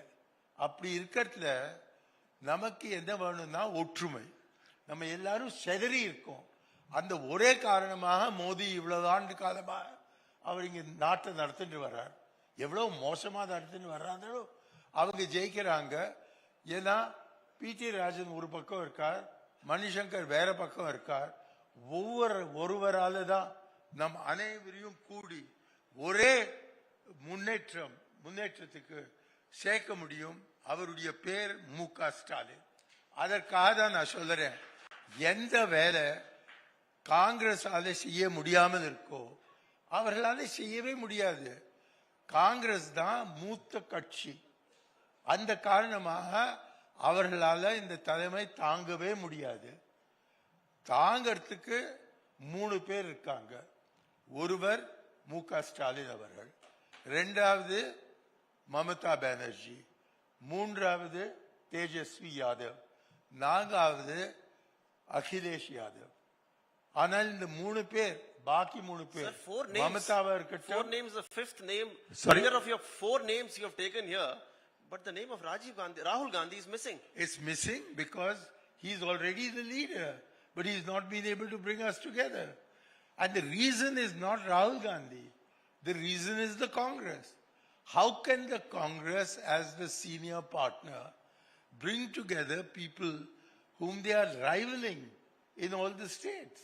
இங்க தமிழ்நாட்டில் மட்டும் நம்ம கூட்டணி திமுகவோட 23 வருஷமாக தொடருது. ஏன்? அதற்கு அடிப்படையான காரணம் ஒண்ணுதான். என்னுடைய படுகொலை செய்யறதுக்கு ஜெயலலிதா தன்னுடைய ரவுடிகளை அனுப்பிச்சாங்க. நான் செத்து போயிருப்பேன், ஆனால் நான் பழைச்சேன். காரணம் கலைஞர்.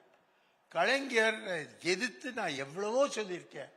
ஆனால் அந்த நேரத்தில், என்னுடைய படுகொலை செய்யற நேரத்தில் 13ஆம் தேதி அக்டோபர் 2003 கலைஞர் அவர்கள் தன்னுடைய திமுக ஆள்கள் காரைக்காலில் யார் இருந்தாங்களோ அவங்களே என்னை போய் காப்பாத்துறதுக்கு சொன்னாங்க. அதே நேரத்தில் எனக்கு பாதுகாப்பு அளித்து என்னை மயிலாடுதுறைக்கு அழைச்சிட்டு வந்தாங்க. அந்த நேரத்தில் கோசி மணி போல ஒரு மூத்த தலைவர் ட்ரெயின்ல உட்காந்து இருந்தார் சென்னை வரத்துக்கு. கலைஞருடைய போன் அவர்கிட்ட வந்தது, நீங்க ட்ரெயின்ல இருந்து இறங்குங்க, மணிசங்கரை போய் நீங்க ஆதரிங்கன்னு அவர் சொன்னார். அவரை மறக்க முடியுமா என்னால? நான் அவரை சந்திச்ச நேரத்தில் எனக்கு அவருடைய தமிழ் அவ்வளவா புரியல. ஆனால் என்னோட ஒருவர் இருந்தார், ராஜகுமார்கிறவர். இன்னைக்கு இங்க இல்லை, எங்கேயோ பெங்களூர் போயிருக்காரா.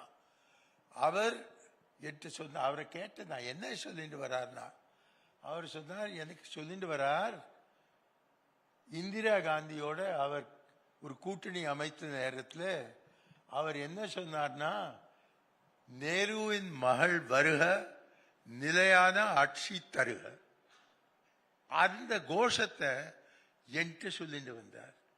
எனக்கு அவ்வளவா தமிழ் தெரியாத இருக்கிற சூழ்நிலையில அவர் என்ன சொன்னார்கிறது எனக்கு புரியவில்லை. அதற்கு பிறகுதான் ராஜகுமார் எடுத்து எனக்கு சொன்னார். ஸோ அப்படி இருக்கத்துல அவர் தான் என்ன ஆசீர்வாதித்தார். எந்த நேரத்தில் நான் அவரை கடுமையாக கண்டிச்சுட்டு இருந்தேன். அப்படிப்பட்ட ஒரு தலைவர் நம்ம நாட்டுக்கு அவசியம். அவருடைய மகன் இன்னி தேதியில இருக்கின்றார்கள். அவருடைய தலைமையில நாம் முன்னேறலாம். வேற ஒருவரும் கிடையாது. எந்த அளவுக்கு மு.க. ஸ்டாலின் அவர்களால இந்த கூட்டணியை நடத்த முடியுமோ அந்த திறமை வேற யாருக்கும் கிடையாது. One last question, sir. So you have accepted Rajiv Gandhi as your leader. Yes. But you are critical on Rahul Gandhi, and also you said I am still with Congress. Your comments are embarrassing for the party. You know, what do you see? Like your comments in the recent comments are all embarrassed by somebody they have put on one side. Then do they deserve to be where they are? Who has made Venugopal the General Secretary? That person I want to ask. If you cannot find anyone other than Venugopal to be your General Secretary, by what right do you want to lead the India Alliance? Look at Mukha Stalin. He was a great mayor of Chennai. He's now been, and I don't need to say it, P.T. Rajan is sitting here. Another Raja came. I'd never met him before. he spoke to us here. He told us what an outstanding performance Tamil Nadu has given. These BJP people were talking absolute rubbish, and the only one who was talking more rubbish than the BJP was the ADK spokesman. It is fantastic that the same privileges are available from the center to Tamil Nadu as are available to UP and Bihar. Why are UP and Bihar unable to take advantage of it? That BJP spokesman was claiming that it is we who gave it to Tamil Nadu. Are you are there to give it also to UP and Bihar. Why don't they take advantage of it? Because they are your friends. That's why. And why does Tamil Nadu take advantage of it?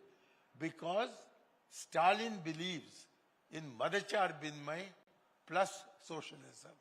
That is what makes him a great chief minister. And while he cannot embrace me because of my surname, the fact is that I embrace him despite having my surname. It's not my fault that I'm an Aiyar. Yes, sir. It is, I don't even regard myself as an Aiyar. It is only because I live in North India that in order to prove that I am a Tamil, I call myself Shankar Aiyar. Otherwise, the name Shankar is widely used in Uttar Pradesh and in Bihar. So I don't want to be mixed up with them. Yes, sir. I don't want to be a Bengali called Shankar. Yes, sir. Thank you. One small thing, sir. We would love to talk to you. It's been 30 minutes is far too less. For 3 decades you spent in politics and always on top of headlines. Actually more. Yes. I've spent 4 decades in 40 minutes is not enough for you. 4 decades. Thank you, sir. Thanks a lot for joining us on I really this am town grateful. hall. Thank you for having offered me this opportunity. ரொம்ப ரொம்ப நன்றி ஐயா. உங்க காரணமாக என்னால 2 ஆண்டு காலத்துக்கு பிறகு தமிழ்நாட்டுக்கு திரும்பி வர முடிஞ்சது. இங்கே உட்கார்ந்து 2 ஆண்டு காலமாக நான் ஒரு வார்த்தை தமிழ் பேசினதில்லை. உங்கள காரணமாக தான் என்னால இன்றைக்கு என்னுடைய தாய்மொழியை பேசுறதுக்கு வாய்ப்பு கிடைத்திருக்கின்றது. மிக்க மிக்க நன்றி. எவ்வளவு நன்றி என் மனசுல உங்களுக்காக இருக்கோ அது சொல்லறதுக்கு வார்த்தைகள் என் வாயில இல்லை. அந்த அளவுக்கு நம்ம தமிழ் நியூஸ் 18 அவர்களுக்கு நன்றி கூறி விடை பெறுகிறேன். நன்றி, வணக்கம். தமிழ்நாடு வாழ்க, ஸ்டாலின் ஐயா வாழ்க.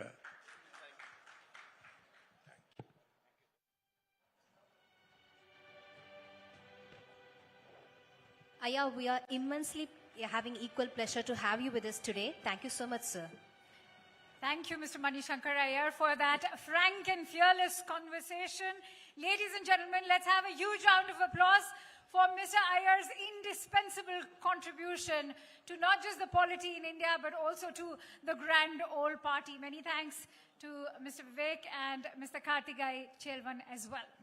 Yes, and with that, we are moving on to the next session. And to moderate this session, we call Mr. Zaka Jacob to on stage, please. நிதித்துறையில் தனது நிபுணத்துவத்தாலும் டிஜிட்டல் மாற்றத்தில் தனது உள்ளார்ந்த ஈடுபாட்டாலும் தமிழ்நாட்டின் தகவல் தொழில்நுட்ப சூழலை வேகமாக முன்னேற்றி வருகிறார் மாண்புமிகு அமைச்சர் அவர்கள் பழனிவேல் தியாகராஜன். மாண்புமிகு அமைச்சர் அவர்களை மேடைக்கு வருமாறு அன்போடு அழைக்கிறோம்.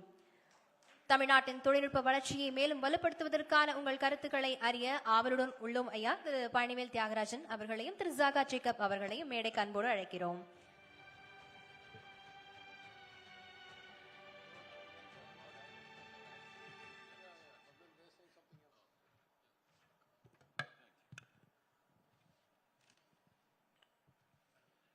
Mr. PTR, thank you very much for joining us here on the News 18 Town Hall. This is election season. We're in election mode. The Election Commission is likely to announce the dates, I believe, in the next few days. The CM was here earlier today, and he has framed this election contest as a Dravidian model versus North Indian model or Aryan model of election. I just want to look at, this model of development, which is, yes, high industrial growth. The overall growth of the state is 11.19% is what has been said by The Chief Minister and the Industries Minister also said that. But at the same time, it's also a high welfare model, whether it is the 1,000 rupees for women, the free bus travel, so on and so forth. How much is this sustainable, this high growth, high welfare model of development, which you have framed as a Dravidian model? First, thank you for having me. Let me also pay my respects to senior political leader Thiru Shankar Aiyar. I want to just make one point about what he said about his forefathers and mine. Sure. It is true that the Reservation Act of 1921, which restricted the number of former elites that could get into certain positions, probably drove his forefathers to Lahore. But what I want to say is that because of the brilliance of his father and the generations of privilege that they had, his father established a roaring practice in Lahore as one of the leading chartered accountants. And then after partition came back and was a very senior member of the profession in Delhi and retired, in his time was the president of the Chartered Accountants Association, ICAI. And now there is a memorial lecture in his memory instituted in the ICAI. And Thiru Shankar Aiyar asked me to deliver that memorial lecture 2-3 years ago. So if you look at the overall outcome for the state, we have been much better off because of reservations, because people who otherwise would not have got that temporarily without the same merit as his forefathers got in, but then provided the pathway and coattails for many others to come. And his forefathers went on to have brilliant careers anyway, in Lahore, in Delhi, at the national level. And we respect that, and I go and pay my respects when I give the lecture. So that's what the reservation system did for us. Some had to do a longer route, and some found new routes that didn't exist. Now, going back to your question, if you don't mind, let's just take like 3 minutes to go back to the basics, right? What is the job of a state in economic terms? The job of a government is basically, in my view, 3 things.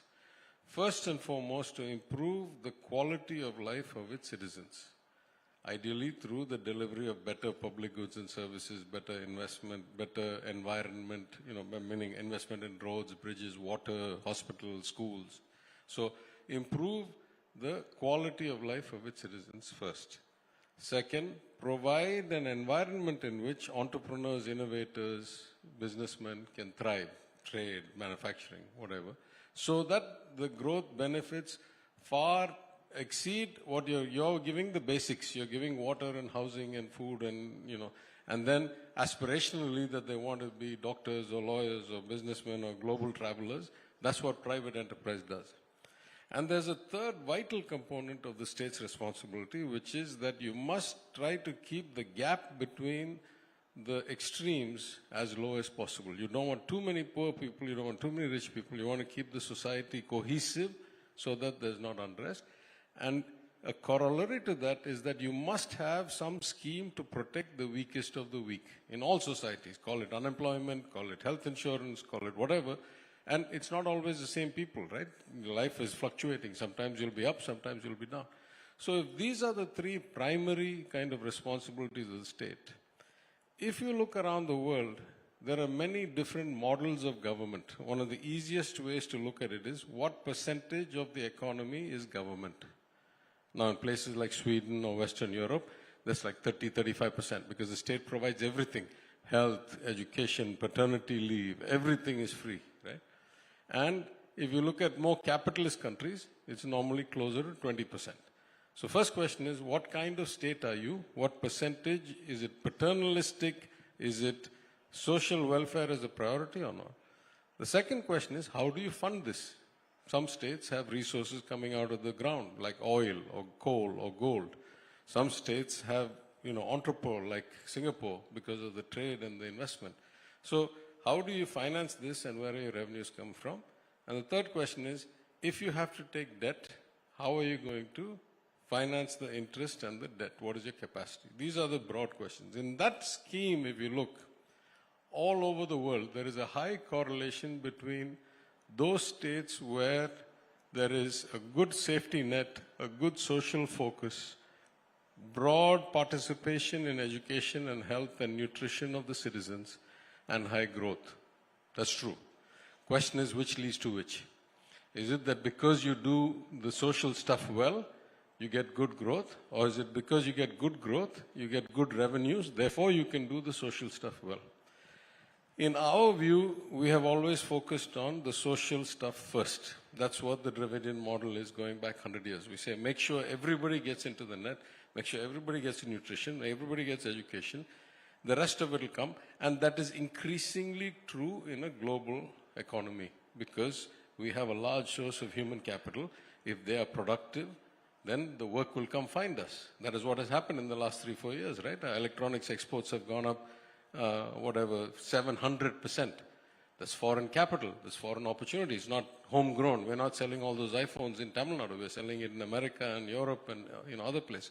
So this model is almost a predicate, I would say. It's very hard for me to say, should I have high welfare or high growth?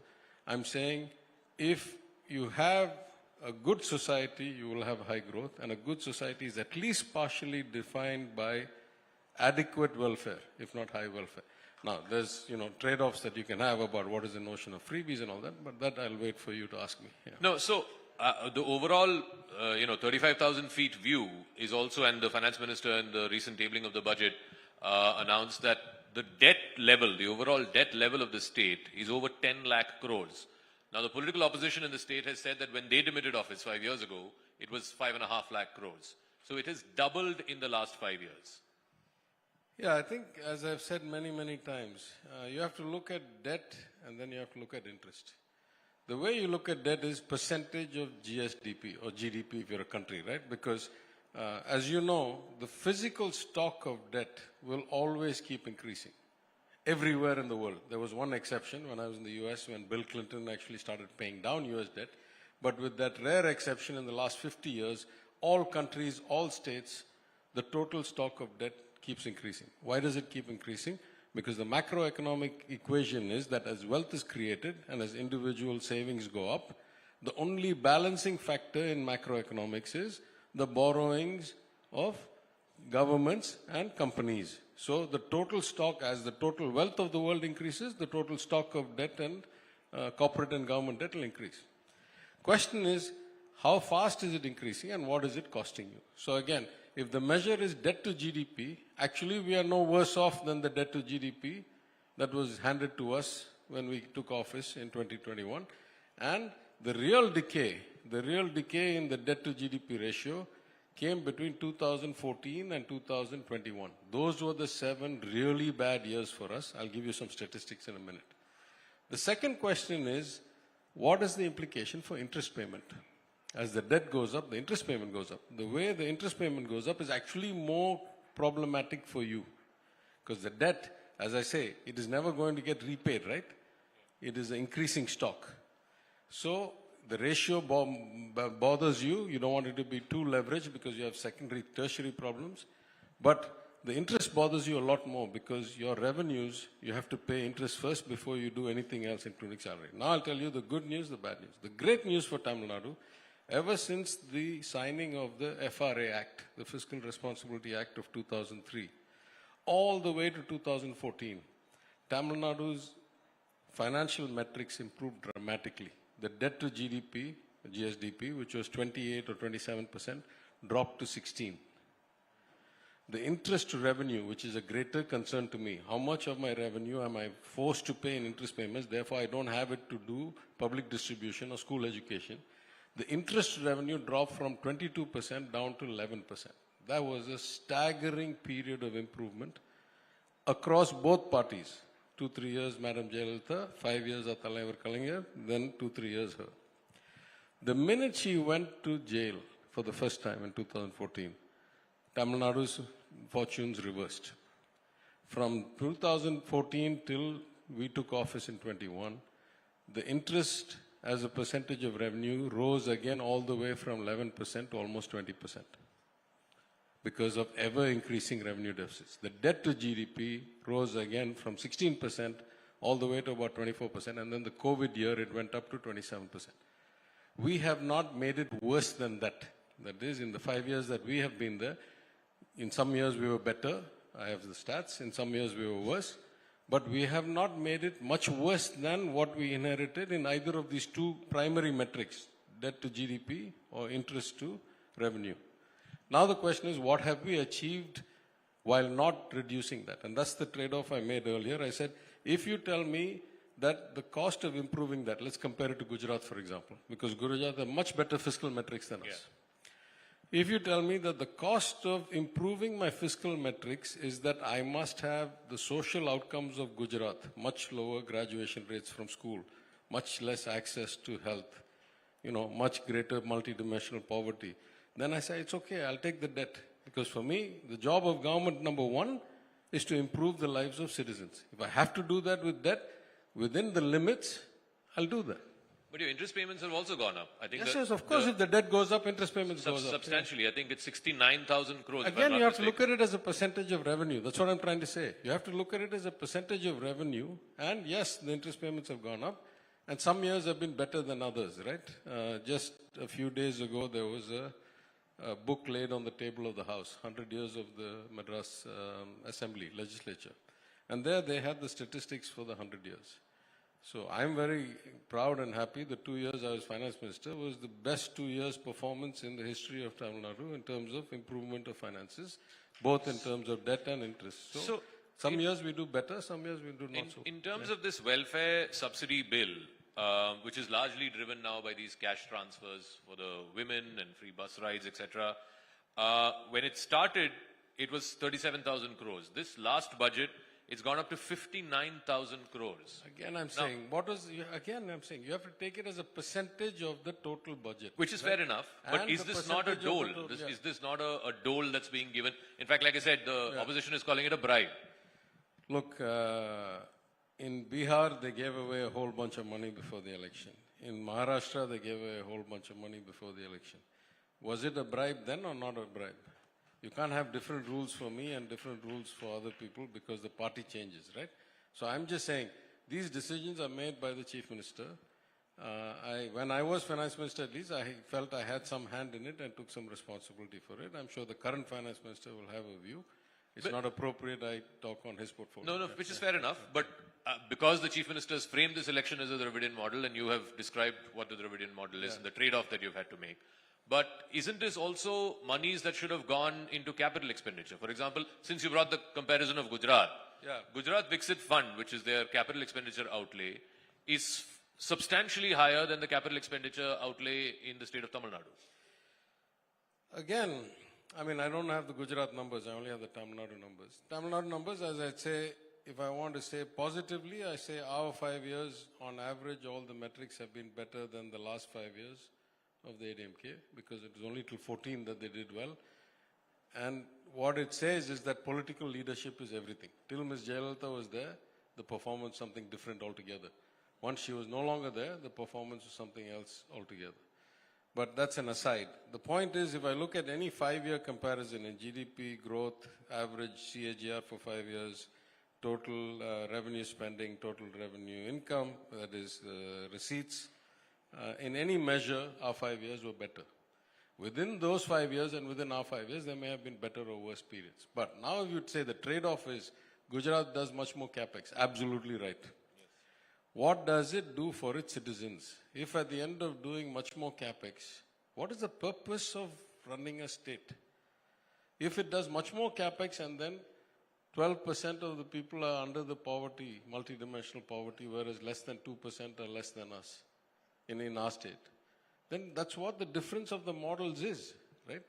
I don't know if you saw this article in the Economist magazine 2-3 months back, which is India's super state, where they compared Gujarat and Tamil Nadu, and they made the exact same point you're making. They have done much more investment in power generation, in infrastructure, in ports, in refineries. What has it led to? It has led to a few people becoming super rich billionaires, and the average citizen's quality of life being nowhere near ours, right? So let me get one final word on this very front, which is that, isn't this also one of the reasons why, and you made the political point about it, that some of these semiconductor plants are going away, Google is going away, others are going away, because you're not investing as much in capex? I think those are the bad examples. I think those are all directed transactions. Government of India is providing huge subsidies and directing them to those states where they have a BJP or ally. And those are not small. What is the Micron plant subsidy? $2 billion US. Government of India chose to give that to send them to Gujarat. You remember, as long as the BJP coalition was in Maharashtra, they had no problem with things going to Maharashtra. When it became the Congress, Shiv Sena, UBT, then they started directing things to Gujarat. Then when it became their government again, now they have a neutral stance. So there has never been in Indian history such a politicization of subsidy and directed investment from the government of India as there has been in the last 10 years. A lot of these investments are driven by direction from Delhi, not because there's a natural trade-off. I say it a different way. The amount of opportunity that is available to us because of the geopolitical structural shift away from 30 years of everything to China, disruption of the global trade order, disruption of the dollar dominance. The scale of opportunity is so vast that every one of the states who has access to this opportunity can hit the full potential of growth, and still there will be excess opportunity left.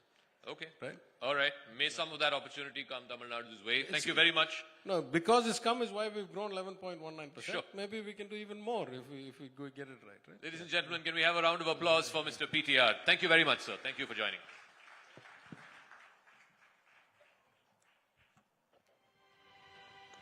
Thank you, Honorable Minister Tyagarajan. Your visionary leadership has indeed helped build a sustainable and inclusive digital economy in Tamil Nadu. Distinguished guests, please put your hands together for the Honorable Minister.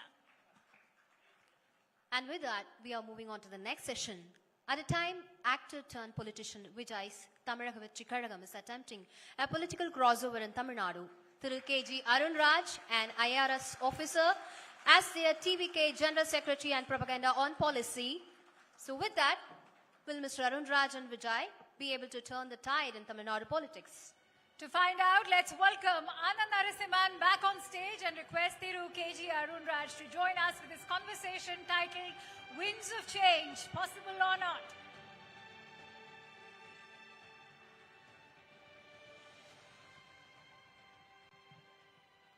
Okay, before we start this conversation, I have to be honest.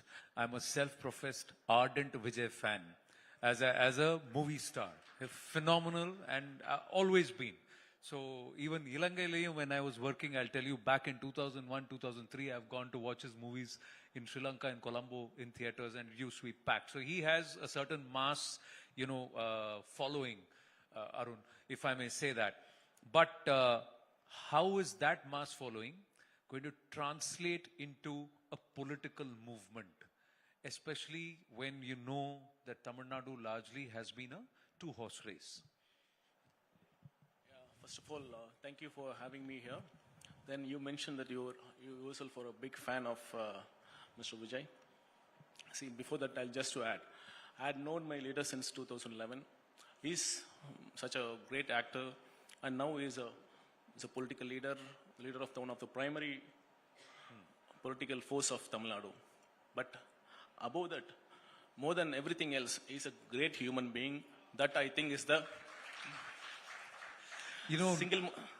I concede he's a great human being, but Right. not all great human beings make great politicians. yeah. But let me explain. Yeah. See, that is one of the primary reasons that he has been successfully able to lead this party. Now, coming back to your question that he is a popular actor, whether he will be able to translate this support or his fan base into potential supporters. See, this history always repeats itself. It's nothing new.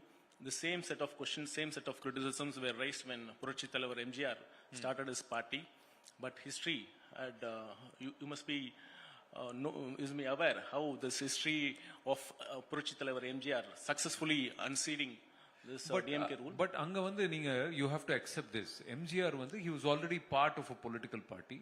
He had got certain amount of political experience. Same Selvi Jayalalitha also was part of that political party. As an actress, she went through a process. Adukaprom neenga pathina, many actors tried. Even Captain tried. Captain got a huge movement going, but it was never more than 8-10%. He was always a factor, but never a regional factor. After that, we saw Rajni sir try. He didn't. He decided not to do it. Kamal sir tried. You know, he's ended up in the DMK eventually. So, is it possible in a post-icon scenario in this time for Vijay sir to do what he's aiming to do? I'm glad that you asked me this question. You mentioned Vijaykanth's example and Mr. Kamal Hassan and Rajni sir, of course.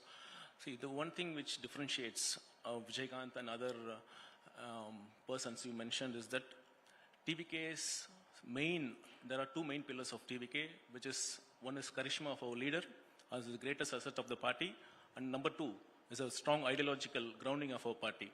If you see DMDK, Mr. Vijaykanth's example, there was confusion even in the name of the party itself. There was no coherent ideological understanding and ideological communication to the people. See, in our very first party conference at Vikramandi, that itself was celebrated as an ideological festival. That moment we took Periyar, that I feel that is the changing moment in this political landscape of Tamil Nadu. People with charisma, they don't speak ideology, and people who speak ideology, they don't have charisma. When this ideology and charisma, when they join together, it's a deadly combination, and that's the primary reason why TVK has now grown into this primary political force of Tamil Nadu. There is a big rally that is happening. Anga vandu enna announcement? What is so special? What is different that's going to happen? This is actually a pleasant coincidence that my leader is presently at Vellore, going to address party cadres. Now I am speaking here. Let me see. I haven't seen our leaders this thing, but one thing is sure. Our leader will echo the voices of the people. He will represent the aspirations of the people. You talked about your first rally and said that laid the ideological foundation. But many are asking, enna ideology, sir? What is your ideology? You know, you are trying to be centrist, but are you going to be nowhere? No, see, people, we can wake up people who are genuinely sleeping, but we can't wake up people who are acting like sleeping. We have told many times that, okay, our clearly communicated our ideology is secular social justice is our ideology. We stand for secularism. See, we are believers, and even in that first very conference, we have said that though we subscribe to Periyar, we don't subscribe to his atheist ideologies. Secularism is one of the core ideology of the party, then social justice.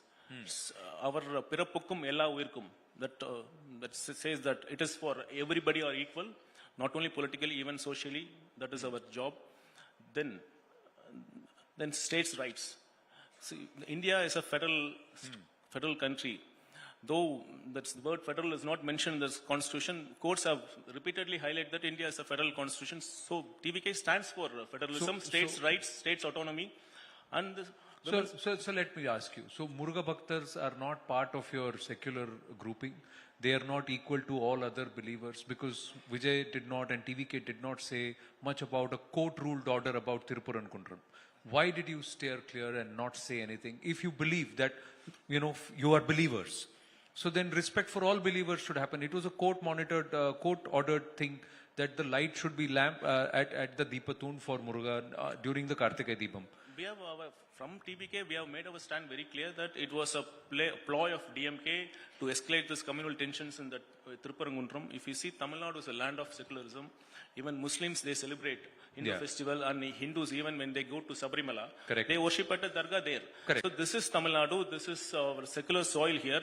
We don't allow communal forces to groom here. But unfortunately, DMK, which claims to be secular, is trying to use this Thirupurankuntram issue. See, there are two parties which have gained from this Thirupurankuntram incident. One is BJP and the other side is DMK. Even this, I think, if I remember correctly, one of the DMK MPs has publicly stated that it is because of Muslims this entire issue is erupted. No, I understand. Two political parties gained, but Makkal did not gain, no. The true Hindu devotees, had Vijay ensured that the court orders were followed, you would have had the entire mass of those devotees to say, thank you, you are the one who ensured that not violence, not politics, but actual following of the rule of law happens. I'm just saying, certain things we just feel that the TVK is very guarded. Oh, let's not touch this issue. Oh, let's not touch that issue. Is that conscious, or you're very worried about how you would structure your campaign ahead of the elections? it's nothing, we are not guarded about any issues or not. Any public issues, TVK is one of the first parties we have given our voice. It's not that leader should speak for every issue and every moment. We have a system in place. We have second-rank leaders out there. Party issues as statesmen. And our, even for every issues, they have been addressed by TVK. DMK எத்திட்டுனா அவா pressure போடுறா, BJP எத்திட்டுனா அவா pressure போடுறா, நீங்க சொல்றது. How is that pressure and where is that? How are they pressurizing you? Okay, see, let me come back to this. Let me come to this issue of this SOP. See, this DMK government had come up with this standard operating after Karur. Yeah, after this Karur, this SOP. This I must mention. I take this opportunity and to stay at this stage that this SOP is one of the most draconian SOP ever made in the state of India. Because, see, this very philosophy of this SOP is that it is shifting the onus of the safety and security of the people onto the political party which intends to conduct a political rally. And see, if the intended crowd is more than 5,000, this permission cycle itself is 2 weeks. So it is unfair. And if it is more than 50,000, it goes to nearly 1 month. And secondly, there is a clause which says that preference will be given to recognized political parties. Why on earth this clause should be there? I really doubt. This intent of this government is very clear. This particular clause has been inserted only for TVK because they want to prevent at any cost from our leader meeting these people. But ஏன் இவ்ளோ பயப்படுறாங்க sir? Why do you think they are wanting to stop the TVK? Because new party, one star is trying to start a why should it trouble the DMK? Yeah, they're a big party. No? They are a big party. But see, I'll tell you, DMK is afraid because they know what's happening on the ground. They know how much support TVK has. How much has it got, sir? Matram varuma apdi kekana, sir. See, there is a silent wave happening in Tamil Nadu. There is a pro-change. This is led by a charismatic leader of our leader. Definitely change is going to happen. This is the single most important sentiment. If you travel across Tamil Nadu, across every village, if you see, there's the single most sentiment of the people is that they want change. It is because it's more than 50 years they have been voting for the two parties, and for them, there is no difference at all between this DMK and ADMK. Ultimately, their livelihoods have remained stagnant, and that the quality of public goods. Some are calling you 10% party, in the sense you'll get 10% vote share. Some are saying maximum 20% vote share. In that case, you will not be king. When I say you may be in a position to be kingmaker, but you will not be king. See, what's your thought process? See, do you agree, disagree? This assessment of 20% or 15%, I would say, I will just give an example. When we started, they started with 2%. 2%, ama, ipo 0 pollutaanga. They started, then some said they will not cross double digit. Now they say it's 15%. Now others say that's okay, it has reached cross 20%. See, I'm little conservative. Some people may claim more. Even in my conservative assessment, we have crossed 30%. This is your conservative estimate, you're saying 30%. Yes, this is not something I am boasting, I'm overconfident. This is a reality which I am seeing because I am also traveling. I'm also so how many meeting seats? the people. How many seats? We will comfortably form the government. We have this people's support. And then one more thing you said, DMK is strong and the other party. See, if DMK is really strong, why are they helping on this alliance? We have declared we are ready to fight this elections alone. Can DMK, if they have the guts, if they believe they have this people's support, why don't they contest alone? Because never in the history DMK has won by contesting alone. So same thing here. But you are also looking for alliance partners. You are also open to alliances. See, this first statement during this conference that we are open to sharing in power. That is a principal decision. I would see that was in 2 years back when the first party conference was there. Nobody had imagined this TVK had grown to this extent. Even at this stage, our leader was very clear. This is what we are going to do. Even if we have this capacity to form this government alone, if some parties come believing in us, then definitely we are open to power sharing. And I would again reiterate, that is a principal stand, that is not a stand to attract potential alliance partners. No. So if tomorrow Congress party says we want to align with you, will you align with them? Yeah, let it happen. Let's see, our leader will take a call. No, but seriously, then where does your politics lie in terms of who are you going to be your alliance partners and who are not? See, regarding alliance, we are very clear from the day one. From the day one, our stand has been very consistent, even till now, and that will be the same tomorrow. And that is, we want to have an alliance on our leadership. And this is not something so that means the Congress has to agree that Thiru Vijay will be the CM face. Let me complete why this stand that any leader, any alliance should be under our leadership. It is not for a greed of power that we should be the CM or we should garner more ministerial berths. It's not for that. This is not for greed of power. The very purpose our leaders started this party is to do something good for the people, and that can happen only when we are at the helm of the affairs. And if you are if you are playing second fiddle to other parties, then definitely there will be a lot of compromises, and that intended way in which we wanted to serve the people may not happen. But Arun Raj, if I may ask you, okay, somebody says Vijay sir will be the chief minister, but you are the smaller party. In the election, if you are the smaller party and yet he is the CM, will he get a free hand? Pardon me, who is this? I'm just saying, if you ally with somebody and the TVK is the smaller party in that alliance, yet Thiru Vijay is the chief minister, will that work? This may be your wishful question, but this is definitely not going to happen. And TVK will emerge as the single largest party. You believe TVK? Okay, now this belief comes. I'm a doctor. I have a scientific tempered mind. This belief and this confidence comes from the ground results. What is the difference? What is that? Because usually what happens is DMK, we'll go to ADMK, or ADMK, if it's not ADMK, we'll come back to DMK. So one after the other happens. This time around, why do you believe there is a sentiment on ground which says neither of these two? See, that's what I have mentioned earlier. Both ADMK or DMK are two sides of the same coin. For the people, there is no, as I mentioned earlier. Sir, but the coin has only two faces. No, there is no third face. You can't have a coin standing. When you toss, it's got to be head or tail. It won't stand like now this. The first time, how does the TVK come? Please. For the first time, a credible party has come as a real alternative. Many people from other states of the country may criticize Tamil Nadu people that they have accepted cash and they have voted for one party or the other. But wisdom, I would definitely say it is very, very unfair, or it's foolish to underestimate this wisdom of the common people. They have not got this alternative till now. This first time, maybe after 50 years, people of Tamil Nadu have got this real alternative, and you will see how people are wise. And this, I must say, you can't say ADMK is alternative to DMK alternative to ADMK, because they are both one and the same, and we are the real alternative here. What makes you the real alternative? Who among the voters will come out and vote for you? Women, youth, senior citizens, male-dominated vote? Where is, or is it caste-driven? Where is your vote coming from? All of the above. All of the above. Sir, multiple choice la ella boxing tick pani solradhu romba easy, sir. See, you have to have. People of Tamil Nadu know, they understand, they see. That intention matters. Intent matters. See, if a party, if they are able to spend 30-40 crores for a seat, do you think these people can expect any sort of good governance from this?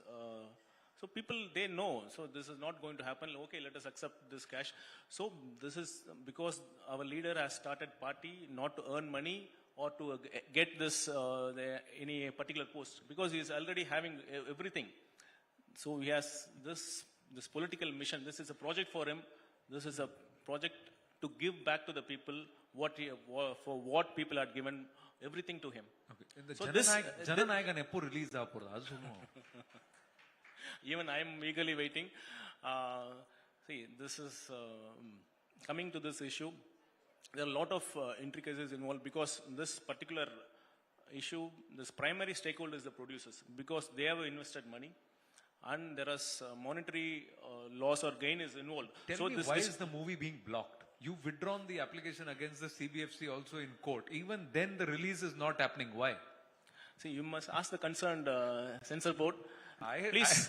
I'd really appreciate if you ask the same question to them and get us the answers.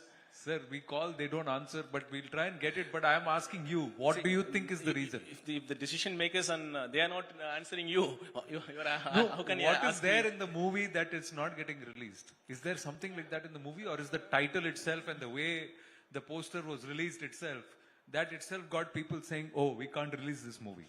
What happened there? See, one thing is sure, people are afraid of, both the ruling establishments, they are afraid of TVK and our leader. They are trying to stop our, either by virtually and real people's connect, they are trying to prevent. Right. On ground, mass leader, he's going to bring about a change. He's the one who's giving you the alternative option. That is what the TVK believes Vijay and his party are doing. Do they have the ground, presence, booth level presence, the cadre to do that? Well, we'll see what Vijay says in Vellore. But Arun Raj, always a pleasure speaking with you. Thank you so much. Wish you and the entire party all the very best. Thank you. Before I end, I'll just like to add this about this party cadres. See, TVK is one party which have filled all these booth level agents here for all the booths in Tamil Nadu. There is a qualitative difference between our booth agents and the agents of DMK and ADMK, other two parties. Right. They work for money. But our booth agents, they work for a leader out of their love and affection and for this social responsibility they have. So money can't buy them. And you see, this is the strongest cadres we have. See. Yes. We'll see. Thank you. ஜனங்களோட மதம் பார்க்கலாம் மாற்றம் வருமா இல்லையா ரொம்ப நன்றி. Thank you very much.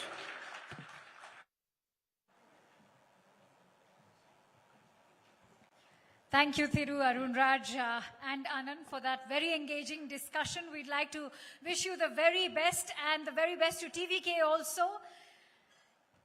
Now, at a time when power structures and political narratives are actively intersecting, especially in the state of Tamil Nadu, it's also imperative to build upon a high impact and meaningful narrative.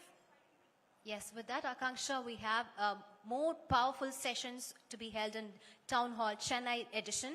And for that, we would be inviting our Deputy CM onto the podium next. So he's arriving in any minute by here. Udhayanidhi Stalin, of course, needs no introduction. As we all know, his contribution to not just the area of sports, but in shaping youth politics also in the state of Tamil Nadu remains an example. It has been an indispensable contribution, as we all know. As a youth icon and a leader committed to the development of our state, Honorable Deputy Chief Minister has spearheaded numerous initiatives from uplifting rural sports to pioneering special welfare programs. And we will be talking about all of those contributions that he's made and how they will now charter the future course for the state of Tamil Nadu. I do hope sincerely that you've been enjoying these enlightening discussions that we've had. Much of it will be feeding that conversation we intend to have with the Honorable Deputy Chief Minister, Udhayanidhi Stalin, who should be with us in the hall any time from now. So ladies and gentlemen, wait with bated breath for the Honorable Deputy CM to be with us here on the stage at the Town Hall in Chennai that we've organized for you today. Yes, through the course of the day, we'll bring you more conversations, viewpoints and touch points that truly matter to the state, offering the people of Tamil Nadu meaningful insights and directly from the leaders, policymakers and experts. Stay tuned with us. There's no political play that we have missed out in the discussions today. I'm sure Lavanya will also agree with us, whether it is the DMK or the NDA front, whether it is exploring, say, the contribution that's being done by relatively newer players like the Bharatiya Janata Party, even the TVK. I'm sure you've been able to gauge for yourself how all of these players, not just the dominant ones, whether it is the DMK or the AIADMK, are now making in terms of the difference that they're making to the overall political landscape of Tamil Nadu. But remember, the pivotal conversations are happening as we speak. To begin with was that keynote address by the Honorable Chief Minister Thiru M.K. Stalin. And in just a bit from now, you should be hearing from the Honorable Deputy Chief Minister Udhayanidhi Stalin as well.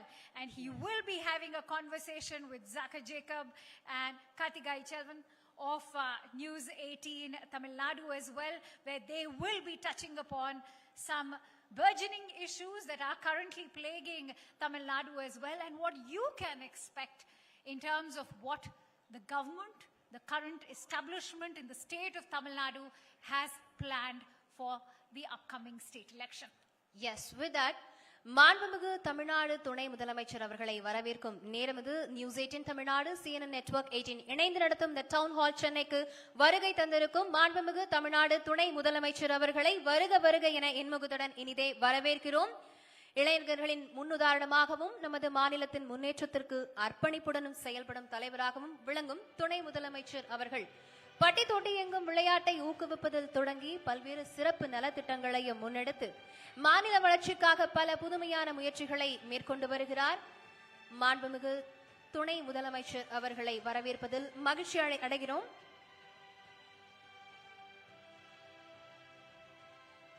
மாண்புமிகு தமிழ்நாடு துணை முதலமைச்சர் அவர்களை மேடைக்கு வருமாறு அன்போடு அழைக்கிறோம்.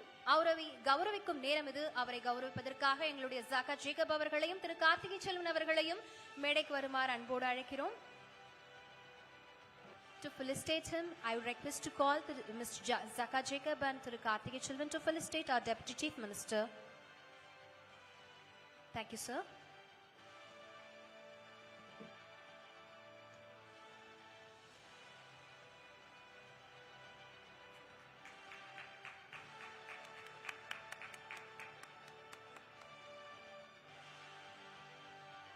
Thank you, sir. மாண்புமிகு தமிழக துணை முதலமைச்சர் அவர்களின் சிறப்புரைக்கான நேரம் இது. அவர்களை சிறப்புரையாற்ற வருமாறு அன்போடு அழைக்கிறோம்.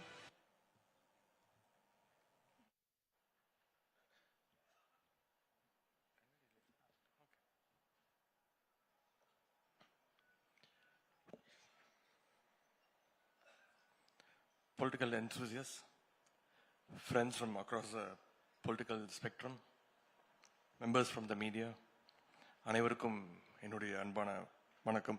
Good afternoon to everybody present here. We are just a couple of months away from the much anticipated elections, Tamil Nadu Assembly elections. As the political temperature in the state rises day by day, CNN too is adding to the heat by hosting this conclave. I'm happy to join this event where speakers from various backgrounds are sharing their views on key topics. I would like to share my thoughts on Dravidian politics and youth. Today, the younger generation, they're very clear. They want quick and convincing solutions to the problem they face every day. In this context, Dravidian politics is more relevant than ever. The DMK, founded by a group of young leaders 76 years ago, still carries a vision centered on the progress of youth. At its very core, the Dravidian politics tells every young person, your future will be decided by your talent, not by your background. The people of Tamil Nadu have experienced the Dravidian model since 1967. Our Dravidian model has delivered results, and that is why we are confident that the younger generation will support us wholeheartedly. Ahead of the 2014 parliament elections, the nation was flooded with propaganda about the so-called Gujarat model. There was enormous hype around it, but the nation later realized it was just an illusion created. But the Tamil Nadu understood the false claims of the Gujarat model from day one and has rejected it ever since. Our people can easily tell the difference between the real growth and empty promises. Do you know why the people of Tamil Nadu have continued to support the DMK despite decades of false allegations spread by communal forces? Because they clearly understand the essence of the Dravidian ideology, something much of the country has largely misunderstood. Let me give you one very simple example. I'm sure that some of you present here have an idea, will definitely think that DMK has always been opposing Hindi imposition just for political gains. But this is not true. Tamil Nadu's struggle against the Hindi imposition began in 1930s, a decade even before the DMK party was formed. Hundreds of Tamil scholars and lakhs of activists came onto the streets opposing the Hindi imposition. Our great leader, Thandai Periyar, played a decisive role in leading the movement forward. Even in 1965, it was the college students who spearheaded the massive protest across the state against the Hindi imposition. Youngsters faced the oppressed of armed forces and sacrificed their lives. The DMK, under the leadership of our Honorable Chief Minister now, is only carrying forward that historic struggle. Without understanding this basic truth, our Honorable Prime Minister, Thiru Narendra Modi, and Home Minister, Thiru Amit Shah, portray themselves as lovers of our Tamil language. They visit Tamil Nadu only during the elections and express regret about not speaking in Tamil. I fail to understand why someone must regret for not knowing a language. What the people truly want to know is simple. What have you delivered for Tamil Nadu? What are your assurances? This is what we want to know. They may speak in Gujarati, their mother tongue, which we truly respect. We care only about what they deliver, what we get, what our state gets, not the fake emotions that they try to show. In the recent union budget, not a single significant scheme was announced for our state, Tamil Nadu. The union government is also withholding the funds that are due to us, rightfully due to Tamil Nadu, our state, including allocations for education. The BJP-led union government is trying to create an artificial financial crisis in Tamil Nadu. This is due to their frustration rejected by the people of Tamil Nadu continuously, election after election. They fail to see what the DMK government does, led by Peringer Anna, Muttamilingar Kalaignar, and now by our Honorable Chief Minister, have delivered for the welfare of the people and the development of the state. The Dravidian model uplifts disadvantaged sections by empowering them through education. It takes education to every household in the state. Our Dravidian model government provides breakfast to 22 lakh students every day. This has improved attendance and reduced majorly dropouts. We are even taking our government school students on international tours to give them exposure. Tamil Nadu leads the country in GER, gross enrollment ratio. Around 50% of students completing school in the state, they join college. The union government's national education policy aims at a 50% GER by 2035. Tamil Nadu has already achieved what the union government plans to accomplish 10 years later.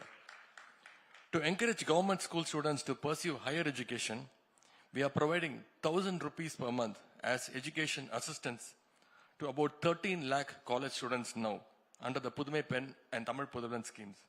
We are also distributing laptops to 10 lakh college students. These laptops are technologically top-notch. We have even provided free access to Perplexity AI tool for the next 6 months. This shows how Dravidian politics has always promoted education, particularly giving importance to science and technology. Our goal here is to ensure that every student in the state is empowered to succeed in the age of AI. Recently, we also what happened at the AI Summit, which happened in New Delhi.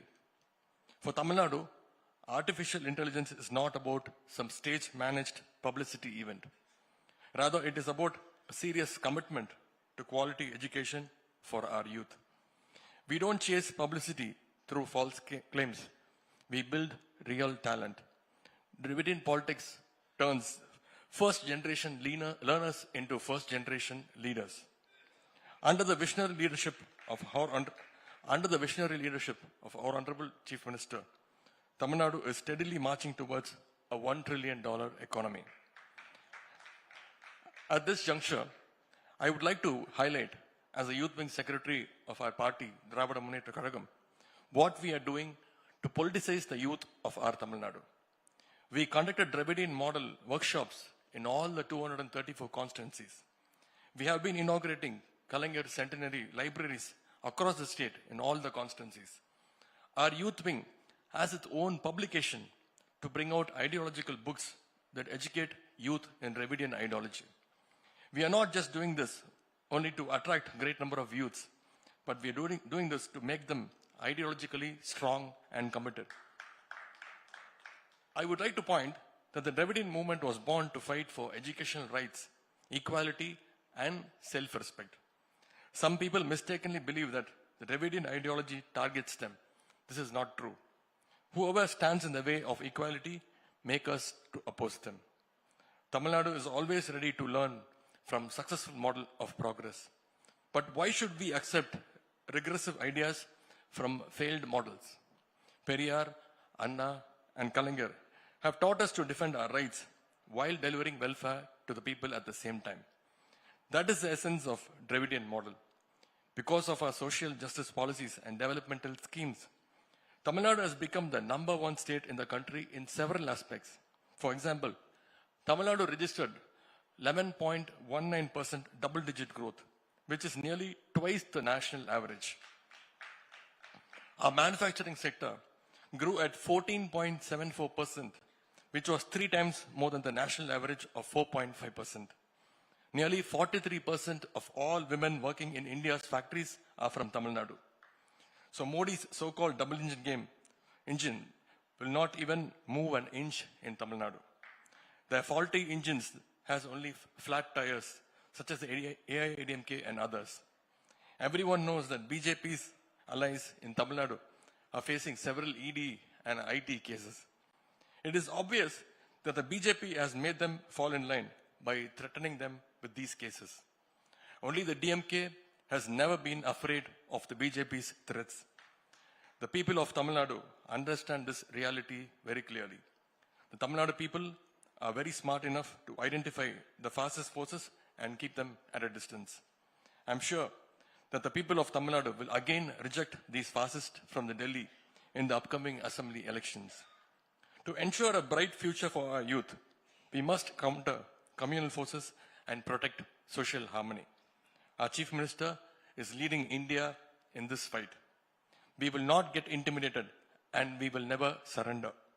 We are already ready to make any sacrifice to safeguard our state, Tamil Nadu. However hard the BJP may try, they will not succeed in Tamil Nadu. Our leader will again become the Chief Minister of Tamil Nadu. Tamil Nadu will progress further under the Dravidian Model 2.0 government. Thank you all, and special thanks to CNN for having me here. Nandri, Vanakkam.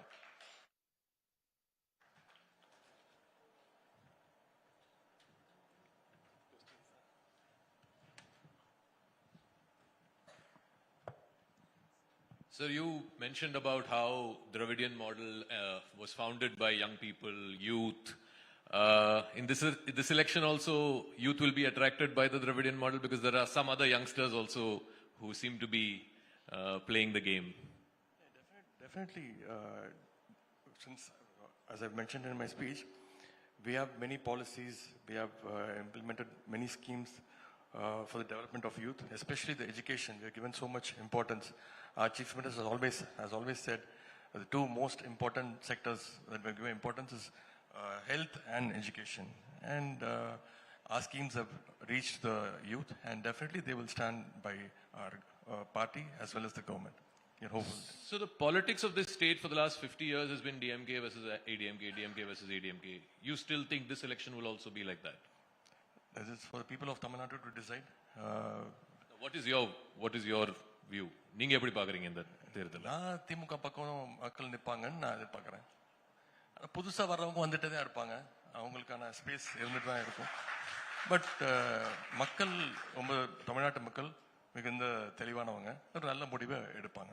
நீங்க இந்த 200 seeds மேல கண்டிப்பா win பண்ணுவேன்னு சொல்லிட்டு இருக்கீங்க. இது எங்க இருந்து கால்குலேஷன்? சென்ற நாடாளுமன்ற தேர்தலில் 2024 மிகப்பெரிய வெற்றி, கிட்டத்தட்ட 100% வெற்றி. 39 சீட்டுக்கு 39ம் தமிழ்நாட்டு மக்கள் மதச்சார்பற்ற முற்போக்கு கூட்டணிக்கு எங்களுடைய தலைவர் தலைமையிலான அந்த அரசுக்கு கொடுத்த ஒரு வெற்றி. அந்த கால்குலேஷன் எடுத்து பார்த்தாலே 200 சீட்ஸுக்கு மேல ஜெயிக்க போகிறோம். இன்னொன்று எங்களுடைய தலைவர் வந்து எங்களுக்கு டார்கெட் மாதிரி கொடுத்துருக்காரு. வெல்வோம் 200 படைப்போம் வரலாங்கிறது ஒரு டார்கெட். நாங்கள் அந்த டார்கெட்டை அச்சீவ் பண்ணி அதுக்கு மேலே பர்ஃபார்ம் பண்ணுறாலும் ஆச்சரியப்படுறதுக்கு இல்லை. இன்னொன்று எங்களுடைய சீஃப் மினிஸ்டர் எங்களுடைய தலைவராக இருக்கட்டும், எங்களுடைய அடுத்த கட்ட தலைவர்களுக்காக இருக்கட்டும், எப்பொழுதுமே மக்களாக இருக்கக்கூடியவங்க.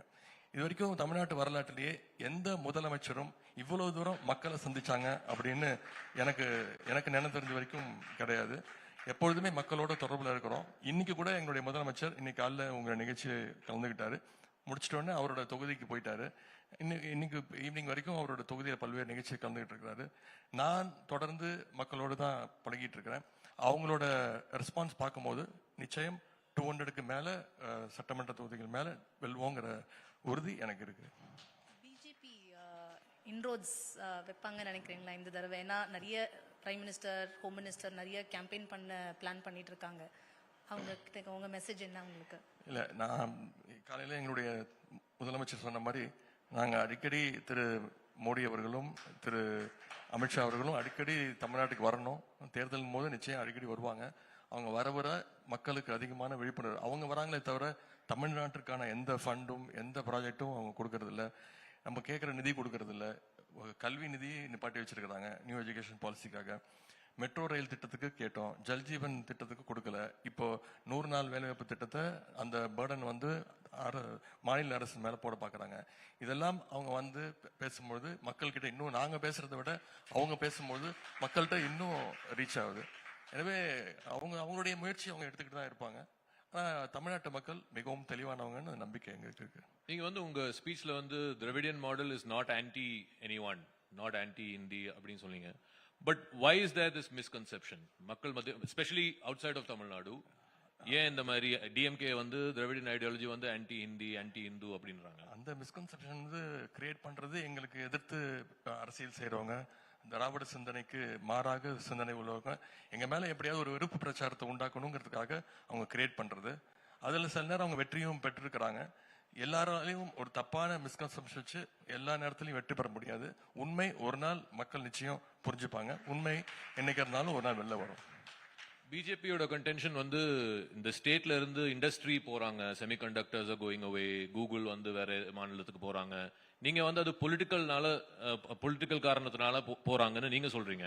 அவங்க என்ன சொல்றாங்கன்னா உங்க இண்டஸ்ட்ரியல் பாலிசி சரியில்லை, அதனாலதான் இண்டஸ்ட்ரி வர மாட்டேங்கிறாங்க. இண்டஸ்ட்ரி மினிஸ்டர் ஏற்கனவே பதில் சொல்லியிருக்காருன்னு நான் நினைக்கிறேன். தமிழ்நாட்டுக்கு பல்வேறு விதமான எல்லா வகையிலையும் ஒரு பரவலான வளர்ச்சி இருக்கணும்னு தான் நம்முடைய முதலமைச்சர்கள் பல்வேறு திட்டங்களை கொண்டு வராங்க. அதற்காக தொழில்துறை இங்கு வருவதற்கு என்னென்ன செய்யணுமோ நம்முடைய அரசு அதையெல்லாம் செஞ்சிட்டு இருக்கிறது. இந்த ஒரு பெரிய ஒரு அனௌன்ஸ்மெண்ட் சிஎம் வந்து ரீசெண்டா சொன்னது, இந்த 5,000 rupees 5,000 ரூபாய் மகளிர்களுக்கு. அதை வந்து இவங்க வந்து நீங்க வந்து மக்களுக்கு ஒரு விதத்தில் ஒரு லஞ்சம் மாதிரி கொடுக்குறீங்க, எலெக்ஷனுக்கு டைம் பண்ணி இது பண்ணிருக்காங்க அப்படின்னு சொல்றாங்க. அவங்களுடைய குற்றச்சாட்டு. இல்லை, இதற்கும் முதலமைச்சர் பதில் சொன்னதுதான். இது வந்து February 13 மிகப்பெரிய ஒரு சர்ப்ரைஸ் வந்து முதலமைச்சர் கொடுத்தாங்க. இது வெளில தெரிஞ்சதுன்னா இதை எப்படியாவது ஏற்கனவே நீதிமன்றத்திற்கு போயிருக்கிறாங்க பல மாநிலங்கள்ல. மகாராஷ்டிரான்னு நினைக்கிறேன், உள்ளாட்சி தேர்தலை முன்னிட்டு இந்த உரிமை தொகையை நிப்பாட்டுறதுக்கான அந்த வழிமுறைகள்லாம் அவங்க முயற்சி எடுத்தாங்க. இதற்காக தான் முதலமைச்சர் அவர்கள் 3 மாதத்திற்கு தேவையான நிதியும் கொடுத்திருக்கிறாங்க. நம்முடைய தாய்மார்கள் மகளிர் அதை இன்னும் நம்ம முதலமைச்சர் ஷார்ப்னா இங்க இருக்கக்கூடிய மகளிர் அதை விட பெரிய ஷார்ப்பு. என்னன்னா 7 மணிக்கு தலைவர் வந்து கிரெடிட் பண்றாங்க 5,000 rupees, 9 மணிக்கெல்லாம் போய் அதை எடுத்துட்டாங்க. ஏன்னா அதையே ஏதாவது பேங்க்ல சொல்லி ஏதாவது பேமெண்ட் ஏதாவது நிப்பாட்ட சொல்லி யாராவது போயிடுவாங்க. அதனால மக்களுக்கு திமுக மேல நம்பிக்கை, பாஜக மேல அந்த அளவுக்கு நம்பிக்கை. கொஞ்சம் முன்னாடி இங்க காங்கிரஸ் தலைவர் மணிசங்கர் ஐயர் அவர் இருந்தாரு. அவர் வந்து திரு ஸ்டாலின் வந்து இந்தியா கூட்டணியோட தலைவராக வரணும்னு சொல்லியிருக்காரு. அதை பத்தி நீங்க என்ன சொல்லுவீங்க? இல்ல, அது எங்களுடைய தலைவர் வந்து எவ்வளவு தீவிரமா ஒன்றிய பாஜகவை எதிர்த்து பாசிச சக்திகளை எதிர்த்து அரசியல் பண்றாதுங்கிறதுக்கு இது ஒரு எங்களுடைய கூட்டணி கட்சி மிகப்பெரிய ஒரு இயக்கம். அவங்க பாராட்டுறது வந்து எங்களுக்கு கூடுதல் மகிழ்ச்சி தான். இருந்தாலும் எங்களுடைய தலைவர் அதற்கான முடிவை எடுப்பார். கூட்டணி கட்சிகள் கூட ரிலேஷன்ஸ் ஓகேயா? இப்போ பார்த்துட்டு தானே இருக்கீங்க, நீங்க தானே ஏதாவது சென்று முடியறதுக்கான வேலையை பார்த்துட்டு தானே இருக்கீங்க. ஆனா அது மாதிரி எதுவுமே நடக்காம எங்களுடைய தலைவர் தொடர்ந்து எங்களுடைய தலைவர் வந்து டிஎம்கே உடைய தலைவரான சந்திச்சு அதுக்கப்புறம் அவர் தலைவராக பொறுப்பேற்ற பிறகு சந்திச்சு அத்தனை தேர்தலையும் வெற்றி பெற்றிருக்கிறார் எங்களுடைய தலைவர். அதற்கு மெயின் காரணம் எங்க தலைவர் வந்து எங்களுடைய இயக்கத்தை சேர்ந்தவங்களுக்கு கூட அதை திருப்தி இல்லாம விட்டுருவாரு. ஆனா கூட்டணி கட்சிகளுக்கு ரொம்ப அவங்களை வந்து ரொம்ப திருப்திப்படுத்திடுவாரு. அந்த அளவுக்கு அந்த ஸ்பேஸை கொடுப்பாரு. எல்லாரையும் அரவணைச்சு போற ஒரு தலைவர், எல்லாரோடையும் ஆக்சசபிளா இருக்கக்கூடிய ஒரே தலைவர் எங்களுடைய முதலமைச்சர், எங்களுடைய தலைவர். அதுதான் வெற்றிக்கு மிக மிக முக்கிய காரணம். Ladies and gentlemen, the Deputy Chief Minister of Tamil Nadu, Shri Udhayanidhi Stalin. Thank you very much. நன்றி. Thank you. மாண்புமிகு தமிழ்நாடு துணை முதலமைச்சர் அவர்களின் சிறப்புரைக்கும் எங்களோடு பகிர்ந்து கொண்ட இந்த மாநில வளர்ச்சிக்கான பாதையை பகிர்ந்து கொண்ட சிறப்புரையாடலுக்கும் நன்றியை தெரிவித்துக் கொள்கிறோம். Thank you for moderating this session, Zaka and Purnima too. Many thanks, Honorable Deputy Chief Minister Thiru Udhayanidhi Stalin. It's been a privilege to have you with us. Ladies and gentlemen, let's show some appreciation with a huge round of applause. Why is the energy so low? Given the energy is so low, it's time to in fact break into lunch. Yes. And we do hope that you enjoy your lunch, which is a well-deserved break. We'll reconvene at 2:15 p.m. Please be back to join us with some more engaging discussions. Thank you so much. Thank you. அன்புள்ள CNN News 18 தொலைக்காட்சி நிறுவனத்தினுடைய down hall Chennai நிகழ்ச்சியிலே கலந்து கொண்டு சிறப்பித்துக் கொண்டிருக்கக்கூடிய மாண்புமிகு அமைச்சர் பெருமக்கள், திரு அன்பில் மகேஷ் பொய்யாமொழி அவர்களே, திரு TRB ராஜா அவர்களே, நாடாளுமன்ற உறுப்பினர் கனிமொழி சோமு அவர்களே, சட்டமன்ற உறுப்பினர் பரந்தாமன் அவர்களே, CNN News 18 தொலைக்காட்சி நிறுவனத்தினுடைய நிர்வாக ஆசிரியர் திரு ஜாக்கா ஜேக்கப் அவர்களே, நிர்வாக ஆசிரியர் திரு ஆனந்த் நரசிம்மன் அவர்களே,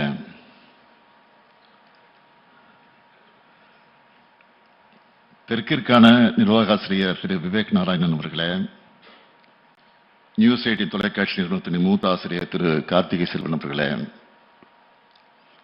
வரையை தந்திருக்கக்கூடிய பத்திரிகையாளர் உள்ளிட்ட சிறப்பு விருந்தினர்களே, அரசு உயர் அலுவலர்களே, பத்திரிகை மற்றும் ஊடகத்துறை சார்ந்திருக்கக்கூடிய நண்பர்களே, உங்கள் அனைவருக்கும் என்னுடைய அன்பான வணக்கம். கருத்து பரிமாற்றங்களும் விவாதங்களாலும் உரையாடல்களாலும் மாபெரும் அறிவு புரட்சியை நடத்தி காட்டியிருக்கக்கூடிய தமிழ்நாட்டில்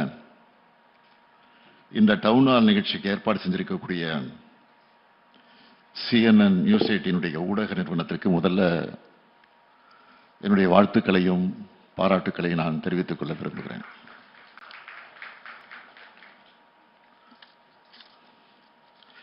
மக்களிடையே விதைக்கப்படக்கூடிய நல்ல கருத்துக்கள் தான் முன்னேற்றத்திற்கான அடிப்படையாக அமையும். அப்படி நூற்றாண்டு கண்ட திராவிட இயக்கத்தினுடைய கொள்கை முகமாக 74 ஆண்டுகள் கடந்த மாபெரும் அரசியல் இயக்கமாக மக்களுடைய ஆதரவோடு திராவிட முன்னேற்றக் கழகம் ஆட்சி பொறுப்பில் இருக்கிறது.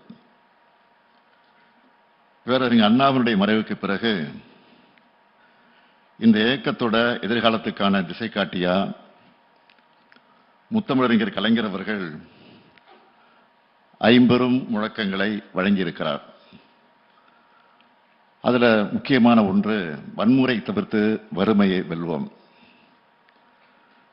திராவிட முன்னேற்ற கழக அரசு பொறுப்பை ஏற்கிற போதெல்லாம் இதை மனசுல வச்சுதான் மக்கள் நலத்திட்டங்களை செயல்படுத்தி கொண்டிருக்கிறோம். இங்க ஏராளமான ஊடகவியலாளர்கள் இருக்கீங்க. 11.19% வளர்ச்சி என்பதை தமிழ்நாட்டை தவிர வேற எந்த மாநிலத்தால சாதிக்க முடிஞ்சிருக்கு. அதுவும் எப்படிப்பட்ட சூழல்ல இதை நாங்க சாதிச்சிருக்கிறோம். ஜனநாயகத்துக்கும் கூட்டாட்சிக்கும் கொஞ்சம் கூட மதிப்பு தராத பாஜக ஆட்சி ஒன்றியத்தில் ஆளுகிறது. எதிர்கட்சிகள் ஆளக்கூடிய மாநிலங்களை எந்த அளவுக்கு வஞ்சகத்தோட ஓரவஞ்சனையோட அவங்க அப்ரோச் பண்றாங்கன்னு அதெல்லாம் உங்களுக்கு நான் விளக்க சொல்ல வேண்டிய அவசியம் இல்லை, உங்களுக்கே நன்றாக அது தெரியும். கவர்னர்கள் மூலமாக நிர்வாக சிக்கல்களை ஏற்படுத்துறதுல தொடங்கி செயற்கையான நிதி சுமையை உருவாக்கி மாநிலங்களை முடக்க நினைக்கிற வரைக்கும் அத்தனை செயல்களையும் செய்து கொண்டிருக்கிறார்கள். இது மட்டும்தான் அவங்களுக்கு தெரிஞ்ச பாலிடிக்ஸ்.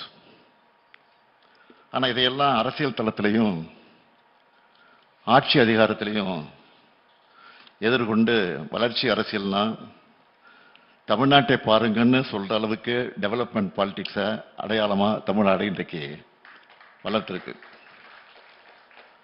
அதுவும் ஒரு தரப்புக்கான வளர்ச்சி இல்லை, எல்லாருக்கும் எல்லாம் என்ற பரந்துபட்ட வளர்ச்சி. பெண்கள், மாணவர்கள், இளைஞர்கள், விவசாயிகள், தொழிலாளர்கள், நெசவாளர்கள், தொழில் முனைவோர், அரசு ஊழியர்கள், ஆசிரியர்கள், திருநர்கள், மாற்றுத்திறனாளிகள் எல்லாரையும் எம்பவர் பண்ற பாலிடிக்ஸை நாங்க முன்னெடுத்திருக்கிறோம். நாங்க செஞ்சிருக்கிற மாதிரியான திட்டங்களை வேற எந்த மாநிலத்திலாவது செஞ்சிருக்காங்களா? குரோத் சும்மா வந்துடுமா? இத்தனை திட்டங்களையும் வெற்றிகரமா செயல்படுத்துற காரணத்தினாலதான் 11.19% குரோத் சாத்தியமாகி இருக்கு. தமிழ்நாட்டில் எந்த குடும்பத்தை எடுத்துக்கிட்டாலும் அவங்கள ஒருத்தராவது நம்ம அரசோட திட்டங்கள்ல பயனடைஞ்சிருப்பாங்க. அதனாலதான் ஆட்சிக்கு ஆதரவான மனநிலையில மக்களை இன்றைக்கு நாங்கள் சந்திக்கிறோம். தமிழ்நாட்டோட இந்த வளர்ச்சியும் தனித்துவமும் உண்மையான வளர்ச்சி அரசியல்னு என்னன்னு இந்தியாவோட மற்ற மாநிலங்களுக்கு காமிக்கிற செயல்பாடுகளும் பாஜகவை கடுமையாக எரிச்சலடைய வைக்குது. ஆனா அவங்களுடைய சதி அரசியல் எக்ஸ்போஸ் ஆகி அவமானப்பட்டு அசிங்கப்பட்டு நிற்கிறாங்க. பாஜகவோட பேட்டர்ன் என்னன்னு திமுக மட்டுமல்ல, ஒட்டுமொத்த தமிழ்நாடே இன்றைக்கு உணர்ந்திருக்கு. அவங்க மேல மக்களுக்கு நம்பகத்தன்மை கிடையாது. மற்ற மாநிலங்கள்ல கட்சிகளை மிரட்டி ஆட்சிகளை கவிழ்த்து தங்களுடைய அரசை கொண்டு வர பயன்படுத்திட எப்படி வாஷிங் மிஷின்லாம் பயன்படுத்திட்டு இருந்தாங்களோ இப்போ அந்த வாஷிங் மிஷின் எங்கேயும் கொண்டு வந்து கூட்டணி அமைச்சிருக்கிறாங்க. அவங்களோட என்டிஏ கூட்டணி என்பது முழுக்க முழுக்க ஊழல்வாதிகளை மிரட்டி அமைக்கப்பட்டுள்ள கூட்டணி தான். கடந்த அதிமுக ஆட்சி காலத்தில் இருந்த முன்னாள் அமைச்சர்கள் பல பேர் ரெய்டுகளுக்கு ஆளானாங்க. 10 பேர் மேல டிவிஎஸ்சியில வழக்குகள் இருக்கு. ஆனா கூட்டணிக்காக அவங்களை இப்போ பாதுகாத்துட்டு இருக்காங்க. இன்னும் சொல்லணும்னா முன்னாள் அமைச்சர்கள் சில பேர் மேல எஃப்ஐஆர் கூட பதிவு பண்ண விடாம நீண்ட ஆண்டு காலமா ஆளுநர் மூலமா நிறுத்தி வச்சிருக்கிறாங்க. இந்த லட்சணத்துல இப்போ இடி, ஐடி, சிபிஐ ஆகியவற்றை வச்சு எங்களையும் மிரட்டலான்னு பார்க்கறாங்க.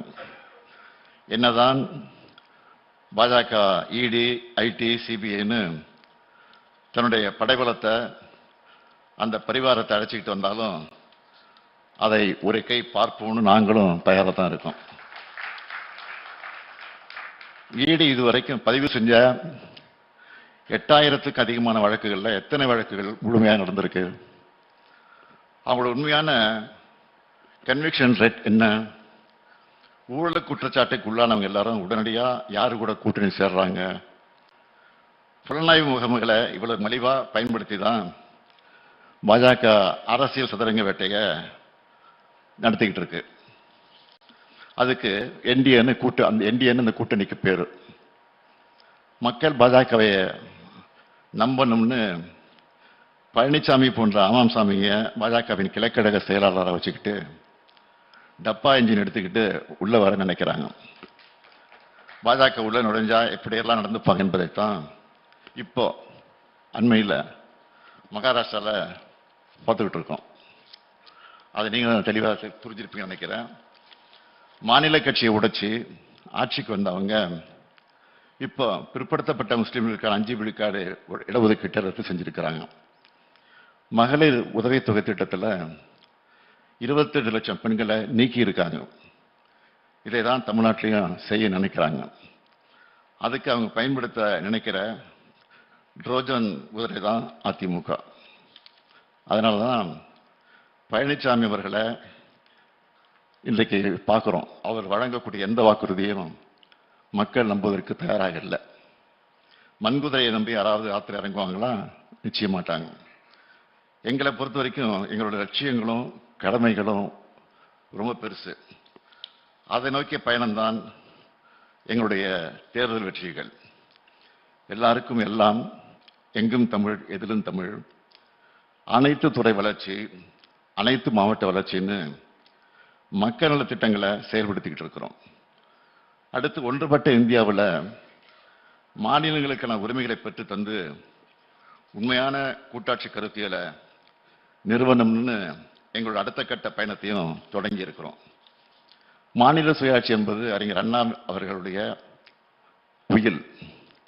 அவர் எங்களுக்கு வழங்கின உயிர் கொள்கை. உண்மையான வளர்ச்சியை நம்ம இந்திய நாடு அடையணும்னா மாநிலங்களுக்கு நிறைய அதிகாரங்கள் வழங்கப்படணும். ஏன்னா மாநில அரசுகள் தான் மக்களுக்கு நெருங்கிய அரசுகள். ஒன்றிய அரசு என்பது தனக்கு தேவையான அதிகாரங்கள் மட்டும் வச்சுக்கிட்டு மற்றவற்றை மாநிலங்களுக்கு வழங்கிடணும். மாநில பிரதமர் அவர்கள் உலகம் முழுக்க பயணம் செஞ்சு வளர்ச்சி அடைந்த நாடுகளை பார்க்கிறாரு. அப்படிப்பட்ட வளர்ச்சியை இந்தியாவும் அடையணும்னா மாநில சுயாட்சிக்கான அரசியல் சட்ட திருத்தத்தையும் கொண்டு வரணும். உண்மையான வளர்ச்சியை, மக்களுக்கு தரமான வாழ்க்கையை மாநிலங்கள் சாதிச்சு காட்டுறோம். பன்முகத்தன்மை கொண்ட இந்தியாவுக்கு கூட்டாட்சி தான் அடிப்படை. இது குறித்து அண்மையில் கூட இந்து ஆங்கில நாளேட்டில் ஒரு கட்டுரை கூட நான் எழுதியிருந்தேன். அது மட்டுமல்ல, ஒன்றிய மாநில உறவுகள் குறித்த உயர்நிலை குழுவை அமைச்சு அந்த குழுவினுடைய அறிக்கையும் முதல் பாகத்தை நான் வெளியிட்டிருக்கிறேன். அதை அனைத்து கட்சிகளுக்கு அனுப்பி வச்சு தேசிய அளவில் மாநில சுயாட்சி கருத்தியல் குறித்த புரிதலை ஏற்படுத்த வேண்டும் என்று நினைக்கிறோம். CNN போன்ற ஊடகங்கள் இந்த அறிக்கையில் சொல்லப்பட்டிருக்கக்கூடிய கருத்துக்களை விளக்கி மக்கள் கிட்ட கொண்டு போய் சேர்க்கணும். இந்த நேரத்தில் என்னுடைய அன்பான கோரிக்கை நான் இங்கே எடுத்து வைக்க விரும்புகிறேன்.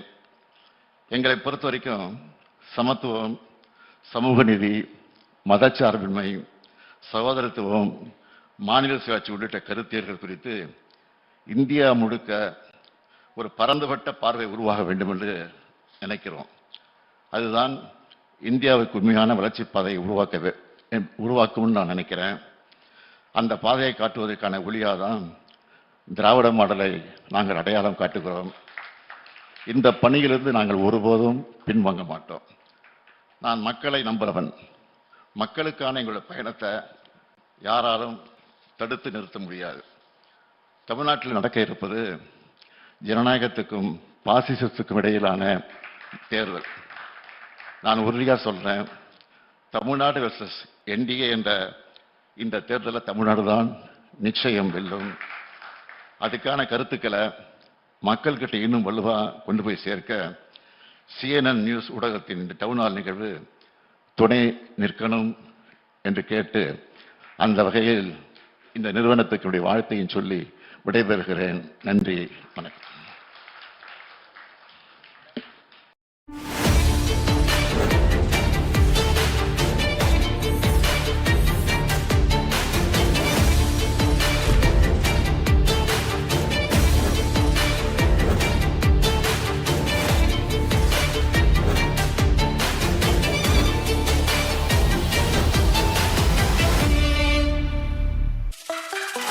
Wants to know what's the best way to grow? Let's go. Go farther. So far ahead that the competition can't spot you. Let alone catch you. And grow your audience's insight. Because stocks may go up or down, but knowledge is invaluable. Go. Assemble the A-team. The ones who reach the top and then keep going. Go into uncharted territories. Blur the lines between media and technology and watch as you make wealth grow. Go, build partnerships with the very best and grow your voice Because the world needs India's perspective more than ever. Go, hustle your way into India's pulsing creator economy and then transform the whole ecosystem. Go into India's heartland. Speak her languages. Tell her stories. Grow her ambitions. Go, make a difference. Create a platform for policymakers, trendsetters, and change makers. Because the only way to grow is to grow together. We are Network 18 and we are always on the go. Enabling India to grow. உண்மையின் முகமாக உங்களின் குரலாக எப்போதும் இருக்கும் news 18 Tamil Nadu தொலைக்காட்சியின் சொல்லதிகாரம் தினமும் இரவு 7:50 மற்றும் 11 மணிக்கு தமிழ்நாட்டின் மிக முக்கியமான முகங்களை சந்தித்து வருகிறோம். வரலாறு இல்லாமல் நீங்கள் அடுத்தடி எடுத்து வைக்க முடியாது. உன்னால முடியும் தட்டி கொடுத்தவங்களோட எங்க மூஞ்சுக்கு நேரா நீ இதை பண்ண முடியாது, உன்னால இதை சாதிக்க முடியாதுன்னு சொன்னவங்க அதிகம். அவங்க கெமிஸ்ட்ரி, நான் பிசிக்ஸ். கெமிஸ்ட்ரி ஒர்க் ஆயிடுச்சு. பால் வருதா, நீ சிக்ஸர் அடிச்சே ஆகும். அந்த மைக்குக்கு பின்னாடி யார் இருக்கானோ அந்த வாழ்க்கைக்கு ஏற்பதான் அந்த கண்டென்ட் அமையுது. பறை மூலமா பெரிய ஆளாக இருக்கேன், பறை கொண்டு போயிருக்கு. ஆனால் அந்தஸ்து படிப்பு இல்லை. பெரியார் பற்றி பாடுறது மட்டும் கேள்வி கேட்கும், ஏன் அம்பேத்கர் பற்றி பாடும்போது இந்த கேள்வி கேட்க மாட்டேங்க? அப்டேட் ஆகலைன்னா நீ நினைவு சின்னம் ஆயிரோடா 10 வருஷத்துல.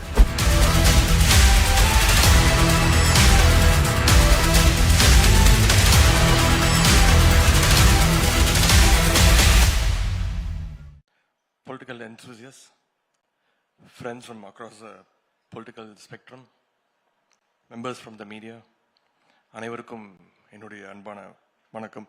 Good afternoon to everybody present here. We are just a couple of months away from the much anticipated elections, Tamil Nadu Assembly elections. As the political temperature in the state rises day by day, CNN too is adding to the heat by hosting this conclave. I'm happy to join this event where speakers from various backgrounds are sharing their views on key topics. I would like to share my thoughts on Dravidian politics and youth. Today the younger generation, they're very clear.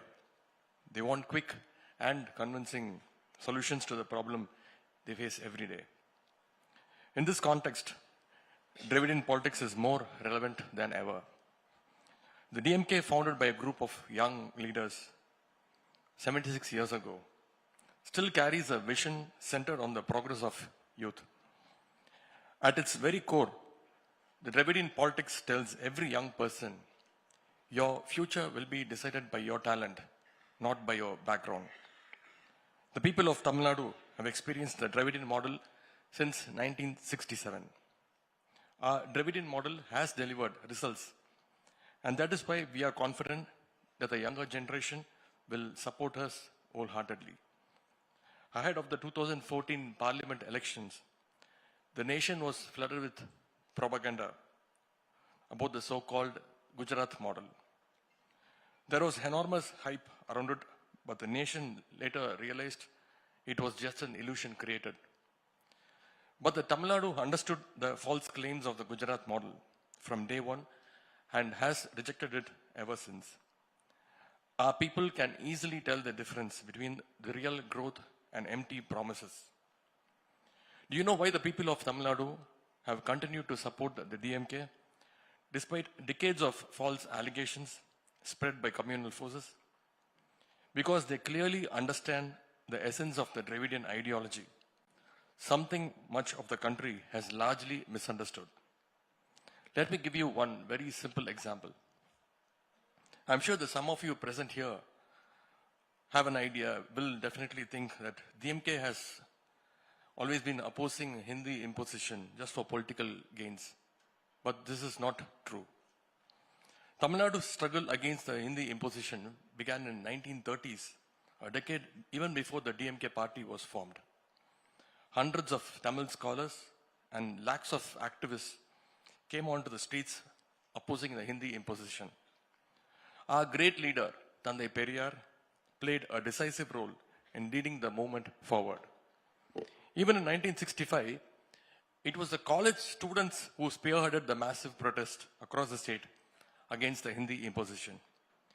Youngsters faced the oppressed of armed forces and sacrificed their lives. The DMK, under the leadership of our Honorable Chief Minister now, is only carrying forward that historic struggle.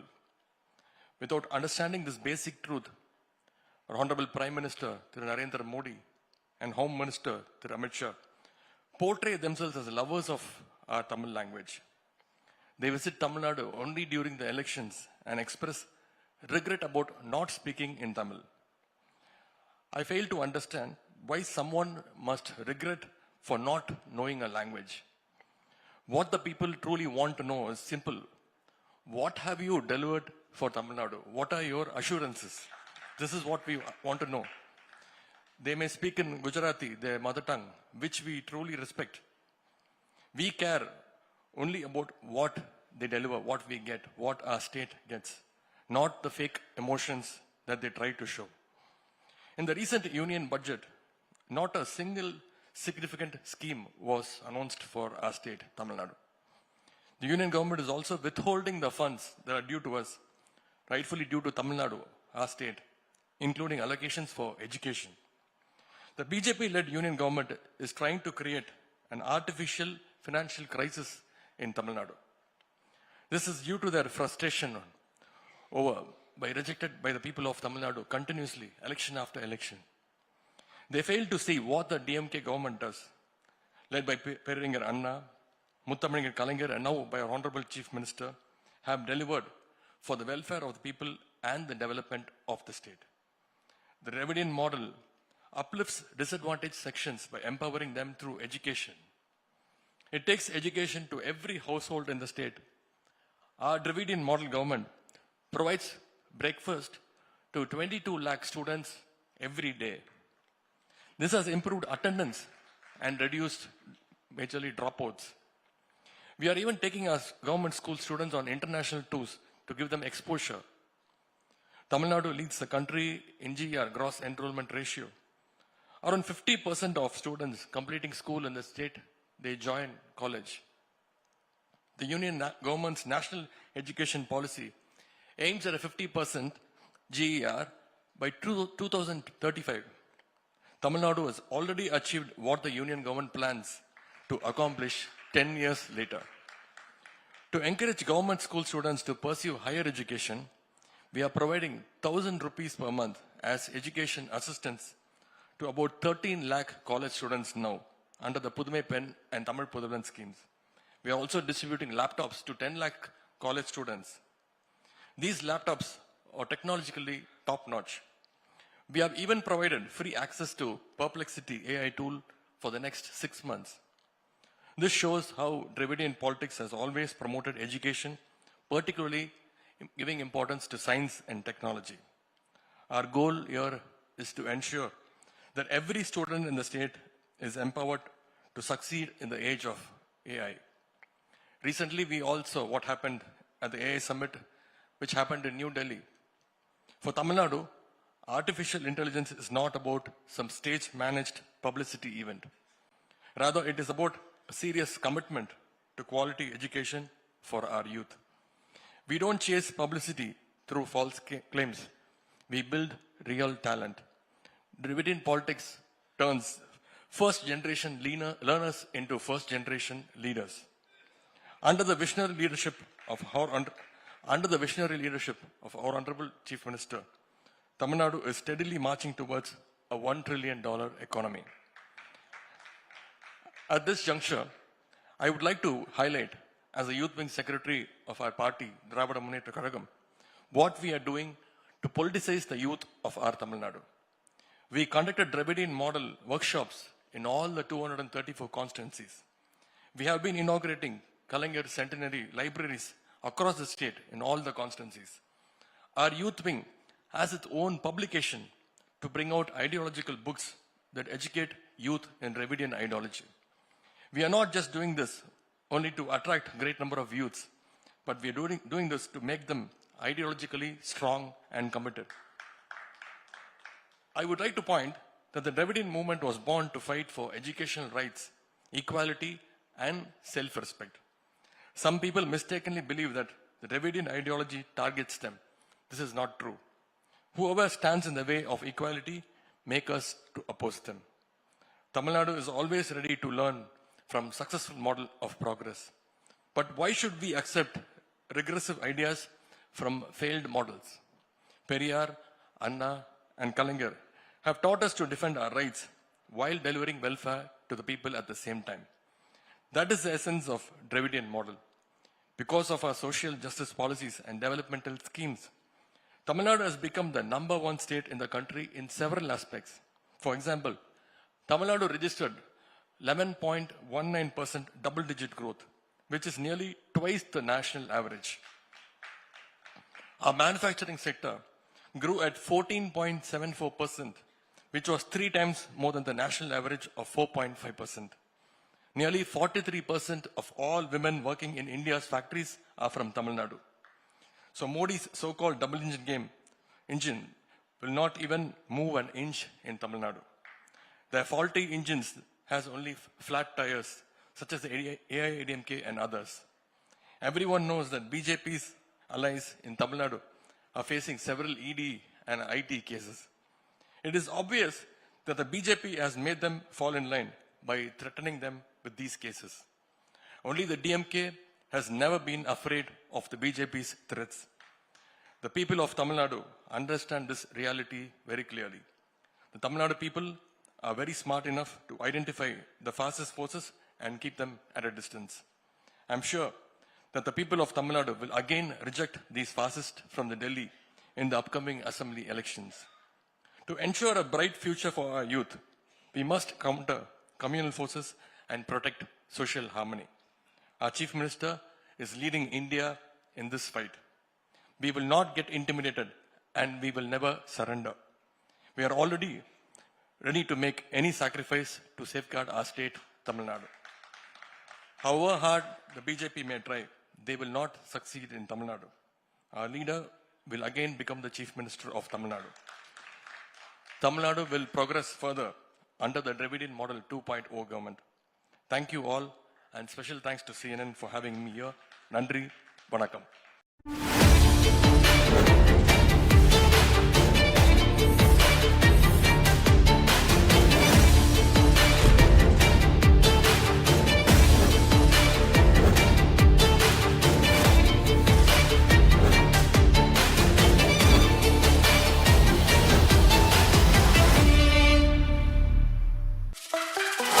Wants to know what's the best way to grow? Let's go. Go farther. So far ahead that the competition can't spot you, let alone catch you. And grow your audience's insight. Because stocks may go up or down, but knowledge is invaluable. Go. Assemble the A-team. The ones who reach the top and then keep going. Go into uncharted territories. Blur the lines between media and technology. And watch as you make wealth grow. Go. Build partnerships with the very best. And grow your voice. Because the world needs India's perspective more than ever. Go. Hustle your way into India's pulsing creator economy. And then transform the whole ecosystem. Go into India's heartland. Speak her languages. Tell her stories. Grow her ambitions. Go. Make a difference. Create a platform for policymakers, trendsetters, and change makers. Because the only way to grow is to grow together. We are Network 18, and we are always on the go. Enabling India to grow. உண்மையின் முகமாக உங்களின் குரலாக எப்போதும் இருக்கும் news 18 Tamil Nadu தொலைக்காட்சியின் சொல்லதிகாரம். தினமும் இரவு 7:50 மற்றும் 11 மணிக்கு. தமிழ்நாட்டின் மிக முக்கியமான முகங்களை சந்தித்து வருகிறோம். வரலாறு இல்லாமல் நீங்கள் அடுத்தடி எடுத்து வைக்க முடியாது. உன்னால முடியும் தட்டி கொடுத்தவங்களோட எங்க மூஞ்சுக்கு நேரா நீ இதை பண்ண முடியாது, உன்னால இதை சாதிக்க முடியாதுன்னு சொன்னவங்க அதிகம். அவங்க கெமிஸ்ட்ரி, நான் பிசிக்ஸ். கெமிஸ்ட்ரி ஒர்க் ஆயிடுச்சு. பால் வருதா, நீ சிக்ஸர் அடிச்சே ஆகும். அந்த மைக்குக்கு பின்னாடி யார் இருக்கானோ அந்த வாழ்க்கைக்கு ஏற்பதான் அந்த கண்டென்ட் அமையுது. பறை மூலமா பெரிய ஆளாக இருக்கேன், பறை கொண்டு போயிருக்கு. ஆனால் அந்தஸ்து படிப்பு இல்லை. பெரியார் பத்தி பாடுறது மட்டும் கேள்வி கேட்கும். ஏன் அம்பேத்கர் பத்தி பாடும்போது இந்த கேள்வி கேட்க மாட்டேங்க? அப்டேட் ஆகலைன்னா நீ நினைவு சின்னம் ஆயிரோட 10 வருஷத்துல.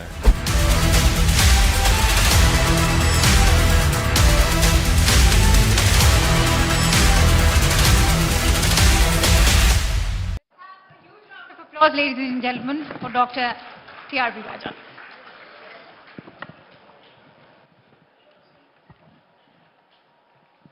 Mr. TRB Raja, welcome to the News18 Network Town Hall.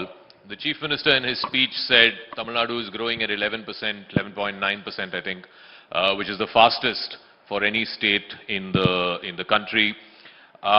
Your portfolio, your ministries had a role to play in it. It's a high industrial growth state. But I want to take off from what the Chief Minister, where he left off, which is this whole Dravida model versus, North Indian model. Other states are also progressing quite fast. Maharashtra is, Uttar Pradesh is, Gujarat is. So why is Tamil Nadu or this Dravida model so special? This is the problem with the Delhi media, Zaka. Sir, I'm from here. I'll tell you why. Good. He said 11.9, I think.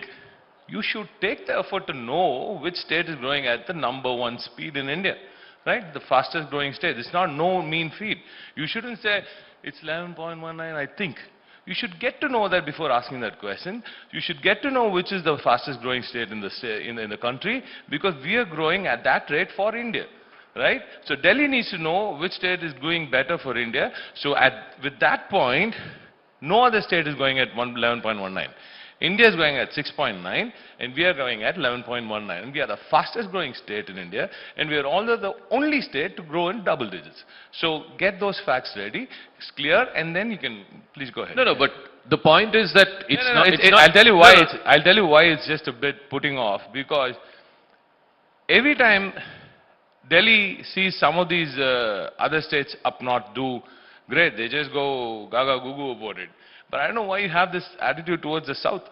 You will need to know which state is the fastest growing state in the country. No, but tell me, is that no, fair enough. But in the same breath, you also complain about semiconductor fab plants going to Gujarat and Assam. Is that complaint wrong? So you can't have it both ways. No, you say that I don't get it. Your model is better, but you are also complaining about semiconductor fab plants going how is to it other going? states. Explain how it's going there. No, you explain how an MOU. That's a charge you are making. I'm not making that charge. I explain. Then you should get to know what is Zaka. What we need. What I'm here to tell you is, Delhi really needs to know. When I say Delhi, it's not just the establishment in Delhi, not just the one sitting in North Block and South Block, right? The one sitting in the media room. You need to tell the world what's happening with India. You need to tell the world which state is doing best. You need to tell the world which state is doing the hard work for India to grow. And only if you tell them that, those other states which are not growing at that rate will look at us and see what we're doing better. We are not doing this only for us, Zaka. You need to tell India, you need to go on top of the roofs and shout and say that, look, people of India, there is a state which is growing phenomenally well because of its impetus on social justice, because of its impetus on women empowerment, because of its ellarkum ellam, which is inclusive distributed growth. So go look at that state. These are our brothers and sisters. Go see what they're doing best. Look at the kind of investment they're doing on education, even though Delhi is not helping them. Right? Look at the kind of infrastructure that they're putting in. Look at the kind of attention they're giving to quality in production. Now, if India looks at all of this with your help, which I really think you guys need to pull up your socks and do, and enable the rest of India to look at the growth story that Tamil Nadu is and learn from us, or we're here to help. I don't have a problem with all of my semiconductors going, the investments going to wherever, Zaka. I know that it's the talent from Tamil Nadu which is going to power all that investment even there too. But tell me, Mr. Raja, all of this is also coming at a high cost to the state exchequer. The finance minister recently said the debt of this state is at 10 lakh crores. What's the debt of India, Zaka?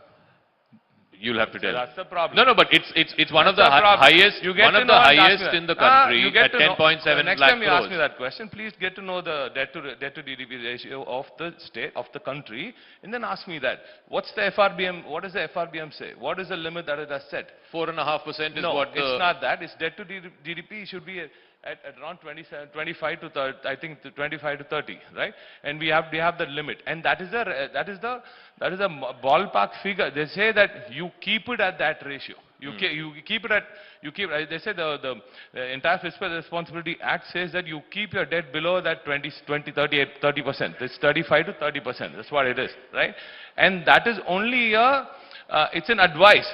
It's not a hard-cut rule, right? But we're still at 26, Zaka. When India does not help us, when Delhi does not help us, when it does not fund our metros, which Tamil Nadu, which Chennai totally deserves, right, and which Coimbatore totally deserves, which Madurai totally deserves, yet my Chief Minister, Thiru MK Stalin Avargal, puts it on paper, tells the people of Tamil Nadu that you people deserve this, and I'm going to do this come what may, whatever Delhi does. If it doesn't support us, don't worry, I will take care of this. And he's doing it below that 30%, right? He's keeping it at 26%. And you know what the US is at? What is it? What is Japan's debt to GDP? It's close to 200%. So you know. We are not Japan. No, I'm not saying, no, Zaka, I'm just saying, but what is the US at? It's at 125%, right? plus, yeah. So many of our states, even Punjab and all these other guys, they're all very, very high. See, debt, it's not an indicator of a bad fiscal, it's not an indicator of a major issue with the state itself. As long as your SOTR has the capability to pay back debt, then you're absolutely fine. And this is a fantastic state, and we have a fantastic own tax revenues, and our revenues are steady. We have a very steady flow of GST inputs because of the impetus we have given to education, which in turn has good talent. That talent which again churns the machinery in our industry, that gives us productivity, that gives us GST revenue, that revenue comes back and flows back into our kitty, right? Even all the welfare measures that our Chief Minister Thiru MK Stalin Avargal has been doing and putting up on the stage for Delhi to look at, for India to look at, for the world to replicate, all those welfare measures are going into the local economy, Zaka. And this is churning the local economy. You say 9%. That 11.19% came from the churning of the local economy because of the social welfare measures that the Dravidian model of Thiru MK But the central government, I mean, you keep complaining that Delhi is not giving us this, Delhi is not giving that. The central government says, as per the 16th Finance Commission, 41% devolution, what was recommended. We've asked for 50% and we've asked for 50%. Finance Commission, Delhi, whoever comes from Delhi doesn't seem to give us a good look, and looks like you've been on the same. But they have not changed. They've not changed the formula, the devolution formula. Now look at the kind of we have lost out so much. Our Chief Minister and our Finance Minister in the floor of the Assembly has put out numbers.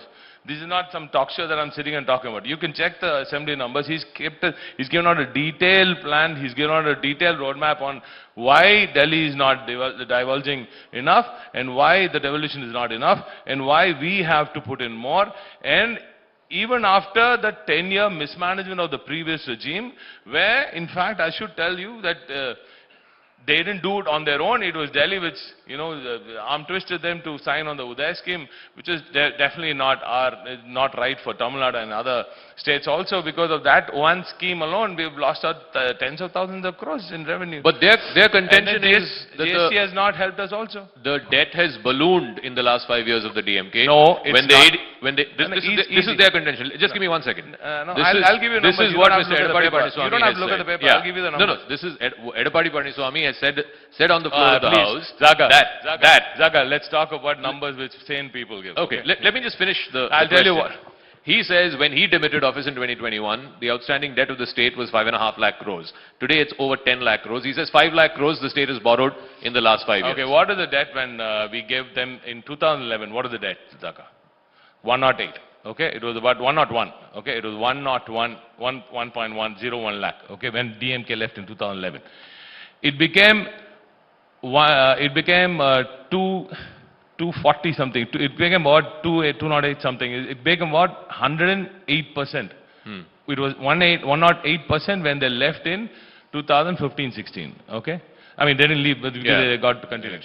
And then from 2015-16 to 2021, it jumped 128%. Right, 128%. And now when they gave to us in 2021 till now, guess our growth. It's not 108, it's not 128%, it's 97%. It's 97%. But it's now double. Tell me, it's not double. double. It's not double, it's less than double. Okay, It's less than 3% double. less than double. It's less than double, and this is the way the government grows. This is unique. This is not unique just to Tamil Nadu. Every state does this, and this is the natural growth. This is natural fiscal growth of any state, and a state like Tamil Nadu. I keep saying this, and everybody who knows anything about finances, they know that debt is directly not wrong, right? As long as the growth is there, as long as the repaying capacity is there. But who is funding this debt? Ultimately, the taxpayers of Tamil Nadu are funding this debt. What's your problem, Zaka? Ultimately, it's not the taxpayers. The taxpayers getting better infrastructure. Do you think this is Bihar? Do you see the roads in, no, why don't you go outside Ahmedabad and look at the roads? Look at the roads in Tamil Nadu. Who's getting better infrastructure? Who's getting better bridges? Who's getting better metros? So who's getting all of that, Zaka? No. And how are we getting it? Because taxes are norms. Taxes are, this is how the government earns. And taxes are not for the party to earn. It's the government which earns and puts it back into the field, and that gives us growth. And we have ensured that this growth has come up. And we have ensured that Tamil Nadu has grown at 11.19%, the only state to do double-digit growth. But what about your welfare subsidies, Mr. Minister? 52,000 crores is what the state spent on welfare subsidies just last year, and a bulk of it was the Magalir Urumai Thittam plus free bus travel for women, etc. I mean, are these not wasteful expenditures? Oh wow! So you're saying? I'm asking you the question. I'm asking you the question. He just said Magalir Urumai Thogai is wasteful expenditure. I'm asking you, is it not? Is it not? IT wing is looking. That's Zaka saying Magalir Urumai. I'm asking you, is how would you justify 52,000 crores of welfare subsidies? By showing you the growth, Zaka. By giving you double-digit growth. Where is this money going in, Zaka? Let's sit as sane people. Let's chill as Tamil Nadu people from Tamil Nadu. Magalir Urumai Thittam. Just look at the coinage of the name of the scheme. It's called Magalir Urimai Thittam. It says you earned it. It's your right, right? It says you've done so much for India. The people of Tamil Nadu, the women of Tamil Nadu have done so much for Tamil Nadu. The state has grown because of all the services that you've done to your, I mean, you shouldn't be saying it's services, but the efforts that you've put in to make sure that a happy home exists, that your husband is happy, your child is happy, and they grow in a very happy environment, and you put in all the long hours in the day, during the night also, but nobody said thank you. They didn't look at you. They didn't see the women who made this possible. So it's M.K. Stalin, the chief minister, saying, thank you, mother. Thank you, sister. We see you now. And we respect the work that you put in to make sure that Tamil Nadu grows. It's a way of saying, sorry, we didn't look at you all these while. Now we see you. You are the people who actually gave us this growth. You are the foundation on which Tamil Nadu is standing. It's a huge respect that Tamil Nadu is showing to the women of Tamil Nadu, and I think India also needs to do that. And you know why Tamil Nadu is unique? Because we have done this, we've seen the power of women, we've empowered them enough, and that is why you see 41% of all the women working all across India are from one state called Tamil Nadu, right?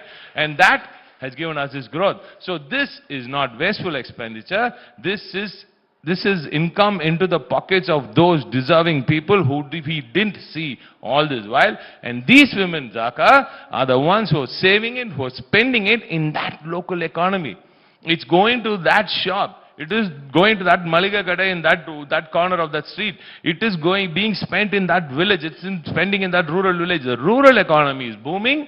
That percolation effect is giving us better districts, and that is giving us better zones in Tamil Nadu, and that is giving this booming economy that you see. We're only at 11.19 now. You will see us continuously touch double digits going forward also in Dravida Model 2.0. But tell me, Mr. Minister, just recently the Chief Minister has announced a 5,000 rupee payout to all women. I think it's 1.3 crore women. The opposition parties are saying that this is like an election bribe. You're bribing the voter, right? And you didn't know what everybody else did anywhere else, but that's fine. But this is not that, Zaka. This is MK Stalin Aurgal saying, if you try to stop 1,000 rupees for my women, I will give them 5,000 rupees, bugger off. Right? This is him saying, if you try to stop anything for Tamil Nadu, we'll give 5 times that, and you can't do anything about it. Right? So this is about our Chief Minister safeguarding the rights of our women and making sure all the scheming of the BJP and its allies in Delhi via the courts does not happen. And we found out what they were going to do. We found out well ahead, and we planned, and we executed, and we ensured that our women get their rightful money ahead of the polls itself. The Chief Minister in his speech said that he referred to the BJP and the NDA as washing machine politics. As many as 10 of your senior leaders also have corruption cases, serious corruption cases, charges against them. Charges. So is that not also washing machine politics? Has anything been proven yet? No. And what is the case with, and you know what's happening across India, not just one state, Zaka. And we have filed so many cases, and all these cases DVSC has filed, not we, as in DVSC, during their regime itself has filed it. And yet, no action from the governor, no action from, they've stopped it from Delhi also. Why don't they release it? Why are they afraid of that? Even my Chief Minister just spoke about that a minute back here. Well, what about that then? See, our Chief Minister is very clear about what is happening within the state, and he knows who's capable of what, and he trusts people who have delivered for the people, and you will only see those people in DMK. The rest, you will not see them here. Tell me also about, the BJP, the CM said, has been trying for a long time to enter the state of Tamil Nadu. Now they are, he said, using the puppet hands of Mr. Edappadi Pazhanichami and the ADMK to enter the state. But they are as much a political player in this state as any of you all are. You should try them when they're alone. Why don't they stand alone then? Have they ever stood alone, and have they given numbers that are respectable? But no. See, BJP always tries to hijack the weaker party in a state, and then tries to use them as the Chief Minister said, as like a Trojan horse, right? But this time this is a wooden horse, and I mean this is not even a wooden horse, and that's what he said, it's a mud horse. So and they've chosen a very wrong partner, and that's a good thing for us. And I also think their other plan B is also going to fail very miserably. And BJP Dhaka has never understood Tamil Nadu. See, we don't have. This is politics, right? But I'll tell you one thing. I'll just step outside my shoes as a politician or as a lawmaker, and tell you one thing. It's extremely sad that Delhi has not taken effort, that basic effort, simple efforts to understand Tamil Nadu first. Tamil Nadu, Zaka, it's unique. Every part of India is unique. Every part of India deserves a unique attention. Every part of India needs a separate intervention. We don't need much of intervention, Zaka. We just need enablers, man. That's all we need. We just want you to just stay silent. Don't pick on us every now and then. Just give us our due, right? We've been paying so much to Delhi. And if we pay 1 rupee, we get back 28 paisa. We do not have a problem with you giving it to Bihar or UP or any other state. Let them grow, Zaka. We want them to grow. We want all of India to grow. We know that only if India grows, Tamil Nadu will also grow. And we are doing it vice versa for India also. But the problem is, Zaka, where is that money going? Why are you building statues and broken bridges and infrastructure that doesn't work, Zaka? Why don't you put that effort into making sure that every money that you spent in other states takes shape properly, right? Why don't you spend that extra buck to make sure that these officers there are actually taken responsible, right? Why are you wasting our money elsewhere is our question. It's never been about why you're giving it to other states. It's never ever been that, Zaka. It's always about why you wasting our money elsewhere. Why don't you use it to put it to good use, especially for education, Zaka. We're just saying educate everybody and make sure that everybody rises and everybody has the talent that the people of Tamil Nadu or Karnataka or Andhra or even Maharashtra or even in some parts of Gujarat.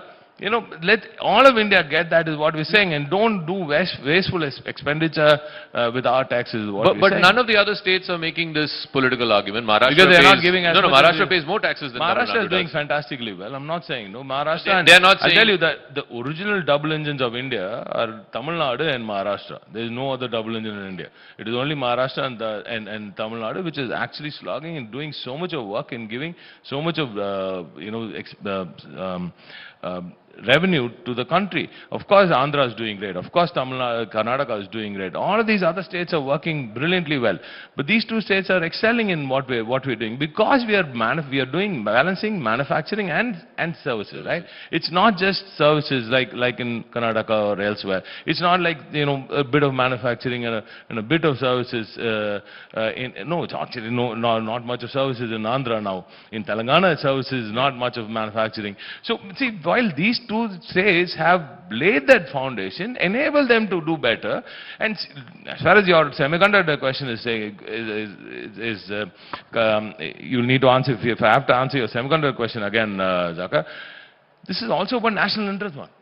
This is also about making sure you're secure. This is about national security. When you have one of your biggest, largest semiconductor assets in the north, you'll need one in the south too. This is a large country. You will need 2 lighthouse factories of anything in India, in fact. All the major conglomerates, they believe that. They put all their assets in 2 baskets. They don't put it in one asset, right? Nowadays, everybody wants one in the north and one in the south. Why isn't Delhi wanting that? And especially when our own people here, like our own groups here, are trying to bring an outside, you grab it and take it to another state. That's our qualm, nothing else. But none of these groups have made that charge. None of these groups have said that we were forced to open plants. You think there will be? No, You think there will? It's only a political charge you are making. You can ask them off camera, Zaka. You can ask them off camera. So this election, Mr. Minister, interestingly, and the CM was also asked about this, will it be a multipolar contest? For the last 50 years, we've seen in Tamil Nadu, it's been a bipolar. He gave you a fantastic answer. No, so you don't see any of these new players being able to... I'll tell you one thing. I think the NDA and is scheming by scheming to have a B team and a C team and a D team and whatever teams, I think they shot themselves in their feet by, I think, counting on people who don't would have actually helped them in any way. So I think we're doing much better than what you guys have been portraying, and at least of late, all the numbers have been fantastic. And more than anything, it's just one man, Zaka. It's just this CM, Chief Minister MK Stalin. This man brings that aura, this trust and this belief in the people of Tamil Nadu. That when you see this person who's so level-headed, he's so hardworking, at 70 plus he's running around the state, he's seen in one corner of the state in the morning, another corner of the state in the evening, and he's going all around Tamil Nadu, Zaka. When people see a responsible leader who's standing up for the problems of others created by somebody else, he's going and standing on the field. And he's taking care of the people of Tamil Nadu, come what may. He does not look at political color, Zaka. He looks at people of Tamil Nadu as people of Tamil Nadu, like everyone, like his family. And people see that in him. They see that leader who can be trusted, who's delivered for Tamil Nadu, and who's given a new dimension to politics. I don't know if you've seen the last speech that he gave at the assembly, in the closing day of the assembly. It was fantastic, Zaka. He went out and reached out to the hearts of the opposition. He said, thank you for giving me direction. That has not been seen in Tamil Nadu for the longest time. You can ask people like, you have some senior journalists here, RK, you should ask him. You don't see that, Zaka. That kind of politics. This Chief Minister, through MK Stalin Avargal, brings a brand new kind of politics. A politics where everybody has respect, and there's mutual respect, and there's no futile war of words, Zaka. When there is even now, on his way out, Raga, I haven't seen it yet. The opposition leader has again, keeps asking for a white paper, okay? And in fact, I said, I've given all the details on the assembly regarding industrial investments, but he keeps saying that, okay? Even in the assembly, he keeps saying that, and I've been repeatedly answering that question. In fact, in this same hall, in the same hotel, we had a massive conversion conclave, the first of its kind in India, Zaka. No other state has held a conversion conclave, right? It's only MOUs, right? But Tamil Nadu proves that all these MOUs are being converted into work, into jobs, into factories, and I actually gave a presentation for about about half an hour, and my chief minister was also there. In fact, I invited the LOP. Welcome back, and the News 18 Town Hall continues. I'm so excited, I'm so happy, and I'm so proud of our next guest. I said, let me only do the honors of introducing him to all of us, because we are all fans of him. From 2012, when his Kolaveri D debuted, to now, collaborating with Rajini sir and Kamal sir when they come back after 4.5 decades. This is a person who's gone on from strength to strength, and I'm so proud that he's part of the News 18 Town Hall here this afternoon. Do you need any more introduction? Who are we going to introduce on stage? Who are we welcoming? Anirudh Ravichandar is with us.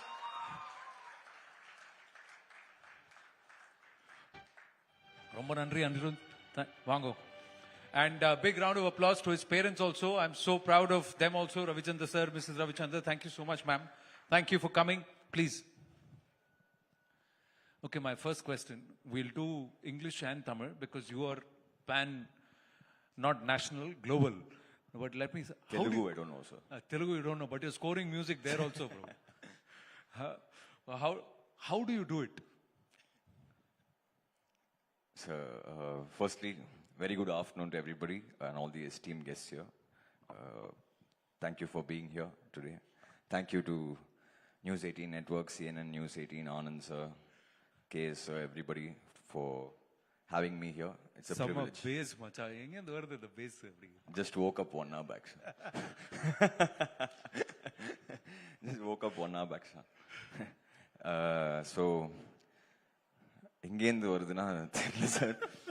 it's been 15 years, and I think I owe it to my team because we were a band in school and college, 2 different bands, and all of us, the same team, same guys, we all work together still.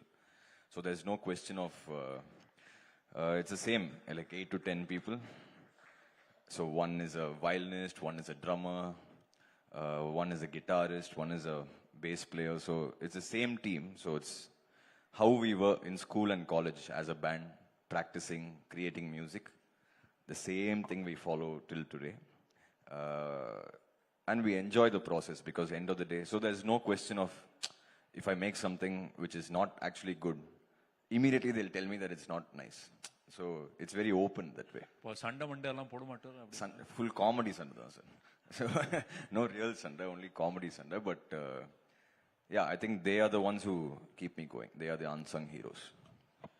Listen, you are scoring for Jananayagan, okay, and that is Ilaya Dalapati, and then you are scoring for Talaivar in Kuli, Vettayan comes, and then you are doing now when Ulaganayagan and Talaivar are coming together. Boss, this is a lot of pressure. Don't they expect, see, I want my score to be different from their score. Don't they come and give you that brief? I think, sir, we're just blessed because that pressure doesn't actually hit us. That is there. Deep inside me, it is there because when you come up with something, the next time you have to do even better. Deep inside me, it's there. But end of the day, I think like Dhoni sir says, we just follow the process. So that's the only way we go about it. And yeah, I think because we grew up watching all these legends, there is a fan inside us who comes out every time we try to make music. Okay, let me put you in the spot. Who are you a bigger fan of? Vijay, Kamal sir, or Rajini sir?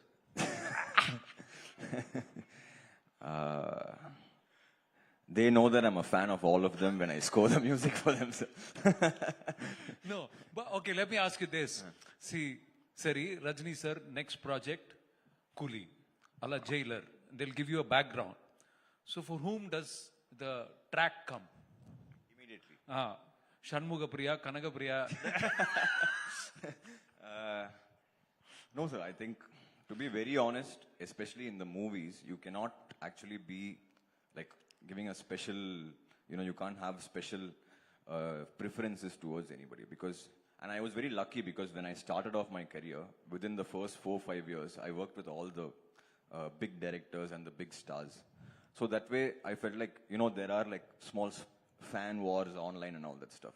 But because I was lucky enough to score for all of them early in my career, so I kind of, everybody was there for us till today. So there's no question of, you did better for this, you did better for that. So yeah, that's a pressure within me.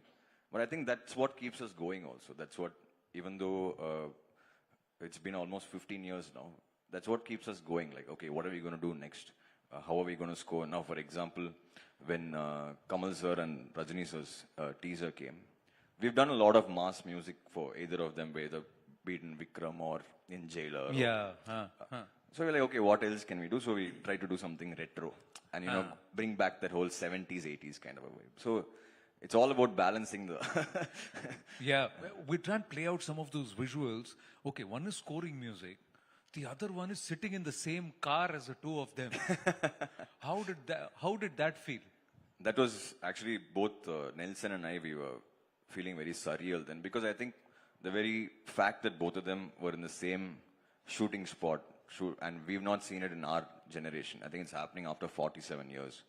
So in our generation, we have not seen that happen. Just to see them together, discussing dialogues, and when we were sitting in the same car, it was not jitters, but it was feeling very surreal. I told both of them also, this is a very iconic moment for Nelson and I. So yeah, it was very special. What was their reaction? Oh, very nice. That's all. I think they've seen too much in life to be, But the ability to take some pot shots at themselves and to, even you took a jibe but laugh at yourself. Nelson also, enakku theriyatha ragama. It was like you're getting into a little bit of irreverence. Even Rajani sir, Kamal sir, the whole promo is like, okay, he's choosing that watch, I will choose this one. He's choosing that jacket, I'll take this one. And this whole competition thing. But is it how they are, or did they agree to be a little irreverent about themselves? No. I think generally as people itself, they're fun-loving people. And generally if you see our promos from what we started doing way back about 10 years ago, that's exactly like how we are in the studio. It's not a question of scripting this. So all the promos that we saw, except for this, because there are two legends involved and there's a shooting spot, all those promos which everybody saw, which was made in the studio, are all very impromptu and unplanned. That's how we generally talk. So when we released one of those things, when it worked, we said, okay, people are liking the fact that we keep making fun of each other.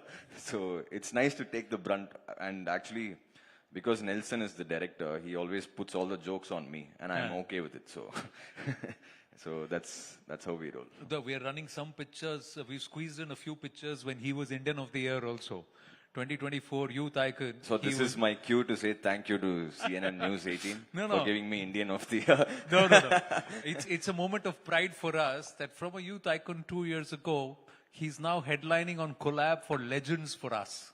It's a moment of pride to see by Anirudh and Nelson, and you have Rajani sir and Kamal sir there. So that's the growth that I'm very proud of personally. Thank you, Anand sir. But actually, to be very honest, I take this stage once again to thank News 18 and CNN News 18 for giving me the Indian of the Year award. I think that was the year before last. Yes. When we had Jawan, Jailer, and So thank you so much, because that put us on a national stage. Thanks a lot. But how does this entire process change, actor to actor, and also region, language? I just want to ask you, when you're scoring for, say, Dhanush, scoring for Vijay, scoring for Kamal sir, Rajani sir, or even Rajani sir's movie, how does the approach change compared to scoring for a, Shah Rukh Khan, or in Telugu you scored fantastic, that was also great. So how does it change? It doesn't change, sir. It's all the same. But to be very honest, all the songs that I make, I try to make it in Tamil first. I make it in Tamil, so even if it's a Hindi film or Telugu film or whatever it is, I make the song in Tamil, and then we kind of. I think also, sir, it's been a golden age for music for the past 10-15 years because of social media also. Once that's come in, it's become so easy for us to, that we realized with our first song itself, with Kolaveri itself, we realized that with social media, you release a song now at 6 p.m. At 6:01, the whole world is hearing it. Like people from different parts of the world. So that way we are very lucky to be in this age. And with all the technology that is there today, it's so easy for anybody to make music. So that's a wonderful space. And there are so many, if you go back, say 30-40 years, there would be 2-3 music directors. Now every Friday there are like 10-15. So that's great. Everybody can make music. Everybody can express their art. And yeah, that's why I feel we are in the golden age. But it also makes it competitive, isn't it? Yes, sir, but that's nice, no, sir. Especially in the music industry, I think it's not competition at all, because other people, like my senior, like for example, there's Santosh Narayan who came just before me. He works on my music, he sings for me, I sing for him. Suppose I send him a song, he'll be like, you know what, I'll mix this song and give you, I'm enjoying it. So it's like a family, because all of us were in the same circle of bands back in the day.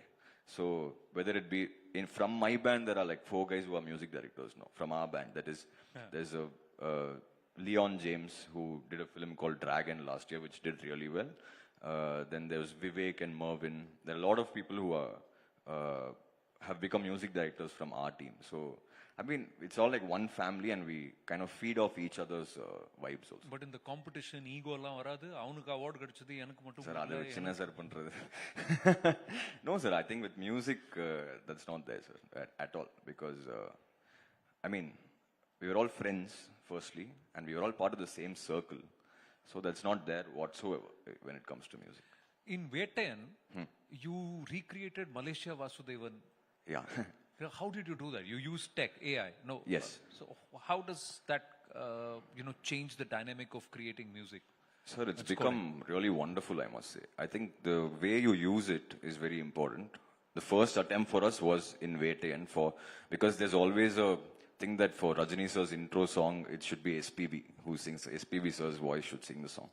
And we already used SPB sir in Peta and in Darbar. So Malaysia was there, sir. That was when AI was just coming into music and stuff. So we spoke to his son and asked him, do you think it's okay for us to try this? Also, we are not sure of the model, because once a person has to sing just like him, and then that was when it was just coming in, so we don't know if it's going to come out well. So his son, Yugendran sir, came and sang the song for us. So he has a very similar tone and tenor to Malaysia Vasudevan sir. So from there on, we tried different models. First it was okay, then it was getting better. The more time it had, we could get the AI model better. But now it's very quick compared to like 1 year ago. So yeah, I think it's great, because now I can sing something and I can make that sound like 100 women are singing the same thing in a different pitch. Yeah. So technology is great now. It's about how you use it. That's it. Now you're making singers, rendering them, No, sir. The thing is, if you irrelevant. No, not at all. Tomorrow AI will say music director நானே போட்டு கொடுத்துறேன். அந்த மாதிரி வந்து நான் போடலாம், இப்ப கூட போடலாம் சார். இப்ப கூட போடலாம். But the thing is, you need to give your creative input, in the sense, if I want Malaysia Vasudevan sir's voice, somebody has to sing just like him for that to happen. So you need that little bit, you need to input that whatever you need exactly for it to work. But I think, sir, moving forward, that's the future, sir. So the more you get along with it, the more you try using it in ways which are creative, at the same time, which also works for the audience, because it shouldn't be like, oh, you know what, this is AI. That they're saying now, but I think in a few years, everybody is going to be doing it. So it's like an early bird thing where you kind of accept the fact that that's what's going to happen in the future, and then try to use it to the best of your ability. What's with music directors singing so much? So, sir, music by Anirudh Ravichandar, sung by Anirudh it's a trend. Is this a compulsion, or is it because only you know how you want it to be sung? What is the whole story? No, sir. So not that you're not a good singer. You're a very good singer. I'm just... No, I understand what you're saying. But what happens is, generally when we make a song, say a film director is going to shoot within the next 3-4 days. So you make a song, and for that time, for that particular time, you just sing the song just for them to shoot it, and then you already know when you're making the song that you want a specific voice. The problem is when they go to shoot, they hear it like 100 times. And then after that, they edit with that song. They edit with that version. So when you're very used to something, it's very difficult for you to change. So finally, 99% of the times when I sing a song, I'll change the voice later. But then the director will be like, "Adu vandu nalla irundhude, aduve poidala," like that. So that is because it's just familiarity that's about it, because they listen to it a lot of times. So what we decided over the past 6 months is we have to be less lazy, and when we give the song for shoot itself, record another singer and do that, so that problem doesn't happen. One song which you have sung, but which you thought somebody else should sing it, but retained your voice and it became a hit. There are lots. There are lots. I know there are lots. I'm just asking you, which one will you pick? There is a song which released a long time back, but released again from a film called LIK. This is called Enakena Yarum Illiye, which I really thought Arijit Singh will be awesome on it. But then, we retained our voice. Just sing, no? 2, 3. எனக்கென யாரும் இல்லையே, உனக்கது தோணவில்லையே, எனக்கென யாரும் இல்லையே, உனக்கது தோணவில்லையே. That's how it goes. Arijit better for sure. Sir, இது கொஞ்சம் ஸ்டார்டர்ல இருந்து main course வரதுக்கு முன்னாலே நீங்க ஸ்டாப் பண்ணிட்டீங்க. We wanted to sing a little more. Anything else? Whatever you feel like. Okay. We don't get a hold of you so often. See, 2 years later, I've got a hold of you. So, okay. Anything else? Okay. Dima, dima, dima, dima, dima, dima. இருதய கூட்டை இடித்தவளே, என் பெற்றோர்க்கு செல்ல மருமகளே, ஓ பக்கத்துல நான் படுக்க வழி சொல்லம்மா, ஓ ரத்தத்துல பெத்தெடுக்க விதி விடுமா, தீமா தீமா தீமா தீமா தீமா தீமா. Okay, sir. Lovely, brilliant. We could keep hearing you again and again. Final 2 questions. Our next panel also a very august panel. Professor Kamukoti, Velu sir, they're all here. What is this friendship with Nelson? No, sir, because I know him before he became a director. So his story is actually pretty crazy, because he was working in a channel as a reality show, as one of the assistants. Then he became the director of that reality show. He started a film, the film got dropped. And I'm telling you, it's very hard for a director, once he becomes a director, to let that go, because that cinema bug will, catch on to you. Because the film got dropped, he went back to the channel, worked in the channel for 3 more years. And then he came up with a nice script, which was Kolama Kokila. So when he told me that script, I really liked it, and I was working with a production house then on another film. So that was when I introduced him to them, and they liked it. He started off with a female-centric film. His next film was with Sivakarthikeyan. Next film was with Vijay sir, then Rajini sir. So the growth has been phenomenal. So very proud of that. Similar growth track with the two of you, and you're bringing up this combination. Yes, sir. I'm so looking forward to that combination. Finally, you said all your music when you score. Yes. You first score it in Tamil. What's your vision for Tamil music and, going forward? Or are you not thinking that far? No, sir, there is no question of thinking far, but I think we are already on the world stage. Just to be, because I just recently started my own record label as well. Yes, Albuquerque, right? Yes, Albuquerque Records. So the whole point of starting the record label was because it is very evident now that the language doesn't matter whatsoever. Like, we knew that when Kolaveri came out, but now so even more. And a Tamil song is being celebrated and danced to on our social media all over the world. an African song is going crazy somewhere here in south of Tamil Nadu. So I think with the invent of social media, I think it's like really a golden age where the language is no barrier whatsoever. We always used to say music doesn't have a language. That used to be just a proverb, but I think it's come to fruition now. Absolutely, and you always feel the thrill. That's also composed by him, T20 World Cup anthem. Oh, yes, sir. Yes, and you're going to be performing that on the 26th? Yes, sir. On the 26th when India plays in Chepauk. Yes, sir. Yeah, they need all the good luck, Anirudh. So No, you better egg them on. We'll get them, sir. After the performance against South Africa and Ahmedabad. No, we'll get them. We'll get them, sir. Don't worry. We'll get them and you're going to pep them up. No, it's not me, but yeah, it's always a pleasure to perform in Chepauk because last year I performed when CSK also opened. It's a wonderful vibe there, so I'm excited for day after tomorrow. And we are excited for you, Anirudh, as always. Proud of you. Thank you so much for making the time. Ladies and gentlemen, Anirudh Ravichandran. Thank you, Anand sir. Thank you, News 18. Thank you. Thank you, Anirudh and Anand, for that very entertaining conversation. Let's hear it for Anirudh and Anand both. காலையில எப்படி தமிழ்நாட்டுக்கு தேவையான அரசியல் துடிப்பான கலந்துரையாடல்கள் வளர்ச்சி பாதையை நோக்கிய கலந்துரையாடல்கள் இருந்ததோ அதே மாதிரியான சுவாரஸ்யமான கலந்துரையாடல்கள் இப்பவும் இருக்க போகுது. அதுக்கான ஒரு உதாரணம் தான் இப்போ அனிருத் ரவிச்சந்திரனுடனான அந்த கலந்துரையாடல் இருந்தது. Thank you so much, Anirudh Ravichandran, once again. And for the next session, all right, let's now shift focus from entertainment to technology. Technology today is not merely an industry. It is the backbone of progress, governance, and global competitiveness. Ladies and gentlemen, we now take the opportunity to begin with our next panel, a discussion on technology, talent, and opportunity. Yes, தொழில்நுட்பம், அது சார்ந்த வளர்ச்சி, அதில் இருக்கக்கூடிய வாய்ப்புகள் குறித்த கலந்துரையாடலுக்காக நாம் எங்களுடைய managing editor south news 18 network Thiru Vivek Narayanan அவர்களையும் எங்களுடைய நிர்வாக ஆசிரியர் திரு கார்த்திகை செல்வன் அவர்களையும் மேடைக்கு வருமாறு அன்போடு அழைக்கிறோம். May we please invite our managing editor South News 18 Network Vivek Narayanan and managing editor News 18 Tamil Nadu Thiru Karthikeya Selvan to steer the session forward.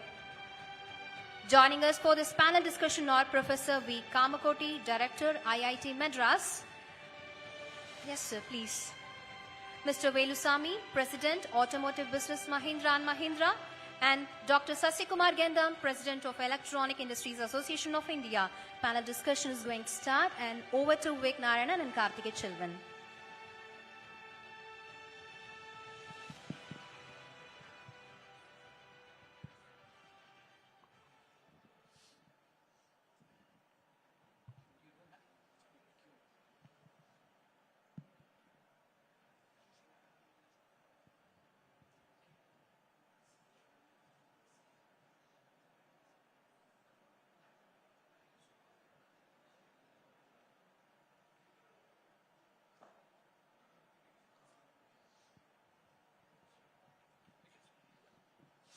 Thank you. After that exhilarating performance by a young musician, Anand and him vibing so well, we move on to something slightly more serious. It's about electronics, and I hope, they're great spokespersons, they're great speakers. They won't put you to sleep, but it is interesting. Professor Kamakoti, Mr. Velu, and we do have all our guests here, Mr. Sasikumar here. Thank you, sir, for joining us. Let's start with you, Professor Kamakoti. We had the AI event in Delhi, which was a huge success. Everybody out there is speaking about a software that you have created.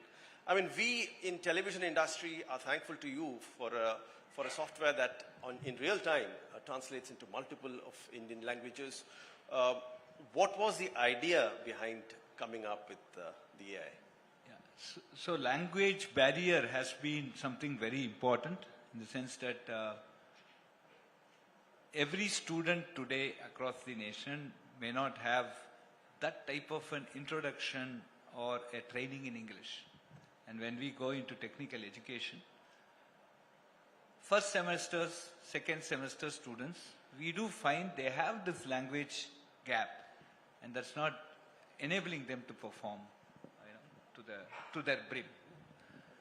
So this was one of the ideas that came up. So we thought that why don't we live translate the English class into, say, the 22 languages. and then basically give it to the students, right? So that everybody will have access, and within the 2 semesters they are able to pick up, and then 3rd semester they are fine. So this was the interest, and then we started on with Bhashini long back. We had some partial success, say 60% success. Then we refined it with AI for Bharat, another project that came to IIT Madras. And then Sarvam took it up completely. And now we have come to around 95-96% accuracy. The challenge is, if you talk in English and if everything is translated to Tamil, then some of the technical terminologies, everything would go for a toss. So it will be colloquial Tanglish type of thing. And to get the Tanglish was much more difficult than pure Tamil, to be very frank with you. Same with Telugu, same with... so we now can do up to 11 languages, English to 11 Indian languages. And then I think one TV actually experimented with the Honorable Finance Minister's budget speech, where they got it translated to, I think, Hindi and Kannada, and it was also quite successful.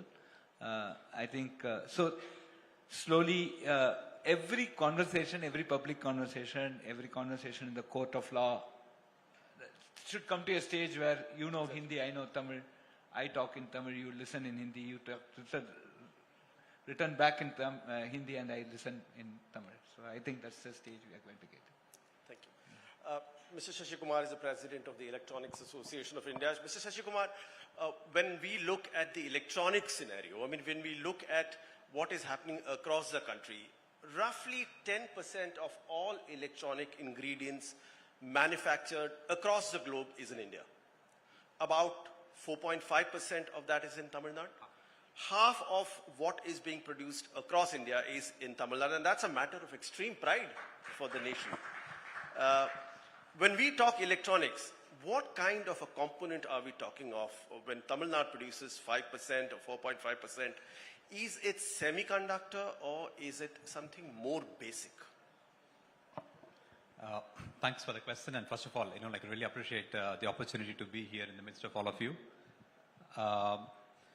Sir, to your point of what you have done there at IIT, and behind that is all electronics, and that's the industry that we're talking about here in Tamil Nadu, and we can all be proud, as you said, being the #1 manufacturing destination of India, and #1 destination probably to be in the future for the whole world. That's our ambition, to be $150 billion just electronics manufacturing from this very own state. And when did this start? I think this started all the way back in 2005. I really give the credit to the Finnish company Nokia, who started this revolution here in Chennai and Tamil Nadu. And from then on, we started with phones, of course, but then later we make or the car electronics, medical electronics, aerospace electronics, and all of that here. So I just don't want to define that as just one component is what we make here. We started making finished products, then we went down to components. We do design and development. I mean, IIT Madras itself is a very good example of the research ecosystem where hundreds of startups are designing, developing products for the world, for now and for the future. So with that, I think if there's one state that has the entire ecosystem from product coming down to components, then to materials, and then to design development, I think that's the state of Tamil Nadu here. And is that really enough where we are today? Definitely not. It's not enough where we are. I mean, there's far more to go when it comes to design and development. The reason I say this is because, coming back to your point on what are the components and what we do, the value add in the entire product today that we do here is less than 10%. That's not enough. I mean, the value add, what we do has to be more, at least to the tune of 30%, because even the best of the best countries, I say example as China, the manufacturing destination for the world, they have not crossed beyond 50% of gross value addition, because it's a global value chain, keeps going around the world. But then value add is what we focus. And I think this state has the capability, and this nation has the capability to enhance that overall. Thank you. So these three gentlemen, by the way, I mean, when you speak with innovators, you come across the world perhaps, you hear them speak in a certain manner. But in Tamil Nadu, you will see that they don't overwhelm you. whether it be Professor Kamakuti or Shashi, and Veluswamy sir is the epitome of that. We always heard that India is not really there when it comes to R&D. He's a person who's headed the R&D division of Mahindra & Mahindra. His test track is somewhere we had gone and seen for ourselves the brilliant work done in terms of automobile manufacture. Veluswamy sir, moving ahead, I mean, EV is a project that you're looking at very, very closely. Is that the future for India? Definitely. So it's one thing I will say about EV is we are just 100 years and there are a million years to go. But if you have to safeguard your planet from the CO2 emissions that we do, you don't want CO2 to be mixed with the oxygen that you are inhaling. Right? That's the fundamental thing. Rest everything we can argue on whether the rain is stopped, there's climate change, all this, but you don't want the CO2 to be within the air that you are inhaling, right? That's very fundamental for me. Our forefathers wanted a transportation, and to go, you are walking at 2 km/h speed or 3 km/h speed, depending on your strength. But if you want 100 km/h, you wanted a transportation. So the CO2 we have compromised. But look at in China, you have 250 cars per 1,000 people. In India, we have 35 cars per 1,000 people. In Europe, you have 600 cars per 1,000 people. In US, you have 900 cars per 1,000 people.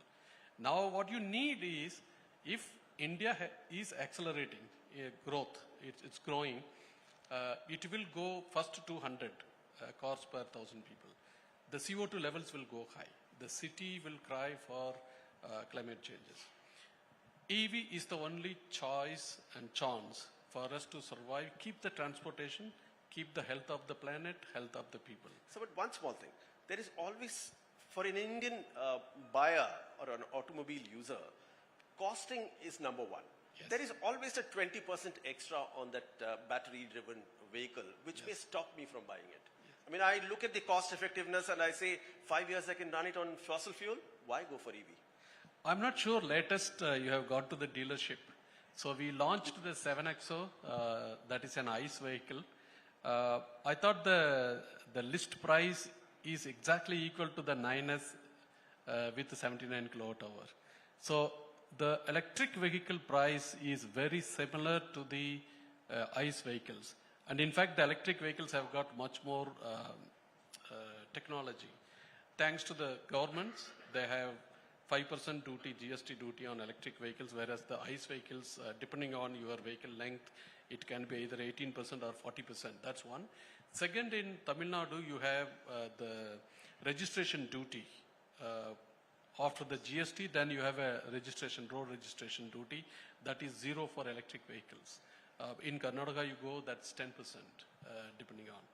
So I think there are states that are enabling electric ecosystem, and the whole country is enabling electric ecosystem, and that's why the electric cars are cheaper. And the electric car sales, January month is one of the best sales. Yeah.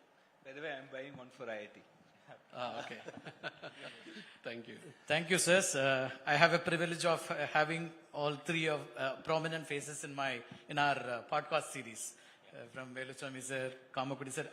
In fact, I started the podcast with you. You're lucky. Yeah. Thank you. Sir, Veluswamy sir. So, EV will be the future. Then what will be the range of this, we are still having the limited range for the charging facilities and all. What will be the future for charging facilities in India? Because when compared with global competitors like, BYD or Tesla, so we have limited resources, or what is the scenario here? So when Mahindra launched, நாங்க launch பண்ணப்ப 79 kWh. At that time, we had only 30 kWh. Now the cars have gone to 40 kWh battery packs. We gave a real world range of 500 kilometers. So between Chennai to Bangalore or between Chennai to Coimbatore, you should be able to go either in one charge or nil charge. You should be able to go. அதனால தான் 79 kWh is the worldwide standard. We brought it at that point in time. I do agree that the infrastructure of charging is not available. In charging, you have two types of charging. In the home charging with the AC, you have 3.3 kilowatt hour, 7 kilowatt, 11 kilowatt, and 22. Mahindra was the first one to introduce 11 and 22 as standard equipments, but people still use 7 as standard. But in the public charging, where you can have AC charging of the 60 kilowatt, 120 kilowatt is available right now, 30, 60, 120. But our cars have the facility to charge in 19 minutes the 79 kilowatt, but you need 180 kilowatt charger. Mahindra alone is investing more than 500 crores, and we are populating 200 chargers, fast chargers, and we are populating in all the highways, national highways. We have taken where the high density of the traffic, and we are acquiring the land and we are installing. That's one thing that we are doing. Government, the central government, has given close to 2,000 crores, and they have called multiple times the meetings and then integrators.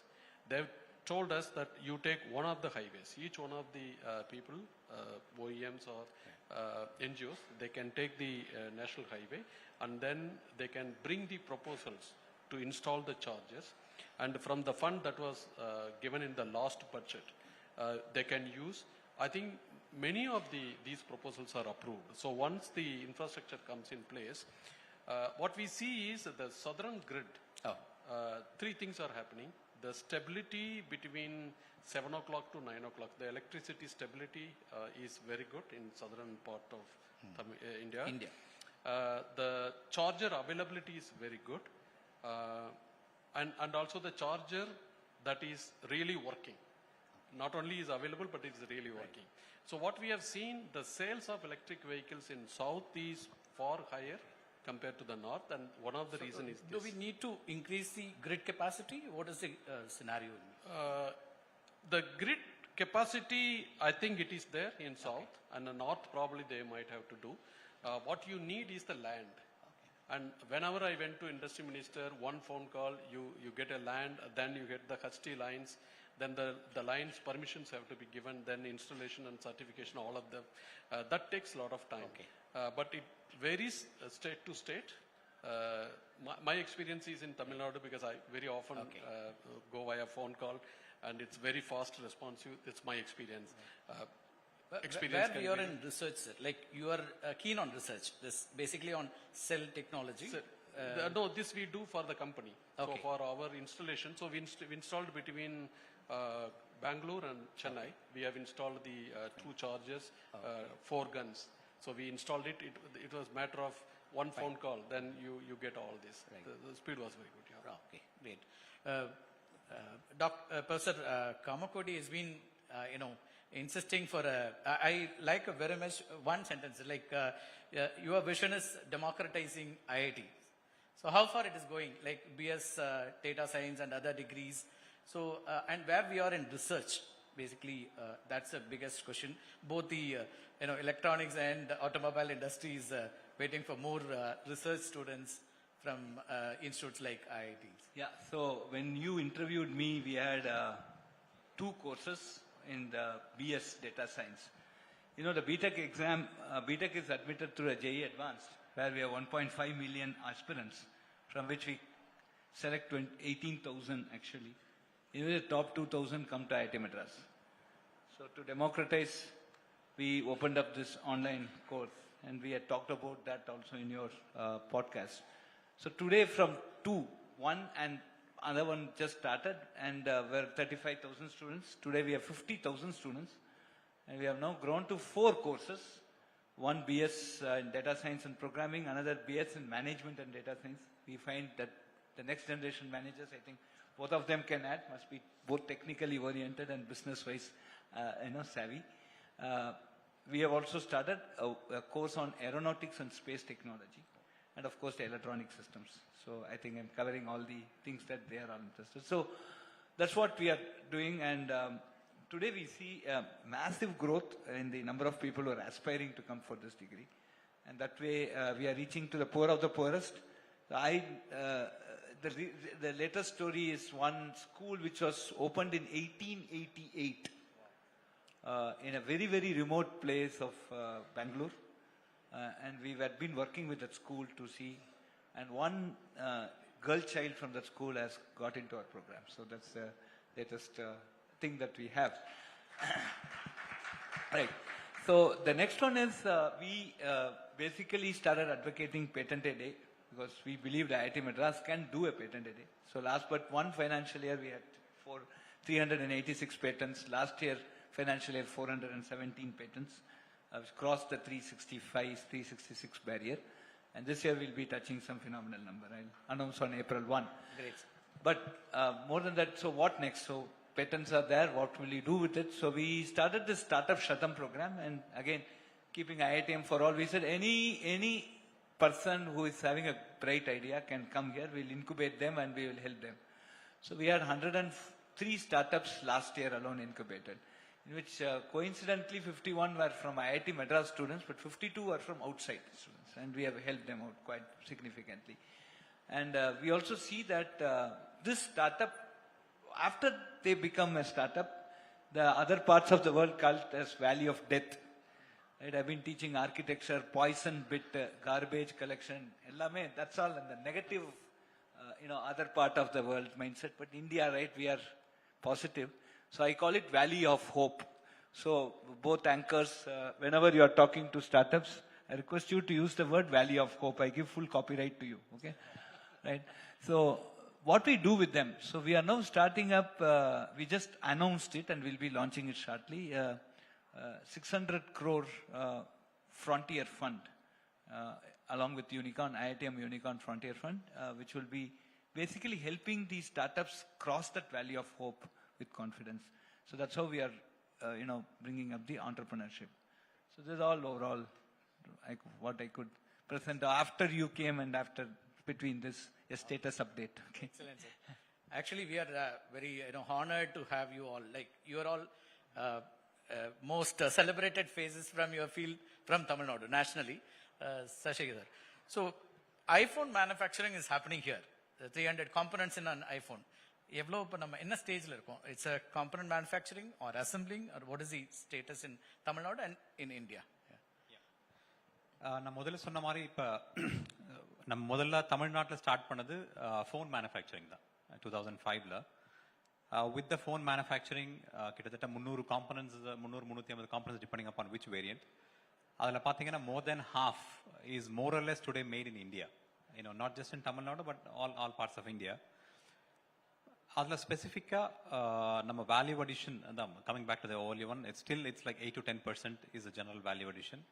அதை increase பண்ணுறதுக்காக இப்போ if you see தி என்க்ளோஷர்ஸ்ன்னு சொல்லுவோம், அது the bare PC boards அப்படின்றது, and then the PCB assemblies itself, components, battery assembly, all of them are still happening in India. But then இப்போ என்ன missing அப்படின்னா real actives and பேசிவ்ஸ். இப்போ passive components நம்ம பண்ணுறதில்ல because it's very high volume required and the capacity available in the world is more than what the demand is. Active components, of course, we have the semiconductor policies and semiconductors already போயிட்டு இந்தியாவில். So அந்த 10% 30% கொண்டு வரதுக்கான எல்லா காம்பனன்ட்ஸும் மோரலஸ் I think key components. அதனுள்ள ஒரு key aspect தான் இந்த ECMS அப்படின்ற ஒரு ஸ்கீம் எல்லாருக்கும் தெரியும், which is the electronics component manufacturing scheme that the government of Tamil Nadu, government of India announced, and of course the government of Tamil Nadu followed up with a surprise first leading announcement, which is Nangalum will give 50% of the incentives whatever the central government provides. அதனால இப்போ பார்த்தீங்கன்னா almost 65% of the entire investments in the components is coming towards Tamil Nadu. So நம்ம வெறும் அந்த end product மட்டும் பண்ண பத்தாது because அது low value addition. அது ஏன் அப்படின்னா if you see phones இன்னைக்கு வந்து it's all led by women. அதான் நான் என்ன சொல்லுவேன்னா சக்தி இல்லையேல் சிவன் இல்லை அப்படின்ற மாதிரி. இன்னைக்கு விமன் இல்லை அப்படின்னா there is no electronics industry. Employed almost 90% of the ஆமாம், I was so proud, probably the first in India. We had almost 90% plus women employment in our factories. More than 10,000 people coming from rural villages. They used to produce the best of the best quality products, competing globally, shipped across the globe. So அதனால நம்ம பெண்கள் they are amazing. So they do great job, no doubt in that. Great. So Shashi, we are right out of time. Sure. The trouble with getting such a high-powered panel is that we would want to hear them more, speak less and hear more of them, but somehow the time always seems to be less. Thanks a lot, Shashi. Thanks a lot, Professor Kamathurty. Thank you. Thank you very much. Thank you very much for joining us. Thank you. Thank you, sir.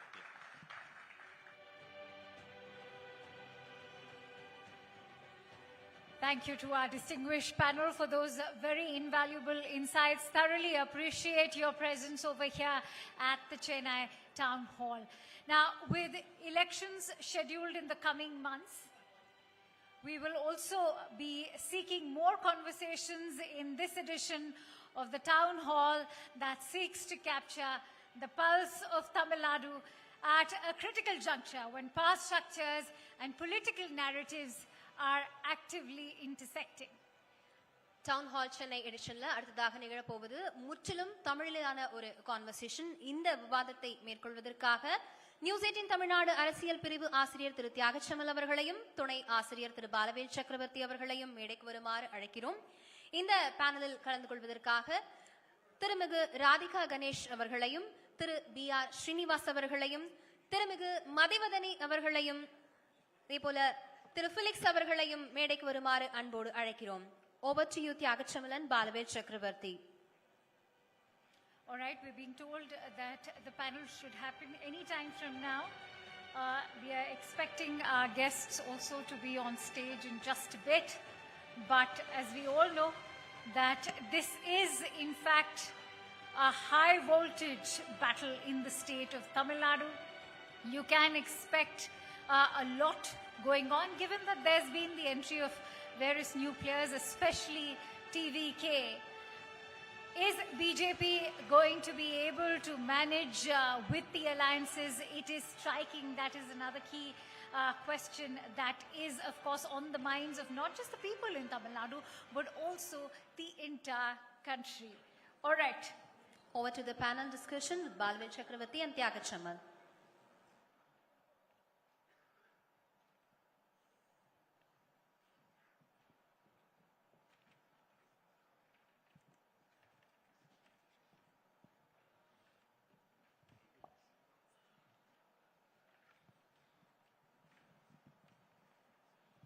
News 18 Network Town Hall இந்த விவாதம் என்பது முற்றிலும் தமிழில் நடக்கக்கூடிய விவாதம்.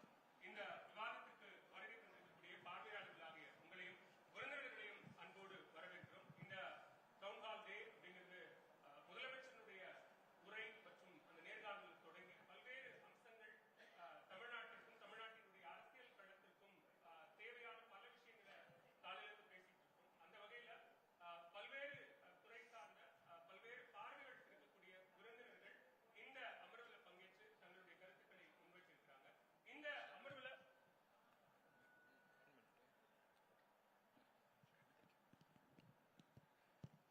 இந்த அமர்வுல நம்ம பல விஷயங்கள் பேச போறோம். அதுல ரொம்ப முக்கியமா நாம ஸ்பெசிபிக்கா பேச போற ஏரியா அப்படிங்கிறது தமிழ்நாட்டு அரசியல் களம் அப்படிங்கிறது இங்க ஐடியாலஜியா இருக்கா, பர்சனாலிட்டியா இருக்கா, அது மட்டும் இல்லாம இன்னைக்கு இருக்கக்கூடிய நீட் என்னவா இருக்கு, இந்த ஜனநாயகத்தினுடைய தேவை ஐடியாலஜியா பர்சனாலிட்டியா அப்படிங்கிற இந்த தலைப்புல தான் இந்த பேனல் டிஸ்கஷன் அப்படிங்கிறது அமையிருக்கு. என்னோட சேர்ந்து திரு தியாகச்சம்பல் அவர்களும் இந்த அமர்வை நெறிப்படுத்திருக்கிறார். நான் முதல்ல விருந்தினர்களை உங்களுக்கு அறிமுகப்படுத்துகிறேன். திராவிடர் கழகத்திலிருந்து திருமிகு மதிவதனி, அதே போன்று விமர்சகர் திரு BR ஸ்ரீனிவாஸ், தமிழக வெற்றி கழகத்திலிருந்து திரு ஃபெலிக்ஸ் ஜெரால், அதே போன்று cultural political activist Radhika Ganesh, co-founder of Kaani Nilam and young people for politics. உங்க எல்லாரையும் அன்போடு வரவேற்கிறேன்.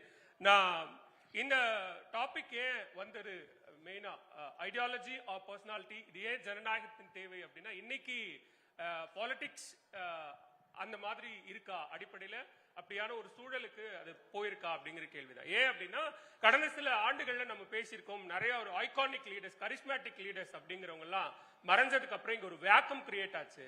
ஸோ அந்த மாதிரி லீடர்ஸ் இல்லை அப்படின்னு இப்போ நம்ம அதை பத்தி பேசுறது இல்லை. ஸோ அதை நெக்ஸ்ட் இதுக்கு மூவ் ஆன் ஆயிருக்கும். ஸோ இப்போ இது நான் ஃபர்ஸ்ட் எல்லாருக்கிட்டையும் அந்த ஒரு குயிக் ரவுண்ட் அப்படிங்கறத எடுத்துக்கிறேன். Start from Mathivathani. ஸோ இங்க ஐடியாலஜியா பர்சனாலிட்டியா எது நீடா இருக்கு? அனைவருக்கும் வணக்கம்.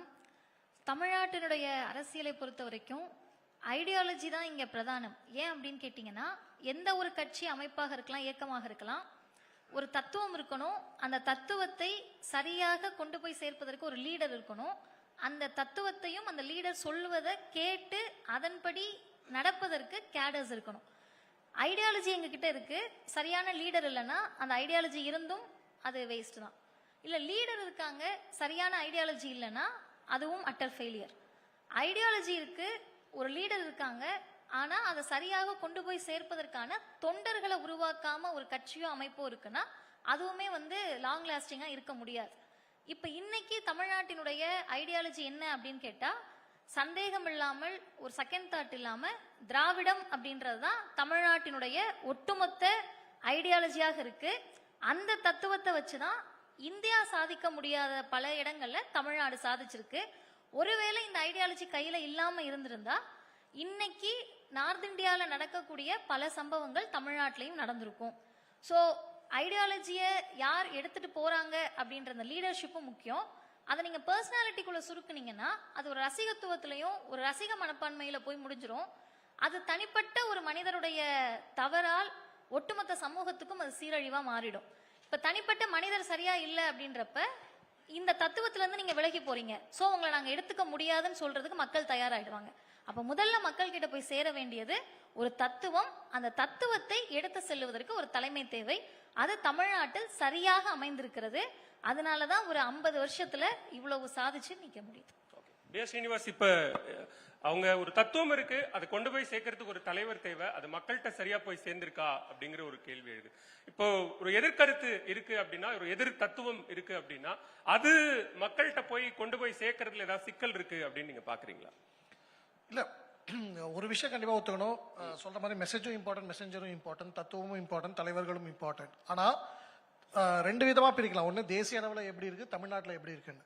தமிழ்நாட்டை பொறுத்த வரைக்கும் தத்துவத்தை விட தலைவர்கள், அது பர்சனாலிட்டி தான் இம்பார்ட்டண்டா தான் இருந்திருக்கு கடந்த 50-60 வருஷமா. ஏன்னா திமுகவுக்கும் அதிமுகவுக்கும் சித்தாந்த ரீதியாக என்ன பெரிய வேறுபாடும் கிடையாது. அவர்களுடைய கொள்கைகளில் பெருசா இன்னும் வித்தியாசம் இருக்காது. அதே மாதிரி இன்னைக்கு புதுசா வந்து தமிழக வெற்றி கழகத்தை பார்த்தாலும் அதே மாதிரி தான் இருக்கு. ஸோ தத்துவம், சித்தாந்தம், நம்ம அதை எப்படி சொன்னாலும், கொள்கைகள் எப்படி சொன்னாலும், அது வந்து இருமொழி கொள்கையா இருக்கட்டும், இல்லைன்னா மாநில சுயாட்சியா இருக்கட்டும், இல்லாட்டி எக்கனாமிக்ஸ் பேஸ்ட் அது எதுவாக இருக்கட்டும், பொருளாதார அடிப்படை என்னவா இருக்கட்டும், இந்த மாதிரி பல விஷயங்களை எடுத்துக்கிட்டோம்னா பிரதான கட்சிகளுக்கு எந்த பெரிய வேறுபாடும் கிடையாது. அப்படி இருக்கும்பொழுது அதை வந்து பர்சனாலிட்டி கிளாஷா மாத்தினது இந்தியாவிலேயே முதல் ஸ்டேட் தமிழ்நாடு தான் நான் பார்க்குறேன். அது நம்ம 60லேயே நம்ம பார்த்துட்டோம், 50ல கூட வச்சுக்கலாம். திமுக வந்ததுலேருந்தே அது காமராஜர், அண்ணாதுரை அவர்களுடைய டைம்லேருந்தே அந்த மாதிரி ஒரு பர்சனாலிட்டி கிளாஷாக தான் இருந்திருக்கு. ஸோ அதனால தமிழ்நாடுல it has been more of personality based politics தான்.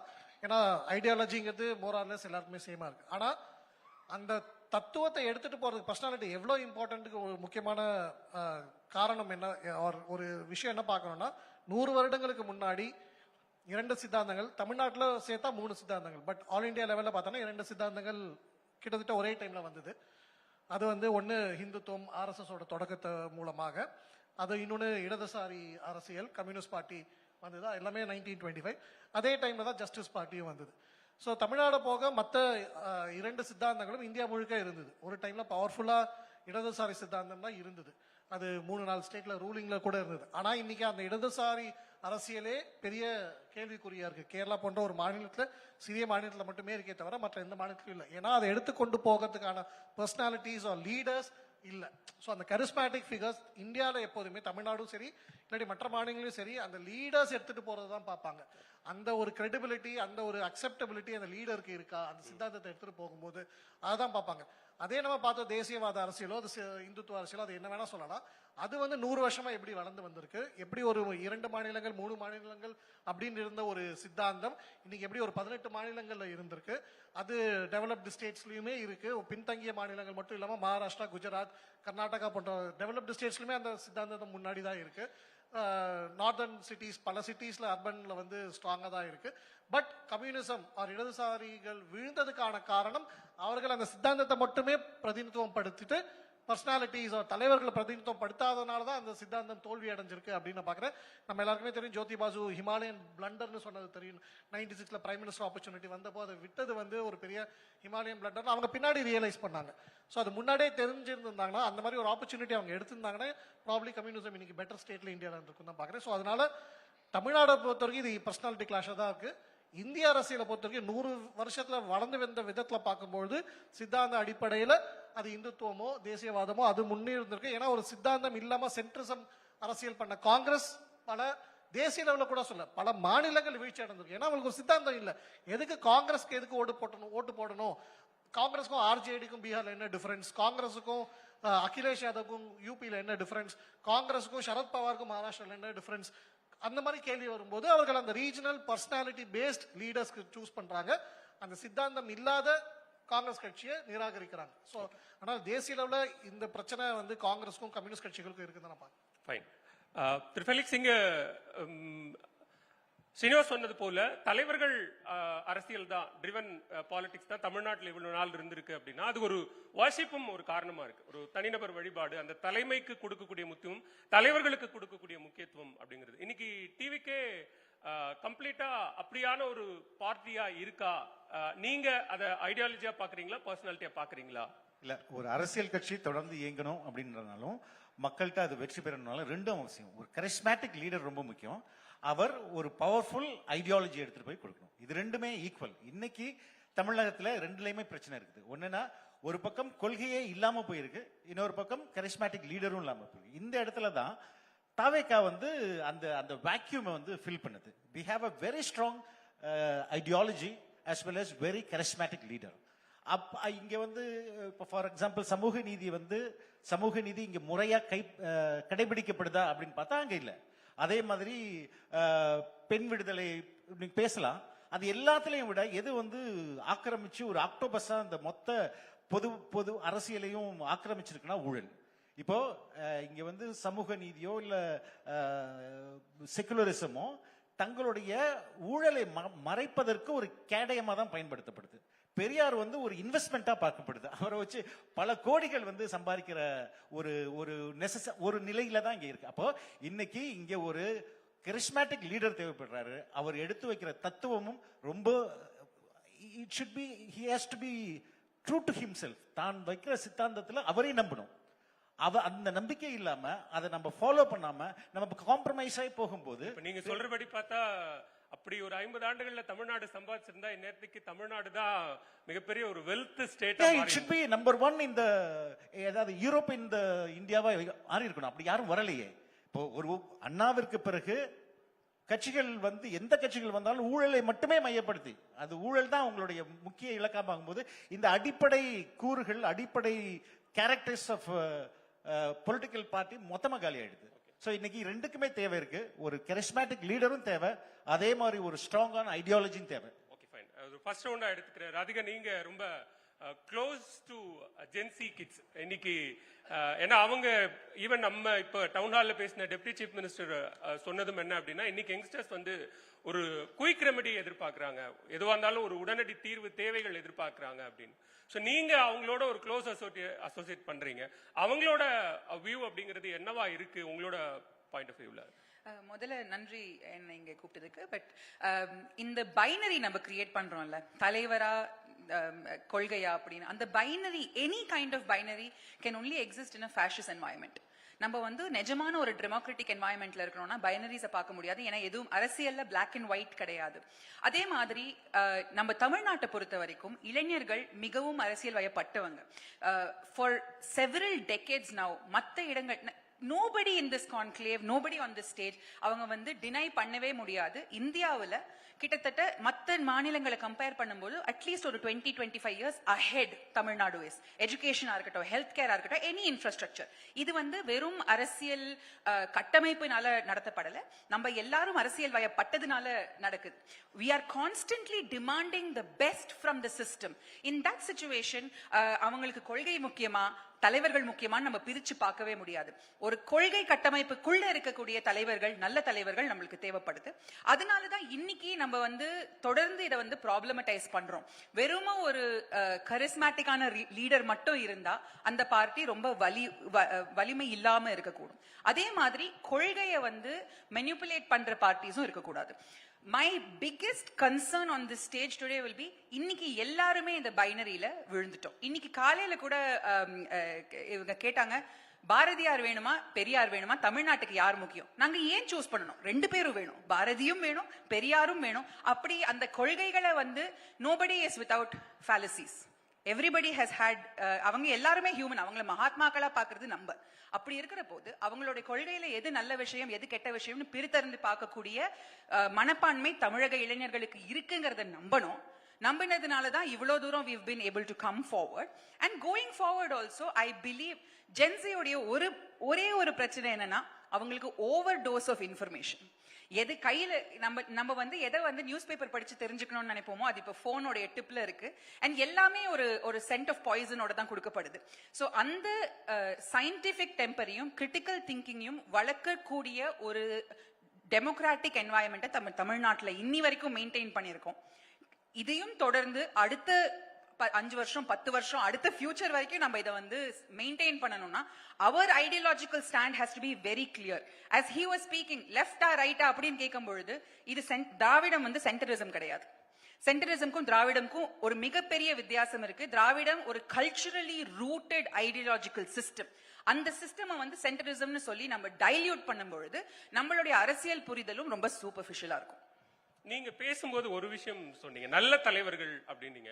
இப்ப இங்க கேள்வி என்னன்னா, அந்த தத்துவத்தை கொண்டு போய் சேர்க்கறதுக்கு நல்ல தலைவர்கள் வேணும் அப்படின்னா அந்த நல்ல தலைவர்களுக்கு நம்ம வச்சிருக்க அளவுகோல் என்ன அப்படிங்கிற ஒரு கேள்வி வந்துருது. ஆமா, அது வந்து வெறும் அதுதான் மறுபடியும் சொல்றேன். நம்ம நல்ல தலைவர்களை டைல்யூட் பண்ணி கரப்ஷன் மட்டுமே தலைவர்களுக்கு இருக்க, ஆன்டி கரப்ஷன் மட்டுமே நம்மளோட ஸ்டாண்ட் பாயிண்ட், அவங்க கரப்டா இருக்காங்க அதனால அவங்க நல்ல தலைவர்கள் இல்ல, இப்படிங்கிறதுமே ஒரு ஃபேஷிஸ்ட் என்வாயன்மெண்ட் உடைய குறிக்கோள். இந்த அப்படிங்கிற பொழுது நல்ல தலைவர்கள் யாரு? அந்த மக்களுடைய பல்ஸ புரிஞ்சவங்க. ரெண்டாவது, அந்த மக்களுக்காக கொள்கைகளை மேற்கொள்றவங்க. Has this government consistently worked for its people? If the answer is yes, அவங்க அதுல தவறுகள் பண்ணிருக்காங்களா, அதுல திருத்தக்கூடிய பல விஷயங்கள் இருக்கா, அதெல்லாம் செகண்டரி. ஒரு வீட்டுல ஓடு ஒழுகிட்டு இருக்குன்னா ஓட்டை பிரிச்சு மாத்துவீங்களா, வீட்டை உடைச்சு கட்டுவீங்களா? That is the question. இந்த ஐடியாவோட இந்த கான்க்ளேவோட ஐடியா வந்து பைனரி அப்படின்னு எடுத்துக்க வேண்டியது இல்லைன்னு நான் நினைக்கிறேன். It is not about this or that, which what drives what, எதன் மூலமாக. ஏன்னா இன்னைக்கு இருக்கிற கரண்ட் என்விரான்மெண்ட்ல ஒரு பக்கம் தத்துவங்களால வளர்க்கப்பட்ட தலைவர்களும், மறுபக்கத்துல வந்து தலைவர்களாக வந்து நாங்க தத்துவத்துக்குள்ள போய்க்கிறவங்க நிற்கும் போது மக்களுக்கு தெளிவு தரதுக்காக அந்த ஒரு சின்ன கிளாரிட்டி மட்டும் உங்களுக்கு கொடுத்துட்டு நான் செஷன் ஸ்டார்ட் பண்றேன். உங்கள்கிட்ட இருந்து ஸ்டார்ட் நினைக்கிறேன் மிஸ்டர் ஸ்ரீனிவாஸ். நீங்க 1925 ஆர்எஸ்எஸ் கம்யூனிஸ்ட் மூவ்மெண்ட் நீதி கட்சியினோட தொடக்கத்தை சொன்னீங்க. ஆனா உங்களுடைய எண்ட் பாயிண்ட்ல அது ஒரு எலக்டோரல் வின், அதை வைத்து இந்த தத்துவத்தோட வெற்றியை நீங்க கொண்டு வந்தீங்க. அப்ப ஒரு தத்துவத்தோட வெற்றி என்பது ஒரு எலக்டோரல் வின், வாக்கை பெறுவதும் ஆட்சி அமைப்பதும் அப்படிங்கிறதுக்குள்ள சுருங்கிருமா? அப்படி சுருங்கிட்டால் அல்ல, அப்படி அதை வென்றெடுத்துட்டாலே அந்த தத்துவம் வெற்றி பெற்ற தத்துவம் அப்படின்னு ஆயிட முடியுமா? இல்ல, நம்ம தலைப்பு வந்து ஜனநாயகம் அப்படிங்கறதுனால, ஜனநாயகத்தை எது தேவை அப்படிங்கறதுனால அதை கொண்டு ஜனநாயகத்துமே ஒரு நிமிஷம் நான் முடிச்சிடறேன். ஜனநாயகன்றதுமே தேர்தல் வாக்கோட சம்பந்தப்பட்டது இல்ல. இல்ல, ஜனநாயகத்துல வந்து எது வந்து ஒரு பாராமீட்டரா பார்க்கப்படுகிறது, மக்களுக்கான அக்செப்டபிலிட்டி என்னன்னா அது தேர்தல் தான். ஸோ எதையுமே நம்ம தத்துவத்தையோ நம்ம சித்தாந்தத்தையோ மக்கள் மத்தியில தான் வைக்கிறோம், நம்ம கொள்கைகளை வைக்கிறோம், நம்ம மேனிஃபெஸ்டோவை சப்மிட் பண்றோம், அதை பிடிச்சி மக்கள் வாக்களிக்கிறாங்க.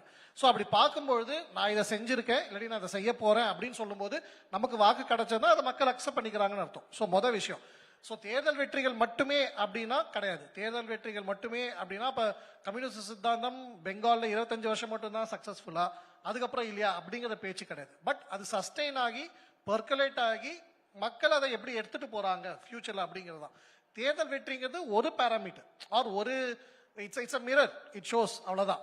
ஸோ கண்டினியூஸா இப்போ ஒரு அவங்க சொன்னாங்க இந்த மாதிரி மக்கள் தான் முடிவு பண்றாங்க, நம்மளோட இதை வந்து எடுத்துட்டு போகும்போது மக்கள் அது அக்செப்டபிலிட்டி இருக்கா இல்லையா, தமிழ்நாடுக்கு அது மாதிரி இருக்கும்போது அதே மாதிரி தான் இப்ப ரிப்பீட்டடா ஒன் ஆஃப் லூக் அதை தவிர ரிப்பீட்டடா ஒரு கட்சி ஜெயிக்குது இல்லாட்டி ஒரு சித்தாந்தத்தை எடுத்துக்கொண்டு போகக்கூடிய ஒரு அமைப்பு ஜெயிக்குதுன்னா அப்ப மக்களுக்கு அதுக்கு அக்செப்டபிலிட்டி இருக்குன்னு தானே அர்த்தம். நம்மளுக்கு அதுக்கு ஒரு காலகட்டத்துல மாறுது இல்ல, நீங்க சொன்ன பின்னாடி மாறு. கண்டிப்பா நான் இல்லனே சொல்றேன். இன்னைக்கு வந்து பிஜேபிக்கு இருக்கு, பின்னாடி மாறலாம் மாறாமல இருக்கலாம். கண்டிப்பா நான் இல்லனே சொல்றேன். இன்னையோட சிச்சுவேஷன் தான் நம்ம பேசிக்கிட்டு இருக்கோம். 100 வருடத்துல அது எப்படி வளர்ந்து வந்திருக்கு அப்படிங்கிறத பாக்குறோம். அதனால மக்களோட வாழ்க்கையில மக்களோட வாழ்வாதாரத்துல முன்னேற்றம் இருக்கா இல்லையாங்கதான் பாக்குறோம்.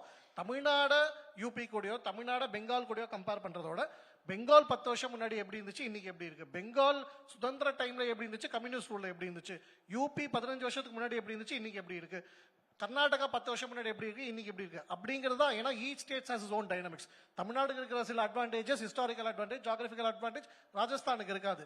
அதே மாதிரி பெங்காலுக்கு இருக்கிற அட்வான்டேஜ் கர்நாடகாவுக்கு இருக்காது. ஸோ அதனால நம்ம அப்படி பார்க்காம ஒரு ஸ்டேட்டும் இல்லாட்டி இந்தியாவும் 15 வருஷத்துக்கு முன்னாடி எங்க இருக்கு, இன்னைக்கு எங்க இருக்கு, அப்ப முன்னேறி இருக்கோம்னா அந்த முன்னேற்றம் அடைந்த டைம்ல எந்த அரசாங்கம் இருந்திருக்கோ, எந்த கொள்கைகளை கொண்ட அரசாங்கம் இருந்திருக்கோ அந்த கொள்கைகளுக்கு கிரெடிட் கொடுக்கணும். அவங்க தவறு செஞ்சாங்கன்னா அதை கண்டிக்கணும், மாற்று கருத்தே கிடையாது. அதுதான் ஜனநாயகம். ஸோ ஜனநாயகம் அப்படின்னு சொல்லும் போது தேர்தல் வெற்றிகளை புறந்தள்ள முடியாது என்பதுதான் என்னோட பாயிண்ட். மதிவதனி, நீங்க உங்களோட இதுலன்னு சொல்லும்போது நம்ம மீண்டும் பெரியாரையே அதற்கு உதாரணமா எடுக்கிறோம் அப்படின்னா, பெரியாருக்கு முன்பும் சரி பெரியாருக்கு பின்பும் சரி அவர் பேசிய சுயமரியாதையிலிருந்து பகுத்தறிவிலிருந்து பல்வேறு விஷயங்களை எல்லாரும் பேசியிருக்காங்க. ஆனா வரலாற்றில் நிலைத்து நிற்பது பெரியாருங்கிற அந்த பிம்பம் மட்டும்தான். அப்ப அடுத்தடுத்து வரக்கூடியவர்கள், அடுத்தடுத்த தலைமுறை வரக்கூடியவர்களுக்கு அந்த பிம்பத்திற்குள் சென்றுதானே அந்த ஐடியாலஜிக்குள்ள போக வேண்டிய அவசியம் இருக்கு. அதை பற்றி உங்களுக்கு கருத்து என்ன? அதுக்கு முன்னாடி நான் ஒரு 2 கிளாரிஃபிகேஷன் மட்டும் கொடுத்துக்கிறேன். ஆர்எஸ்எஸ் அப்படின்ற ஐடியாலஜி 100 வருஷத்துல இந்த இடத்துல இருக்கு, தமிழ்நாடை தாண்டி நீங்க இருக்கீங்களா, அல்லது கம்யூனிசம் எப்படி இருக்கு அப்படின்னு கேட்டாங்க. திராவிடம், கம்யூனிசம் இந்த 2 சித்தாந்தங்களும் இருக்கக்கூடிய விஷயம் வந்து ப்ராசஸ். எங்களுக்கு இருக்கிறது ஓவர் நைட்ல நாங்க ஜாதியை ஒழிச்சிட முடியாது, ஓவர் நைட்ல நாங்க சமூக நீதி அடைஞ்சிட முடியாது, ஓவர் நைட்ல பெண் விடுதலை அடைஞ்சிட முடியாது. ஸோ எங்களுடைய திராவிடம் அப்படின்றதோ இல்லை கம்யூனிசம்ன்ற சித்தாந்தம்ன்றது ப்ராசஸ், மனித மனங்களில் மாற்றத்தை ஏற்படுத்தக்கூடிய ஒரு தத்துவங்கள். ஆனால் ஆர்எஸ்எஸ் ஐடியாலஜி அப்படின்றது ப்ராஜெக்ட். இப்போ எடுத்துக்காட்டுக்கு சொல்லணும்னா ராமர் கோவில் கட்டணுன்றது அவங்க ப்ராஜெக்ட். அதை அவங்களுக்கு அவங்களுடைய ஐடியாலஜி ஏற்றுக்கிட்ட ஒரு அரசு அமைஞ்சா போதும். அதே போல இப்போ நீங்க யூனிஃபார்ம் சிவில் கோடை கொண்டு வரணுன்றது ப்ராஜெக்ட், அதுக்கு பிஜேபி ஆட்சியில் இருந்தா போதும். ஆனா தமிழ்நாட்டை பொறுத்த வரைக்கும் ஆட்சிகள் திராவிடத்தை பேசக்கூடிய ஆட்சிகளாகவே இருந்தாலுமே மனித மனங்களில் மாற்றத்தை ஏற்படுத்துவதற்கு இங்க பெரியார் அப்படின்ற ஒரு தலைவர் தேவைப்படுறார். சின்ன குறுக்கீடு, ப்ராஜெக்ட்டுக்கே ஒரு எலக்டோரல் வின்னும் விக்டரி தேவைப்படும் போது ப்ராசஸ்க்கு தேவைதானே, அதையும் செய்திருக்க வேண்டியது இடதுசாரி கட்சிகளுடைய திராவிடம் பேசக்கூடியவரோட தேவைதானே. அதை கோட்டை விடும் போது சுட்டிக்காட்டுல தவறு இல்லையே. கோட்டை இங்க தமிழ்நாட்டில் 50 வருஷமா விடல, இனி விடுறதுக்கு வாய்ப்பே கிடையாது. ஏன் கோட்டை விடலன்றதுக்கு நான் எக்ஸாம்பிள் சொல்றேன். 69% இடஒதுக்கீடு சட்டமா இருக்க ஒரே மாநிலம் தமிழ்நாடு மட்டும்தான். அதை நாங்க எலக்டோரல் பாலிடிக்ஸ்னால வின் பண்ணிருக்கோம். பெரியாருடைய பெரிய கனவான பெண்கள் எல்லா துறையில இருக்கணும்னாரு.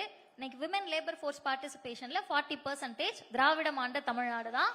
இந்தியாலேயே எல்லா சமூகமும் படிக்கணும், அவங்க மட்டும் படிச்சா போதும் இவங்க மட்டும் படிச்சா போதும் இருந்த சமூகத்துல இன்க்ளூசிவா கலை கூத்தாடியா நேத்து வரைக்கும் இருந்தேன், ரோட்ல பிச்சை எடுத்துட்டு இருந்தேன், இன்னைக்கு நான் ஜிம்னாஸ்டிக் வீராங்கனைன்னு மேடையில ஏறி ஸ்னேகா பேசக்கூடிய ஸ்ட்ரக்சரை பாலிடிக்ஸ்னாலதான் உருவாக்கி இருக்கோம். இந்தியா முழுமைக்கும் கல்வி ஒருத்தருக்கு சொந்தம் கிடையாதுப்பா, எல்லாருக்கும் சொந்தம்னு சொல்லி 50% ஜிஇஆர் ரேஷியோவை திராவிடம் ஆண்ட தமிழ்நாட்டில தான் நடைமுறைப்படுத்திருக்கோம். சோ இந்த சித்தாந்தம் எந்த இடத்துலயுமே பின் வாங்கல. ஒருவேளை பின் வாங்கி இருந்தா என்ன நடக்கும்ன்றதுக்கு ஒரே ஒரு எக்ஸாம்பிள் சொல்றேன். சப்போஸ் இப்ப ஆட்சிக்கு இன்னைக்கு இருக்கக்கூடிய டிஎம்கே அவங்களுடைய சமூக நீதி ஸ்டாண்ட்ல இருந்து கொஞ்சம் பின்வாங்கினாலும் மக்கள் கேள்வி கேட்பாங்க. அந்த ட்ரெண்ட, அந்த தாட்டை தமிழ்நாட்டில் எவ்வளவு வேரூன்றி இருக்குன்னு கேட்டீங்கன்னா, தோற்கவே முடியாத, தோற்கடிக்க முடியாத லீடராக எம்ஜிஆர் அவர்கள் இருந்தார். அவரு 9000 ரூபாய் உச்சவரம்பானையை கொண்டு வந்தப்ப இங்க இருந்த மக்கள் அன்னைக்கு நடந்த நாடாளுமன்ற தேர்தலில் அதிமுகவை தோக்கடிச்சாங்க. 10% இடபிள்யூஎஸ் ரிசர்வேஷனை இந்தியாவில் இருக்க பிற மாநிலங்கள் எல்லாம் ஏத்துக்கிட்டாங்க. தமிழ்நாட்டில் இன்னைக்கு வரைக்கும் ஏத்துக்க மாட்டோம்னு சொல்லக்கூடிய ஒரு ரூலிங் கவர்மெண்டா திராவிட முன்னேற்ற கழகம் இருக்கு. சோ மக்கள் அவங்கள ஏத்துப்பாங்க. இன்னொன்னு, சார் தாவேக்கா பற்றி சொல்றப்போ பெரியாருடைய கொள்கையை எடுத்து செல்வதற்கு நாங்க வந்திருக்கோம். நாங்க ஒரு சின்ன நோட் மட்டும், அவங்க அடுத்த முறை ஆட்சி கூட அமைக்கலாம். ஏன்னா அந்த அளவுக்கு களத்துல பயங்கரமா விஜய் சார் வேலை பார்த்துட்டு இருக்காரு. ஏன் அப்படின்னு கேட்டீங்கன்னா, இன்னைக்கு போனாருன்னா அடுத்து எப்ப வருவாருன்னு அவங்க சொல்றப்பதான் கைத்தட்டுறவங்க 2 பேருக்குமே தெரியும். சோ அந்த அளவுக்கு ஃபீல்டுல சார் இருக்காங்க. ஒரே ஒரு விஷயம், கொள்கை தலைவரும் பெரியார் அல்ல, அதுக்காக தான் கொள்கை தலைவரும் பெரியார். ஆமா சார், ஒரே நிமிஷம். கொள்கை தலைவர் பெரியார்னால நான் சொல்றேன். பெரியார் அவருடைய 95 வயசுல ஒரு ஸ்டேட்மெண்ட் சொல்றாரு. எனக்கு இருக்கிற தாவேக்கால இருந்து வந்திருக்க அண்ணா அக்கா கேட்டுக்கோங்க, எனக்கு 6 கால் அப்படின்னு பெரியார் சொன்னாரு. 6 கால் அப்படின்றப்ப கொஞ்சம் இமேஜின் பண்ணி பாருங்க. அவரை பிடிச்சு 2 பேர் தாங்கி தான் கூட்டத்துக்கு கூட்டிட்டு போனோம். அப்ப எனக்கு 2 கால், வர 2 பேருக்கு 4 கால்னு 6 காலோட பயணிச்சு சாகிறதுக்கு 6 நாளைக்கு முன்னாடி வரைக்கும் பேசினதுனாலதான் அவர் பெரியார். அவரை ஏத்துக்கிட்டு ஃபீல்டுல நிக்கிறவங்கள தான் தமிழ்நாட்டு மக்கள் ஏத்துப்பாங்க. பார்க்க வரக்கூடிய கிரௌடு எல்லாருக்கும் வரும். அது கேட்க வந்த கிரௌடா எப்ப மாத்த தாவேக்கும் போறோம்? பெரியார் ஏத்துக்குச்சுல. ஒரு நிமிஷம், அததான் சொல்றேன். பெரியார் என்ற பிம்பத்தை யாருனாலும் வச்சுக்கலாம் சார். இன்னைக்கு படமே எப்படி ட்ரெண்ட் ஆகும்னா பெரியாரை வச்சாதான். ஏன்னா தமிழ்நாடோட அரசியல் 2 தான். ஒண்ணு நீ பெரியாரை ஏத்துக்கணும், இல்ல எதிர்க்கணும். பெரியாரை எதிர்த்தவங்க எல்லாம் டெபாசிட்டே வாங்க முடியலன்றது தெரிஞ்சிருச்சு. சோ புதுசா கட்சி ஆரம்பிக்கிறவங்க பெரியாரோட போட்டோவை வச்சுதான் ஆகணும். அது இல்லைன்னா எலெக்ஷன்ல எலக்டோரல் பாலிடிக்ஸ்ல தமிழ்நாட்டுல நிக்க முடியாது. அங்க ஒரு சின்ன குறுக்கீடு. உங்களை போன்ற பெரியாரியவாதிகள்கிட்ட இயல்பா எனக்கு எழக்கூடிய கேள்வி, பெரியாரை கொள்கை தலைவராக ஏற்றுக்கொண்டார்கள். அது தாவேக தலைவர் விஜயா இருக்கட்டும், இல்ல வேற எந்த கட்சியா இருக்கட்டும். ஒரு இன்குபேஷன் பீரியட் இருக்கு. ஒரு பாலிசி அடாப்ட் பண்ணி டைரக்டா எலக்டோரல் பாலிடிக்ஸ்ல வர்றவங்க ஒரு தலைவர் எடுக்கிறாங்க. அதை அவங்க ப்ராசஸ் பண்ணி அதுல புரிதல்கள் தவறுகள் நடந்து திருத்தணும். ஆனா அதுக்கு முன்னாடியே தீவிரமான பெரியாரியவாதிகள் ஒரு ஓனர்ஷிப் எடுத்துக்கிட்டு நீ வச்சுக்கவே கூடாது, நீ இந்த தகுதி இருந்தா தான் நீ பெரியாரை ஃபாலோ பண்ணணும் அப்படின்னு சொல்றதும் ஒரு வகையான எதேச்சதிகாரம் தானே. நான் ரொம்ப தெளிவா அதனாலதான் காயின் பண்ணேன். பெரியாரை யாருனாலும் பயன்படுத்தலாம்னு சொல்லிட்டு தான் நான் சொன்னேன். போட்டோவை நீங்க யாருனாலும் வச்சுக்கலாம். அந்த கொள்கையை ஃபாலோ பண்ண நீங்க ஒரு இன்குபேஷன் பீரியட் கேக்குறீங்கல்ல, 3 வருஷம் ஆயிடுச்சு. இன்னும் எத்தனை வருஷம் ஆகும்ன்றத டிக்ளேர் பண்ணிடணும். இன்னும் ஒரு 30 வருஷம் ஆகும்னா 30 வருஷத்துக்கு பிறகுதான் ஆட்சி பிடிக்க முடியும். இப்ப அந்த 3 வருஷத்துக்குள்ளேயே நீங்க யோசிச்சு பாருங்களேன், ஒரு குழந்தை பிறக்குது, பிறந்த குழந்தை டபக்குன்னு எழுந்து ஓட முடியாது. இப்ப நீங்க ஒரு கட்சியை உருவாக்குறீங்க, உருவாக்கி நான் அடுத்த எலெக்ஷன்ல நான் சிஎம் அப்படின்ற ஒரு பெருங்கனவு இருக்குல்ல, அதுக்கு சார் உழைக்கிறாரு, வந்திருக்க அவங்களுடைய தொண்டர்கள் உழைக்கிறாங்க. தலைவர் என்ன செய்யறாருன்னு மக்கள் கேக்குறாங்க. ஒரே ஒரு இன்னொரு கொஸ்டினை சேர்த்து கேட்டுறேன், அதுக்கும் சார் பதில் சொல்லிட்டு ஒரே ஒரு கொஸ்டின் ஷார்ட்டா முடிச்சிடறேன். இப்ப சார் ரெட்பிக்ஸ் ஃபெலிக்ஸ் சார் போன பிறகு அவரோட ஒர்க் என்னன்றது அவருக்கு தெரியும். இப்ப நான் போனேன்னா என்னோட ஒர்க் ஷெட்யூல் தெரியும், சிஸ்டருக்கு, அண்ணனுக்கு, உங்க எல்லாருக்குமே. தமிழ்நாட்டினுடைய முதலமைச்சர் காலையில இங்க வந்தாங்க, வந்துட்டு உடனே அடுத்த ஈவெண்ட் போயிட்டாங்க. டெப்டி சிஎம் வந்தாங்க, அடுத்த ஈவெண்ட்டுக்கு போயிட்டாங்க. இதே மாதிரி தமிழ்நாட்டினுடைய எல்லா கட்சி, பிஜேபியா இருக்கட்டும், விசிகாவா இருக்கட்டும், அதிமுகவா இருக்கட்டும், காங்கிரஸ், எல்லா லீடர்ஸும் வேலை பார்ப்பாங்க. ஒரு கட்சியினுடைய தலைவர் தன்னை முதல்வராக கனவு கண்டு கொண்டிருக்கக்கூடிய ஒருவர் இன்னைக்கு வீட்டுக்கு போனாருன்னா அடுத்த ஒரு வாரத்துக்கு அவருடைய ஷெட்யூல் என்னன்றது எங்களுக்கு தெரிய வேணாம், அவங்க தொண்டர்களுக்கு தெரியுமா? யாரு நல்ல தலைவர் அப்படின்றத நீங்க கேட்டிருந்தீங்க, அதுல இருந்து நான் தொடங்கலாம்னு நினைக்கிறேன். உண்மையில் ஒரு யார் நல்ல தலைமை பண்பு உள்ளவர்னா மக்கள்கிட்ட தன்னுடைய எண்ண ஓட்டத்தை மட்டும் இல்லாம தன்னுடைய திட்டங்களை எல்லாம் முன்னாடியே பிரகடனப்படுத்துறது, ப்ரொக்ளைம் பண்றது. இப்போ நம்ம தமிழ்நாட்டு அரசியல்ல ஒரு ஜார்கன் ஒண்ணு சுத்திட்டே இருக்கும். அரசியலில் யாரும் நிரந்தர நண்பனும் கிடையாது, நிரந்தர எதிரியும் கிடையாது. இதுக்கு பின்னாடி இருக்கிற ரீசன் என்னன்னா, நம்ம பாலிடிக்ஸ்ல இருக்கோம், யார்கிட்ட வேணாலும் யார் வேணாலும் அலையன்ஸ் போய்ப்போம் அப்படின்றதுக்கான ஒரு காம்ப்ரமைசிங் ஸ்டேட்மெண்ட் தான் அது. ஆனா தாவேகா தலைவர் திரு விஜய் அவர்கள் மட்டும்தான் யார் என்னுடைய அரசியல் எதிரி, யார் என்னுடைய கொள்கை எதிரின்னு மக்கள்கிட்ட பிரகடனப்படுத்துறாரு. நிரந்தர எதிரி இல்லை, நிரந்தர நண்பனும் இல்லைங்கிறதையும் விஜய் சொன்னார். மக்கள் முன்னாடி பிரகடனப்படுத்துறது, மக்கள் முன்னாடி பிரகடனப்படுத்தி அவங்களையே பதில் சொல்ல வைக்கிறது. இந்த ஒரு இது ஒரு ஓப்பன்னஸ், ஒரு லீடர்ஷிப் குவாலிட்டி. இன்னொன்னு, நான் ஊழல் செய்ய மாட்டேன், யாரையும் ஊழல் செய்ய அனுமதிக்கவும் மாட்டேன். இதை இந்த தலைவர்களால் யாராலும் ஓப்பனா மக்கள் முன்னாடி சொல்ல முடியுமா? ரெண்டாவது, அதற்கு அடுத்தது இந்த தலைவர்கள் யாரும் நாங்க ஊழல் செய்யணும்னு சொல்ல முடியாதுல்ல. இல்ல, அவங்களால சொல்லவே முடியாது. இல்ல, அப்படியும் சொல்ல ஏன்னா அவ்வளவு ஊழல் இங்க அவ்வளவு மிகுதியா இருக்கு. அந்த ஆங்கிளையும் இல்ல நீங்க சார், அந்த அளவுக்கு இங்க ஊழல் பிரதானமா இருக்குது இல்லையா? அவங்க செந்தில் பாலாஜி எப்படி சொல்ல முடியும்? கேஎன்ஆர் எப்படி சொல்ல முடியும்? துரைமுருகன் எப்படி சொல்ல முடியும்? இதெல்லாம் சரிங்களா? சரி, அதற்கு அடுத்தது எலக்டோரல் பாலிடிக்ஸ்ல வர்றதுக்கு முன்னாடி வரைக்கும் இருக்கிற ஒரு கம்ஃபர்டபிள் ஜோன்ல தான். இல்ல அப்படி கிடையாது. நோ இட் இஸ், எங்க தலைவரை பொறுத்தவரைக்கும் ஒரு ஸ்டேட்மெண்ட் சொன்னார்னா he will stand with it, he will stand by it. ஏன்னா காம்ப்ரமைஸ். மதிவதனோட क्वेश्चंஸ்க்கு அவங்களோட கேள்வி கேட்டாங்க. It is a draconian government. இன்னைக்கு தமிழ்நாட்டை ஆண்டு கொண்டிருக்கிறது ஒரு draconian government. அவங்க சார் நேத்து 4:30 தான் சார் எங்களுக்கு ஃபைனல் பெர்மிஷன் லெட்டர் கொடுக்குறாங்க. ஒவ்வொரு முறையும் 5000 பேர் போனா அதை அந்தந்த இயக்கம் நாங்களே அவங்களுக்கு பாதுகாப்பு கொடுக்கணும். ஒரு 5000 பேருக்கு பாதுகாப்பு கொடுக்க முடியாத ஒரு அரசு எதுக்கு இந்த அரசா இருக்குது? ரிசைன்மெண்ட் போக. அவங்க மக்கள் இல்லையா? அவர்கள் தமிழகத்தை சேர்ந்தவர்கள் இல்லையா? அவங்களுக்கு நீங்க பர்மிஷன் கொடுக்க மாட்டீங்களா? அவங்களுக்கு பாதுகாப்பு கொடுக்க மாட்டீங்களா? ஒவ்வொரு எங்களை முடக்குவதை மட்டுமே முழு நேர வேலையாக பண்ணிடுறாங்க இந்த கவர்மெண்ட். ஒவ்வொரு முறையும் சார் உலகத்துல இல்லாத கண்டிஷன்ஸ். கையை காட்டாத இங்க மத்த கட்சிகளுக்கு இந்த கண்டிஷன் பொருந்தாதா? சார், அங்கீகரிக்கப்பட்ட கட்சிக்கும் பதிவு செய்த கட்சிக்கும் மக்களின் உயிர் எல்லாமே ஒண்ணுதான் சார். மக்கள் உயிர் ஒண்ணுதான். அந்த கட்சி அப்படி இருக்கா? அப்படி இருக்கா? இல்ல அப்படி இருக்கு. லா இருக்கா? அப்படி சட்டம் இருக்குதா? சட்டம் இல்ல. அப்ப சட்டத்தின் ஆட்சியா இங்க நடக்கணுமா இல்லையா? இல்ல, கரெக்ட். சட்டத்தின் ஆட்சி நடக்கிற டெக்கோரியன் இல்ல. ஃபெலிக்ஸ், நம்ம டாபிக்ல ரொம்ப கொஞ்சம் வெளிய போற மாதிரி, அதனால அவங்க பதிலுக்கு வந்துடலாம். அதனால சோ நீங்க உங்களுடைய முழு நேரமே ஸ்டாலின் அரசுடைய முழு நேரமே எங்களை எப்படி முடக்கிறதுன்ற அதை தான் ஷெட்யூல் பண்ணிட்டு இருக்காங்க. அதை மட்டுமே அவங்க தொழிலாக செஞ்சுட்டு டாபிக்ல வந்து ஒரு நிமிஷம் நான் உங்கள்ட்ட ஒரு क्वेश्चन இருக்கு. Of course you have a background with the anti corruption movement. So அந்த டாபிக்குக்கும் இதுக்குமே நிறைய சம்பந்தம் இருக்கு. திடீர்னு ஒரு தலைவர் ஒரு நாள் முளைத்தார், உண்ணாவிரதம் இருந்தார், அந்த தலைவருக்கு பின்னாடி நாடே சென்றது. அப்புறம் அது ஒரு பெரிய மாற்றத்தை உண்டாக்கியது. இன்னைக்கு அந்த தலைவர் எங்க இருக்காருன்னு தெரியல, ஆனா அவர் சொன்ன ஸ்லோகன் மட்டும் இருக்கு. அதையும் இன்னைக்கு நம்ம எடுத்திருக்க தலைப்பையும் பொருத்தி பார்க்கும்போது உங்களுடைய அனுபவங்கள் என்ன ஓட்டம் என்ன? நான் அதுக்கு பதில் சொல்ல முன்னாடி கான்டெக்ஸ்ட் இப்போ தோழர் ஃபீலிக்ஸ் சொல்ற விஷயங்களை பார்க்கும்பொழுது எனக்குள்ள இருக்கக்கூடிய அச்சங்கள் வந்து இன்னும் உயர்ந்துகிட்டே போகுது.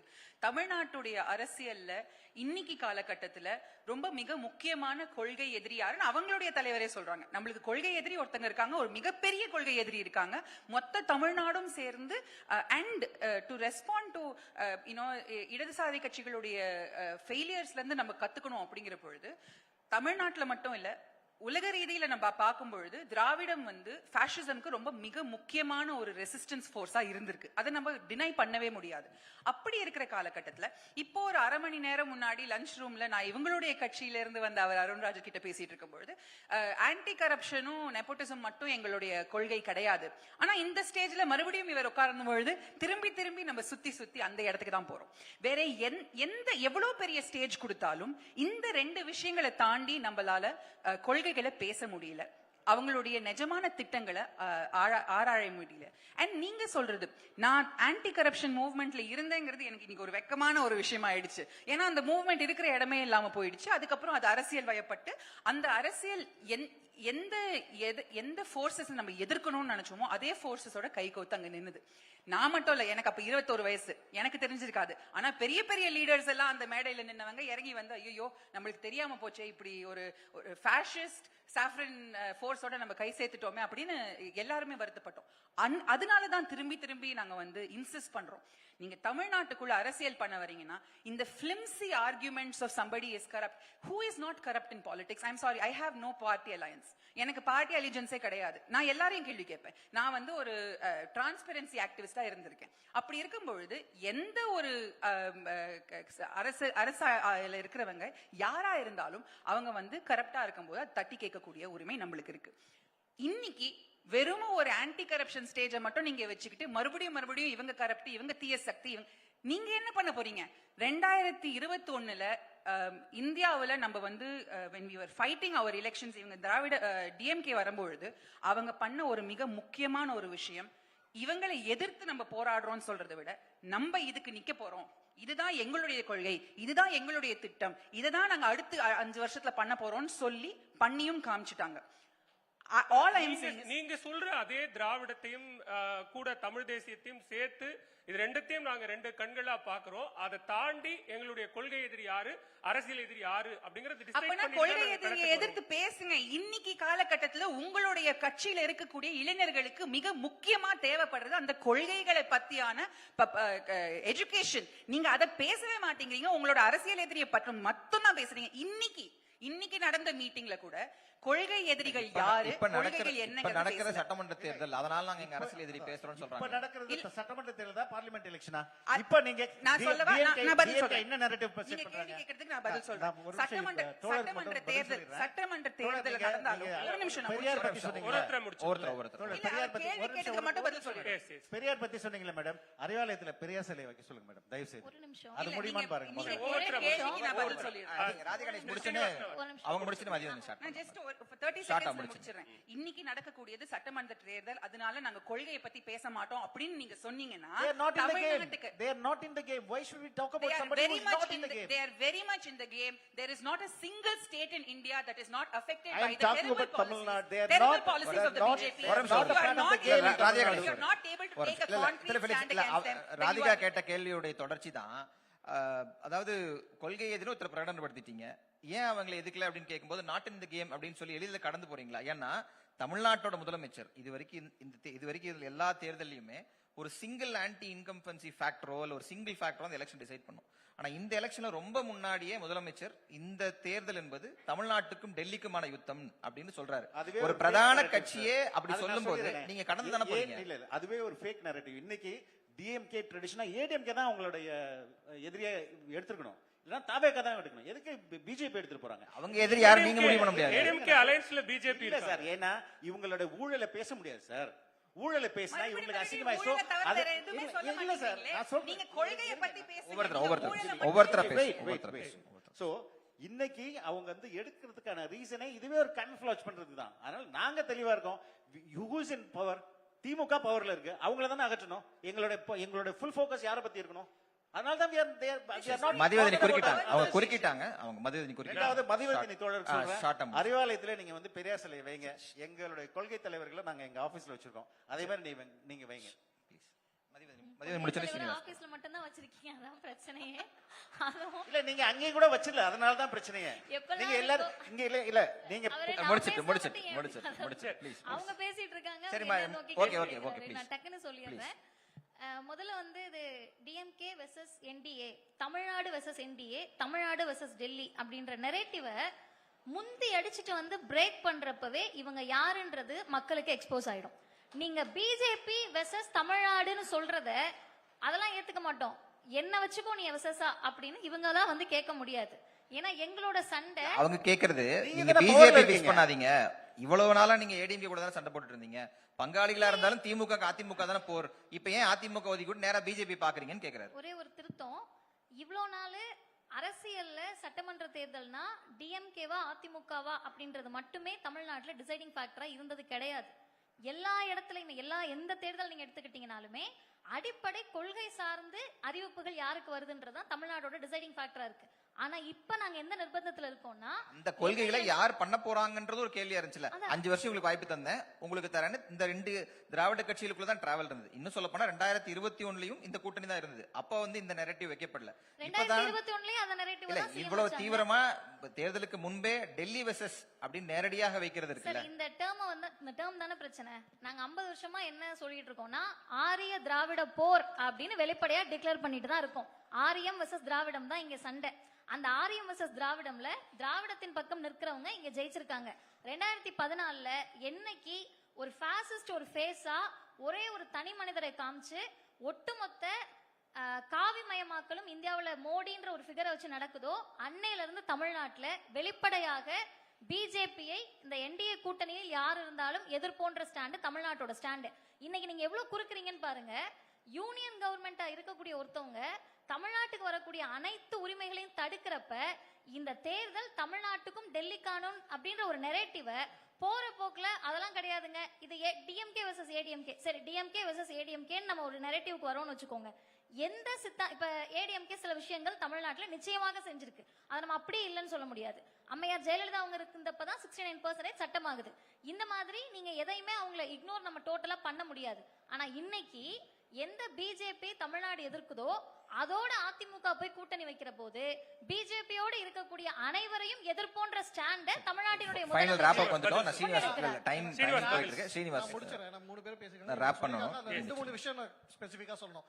ஏதோ பெரியாரை வச்சுக்காம இங்க ஜெயிக்க முடியாதுன்னு சொன்னாங்க. 1967ல திமுக பெரியார் எதிர்த்து தமிழ்நாட்டிலே ஜெயிச்சது. பெரியார் அப்ப காங்கிரஸ் சப்போர்ட் பண்ணாரு.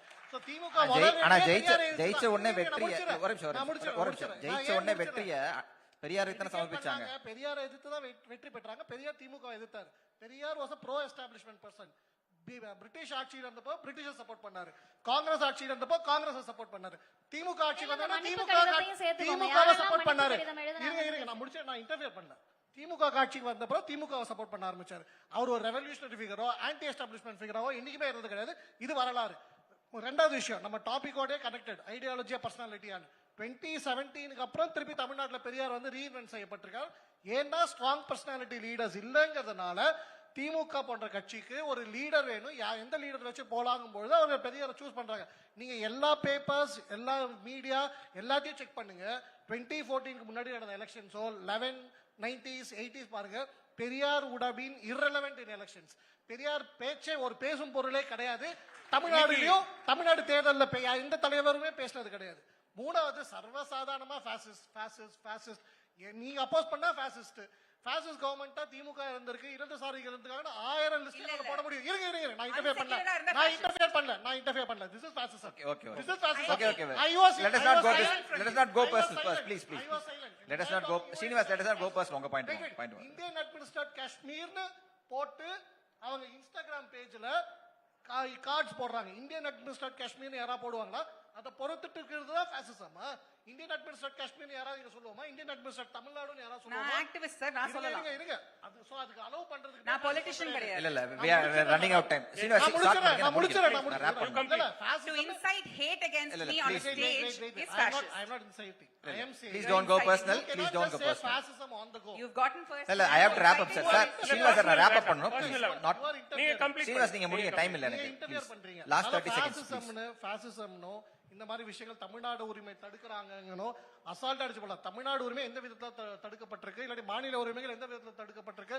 யூபிஏ அரசாங்கமும் காங்கிரஸ் அரசாங்கம் கொடுத்ததை விட இந்த அரசாங்கம் நிறைய கொடுத்திருக்கு. அதனால போற போக்குல கடந்த டைம்ல நம்ம எல்லாத்தையும் அடிச்சுட்டு போலாம்னு பேச்சே கிடையாது. அதனால இந்த பிம்பங்கள் உடைக்கப்படும்.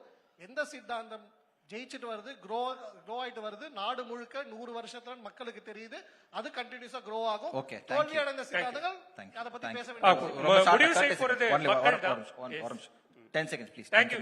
போற போக்குல என்ன சொல்றாங்க, நியூட்ரலைஸ் பண்றாங்க corruption related to social justice. Okay, நேரடியாக சோஷியல் ஜஸ்டிஸோட தொடர்புடையது. one word thank you please மதி டக்கன் முடிங்க மதி. நோய் அதிகமா இருக்கப்பதான் தடுப்பூசி அதிகம். thank you. நம்ம டைம் இல்ல. பிஜேபின்ற நோய் அதிகமா பரப்புறனால பெரியார் அப்படினா ஒருத்தருக்கு பார்க்கலாம். மக்கள் தான் முடிவு பண்ண போறாங்க. ஜனநாயகத்தின் தேவை எதுங்கிற கேள்வியை நம்ம முன் வச்சிருக்கோம். அந்த ஜனநாயகத்தின் முக்கியமான நபர்களாக இருக்கக்கூடிய மக்கள் தான் இங்க கருத்தியல் தேவையா, தனிநபர்கள் தேவையா அப்படிங்கறத முடிவு செய்ய போறாங்க. இந்த அமர்வில் பங்கேற்ற கருத்துக்களை முன்வைத்த 4 விருந்தினர்களுக்கும் மிக்க நன்றி. Thank you so much. நன்றி.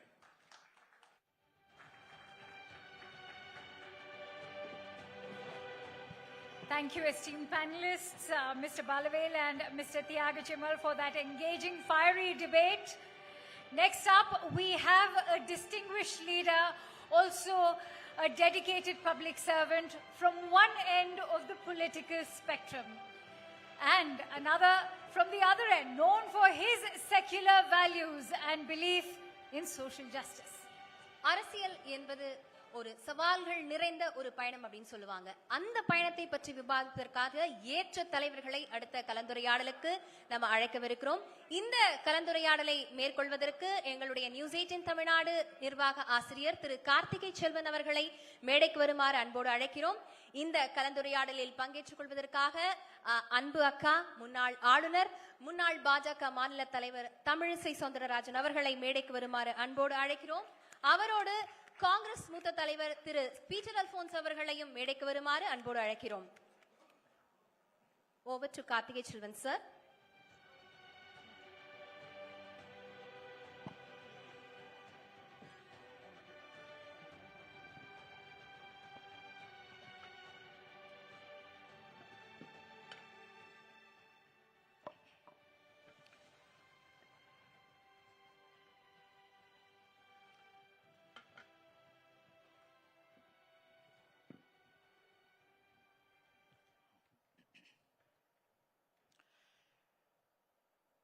அனல் பறக்கிற ஒரு விவாதத்திற்கு பிறகு ஆழமான ஒரு விவாதத்திற்காக நாம இணைஞ்சிருக்கிறோம்.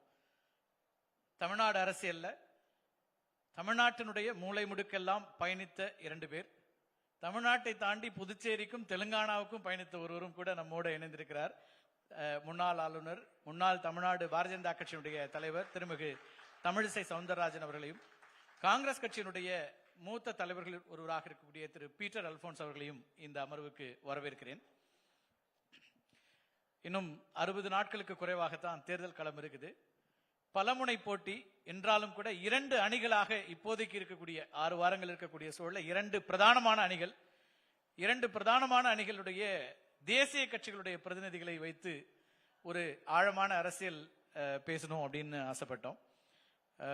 என்டிஏ வெர்சஸ் இந்தியா கூட்டணி அப்படின்னு இருக்கக்கூடிய இடத்துல இருந்து என்டிஏ அதனுடைய பலம் அப்படின்னு என்னென்ன பாக்குறீங்க? முதல்ல தேசிய கட்சியை சார்ந்தவர்களை மாநில விவாதத்திற்கு அழைத்ததற்கு முதலில் நன்றி. ஏனென்றால் எங்களுக்கும் மாநிலத்தில் முக்கியமான பங்கு இருக்கிறது என்பதை தெளிவுபடுத்தியதற்கும் நியூஸ் 18க்கு எனக்கு நன்றி. முதலில் என்டிஏ தேசிய ஜனநாயக கூட்டணிக்கு மிகப்பெரிய பொறுப்பு இருக்கிறது. பங்கு என்று சொல்வதை விட மிகப்பெரிய பொறுப்பு இருக்கிறது.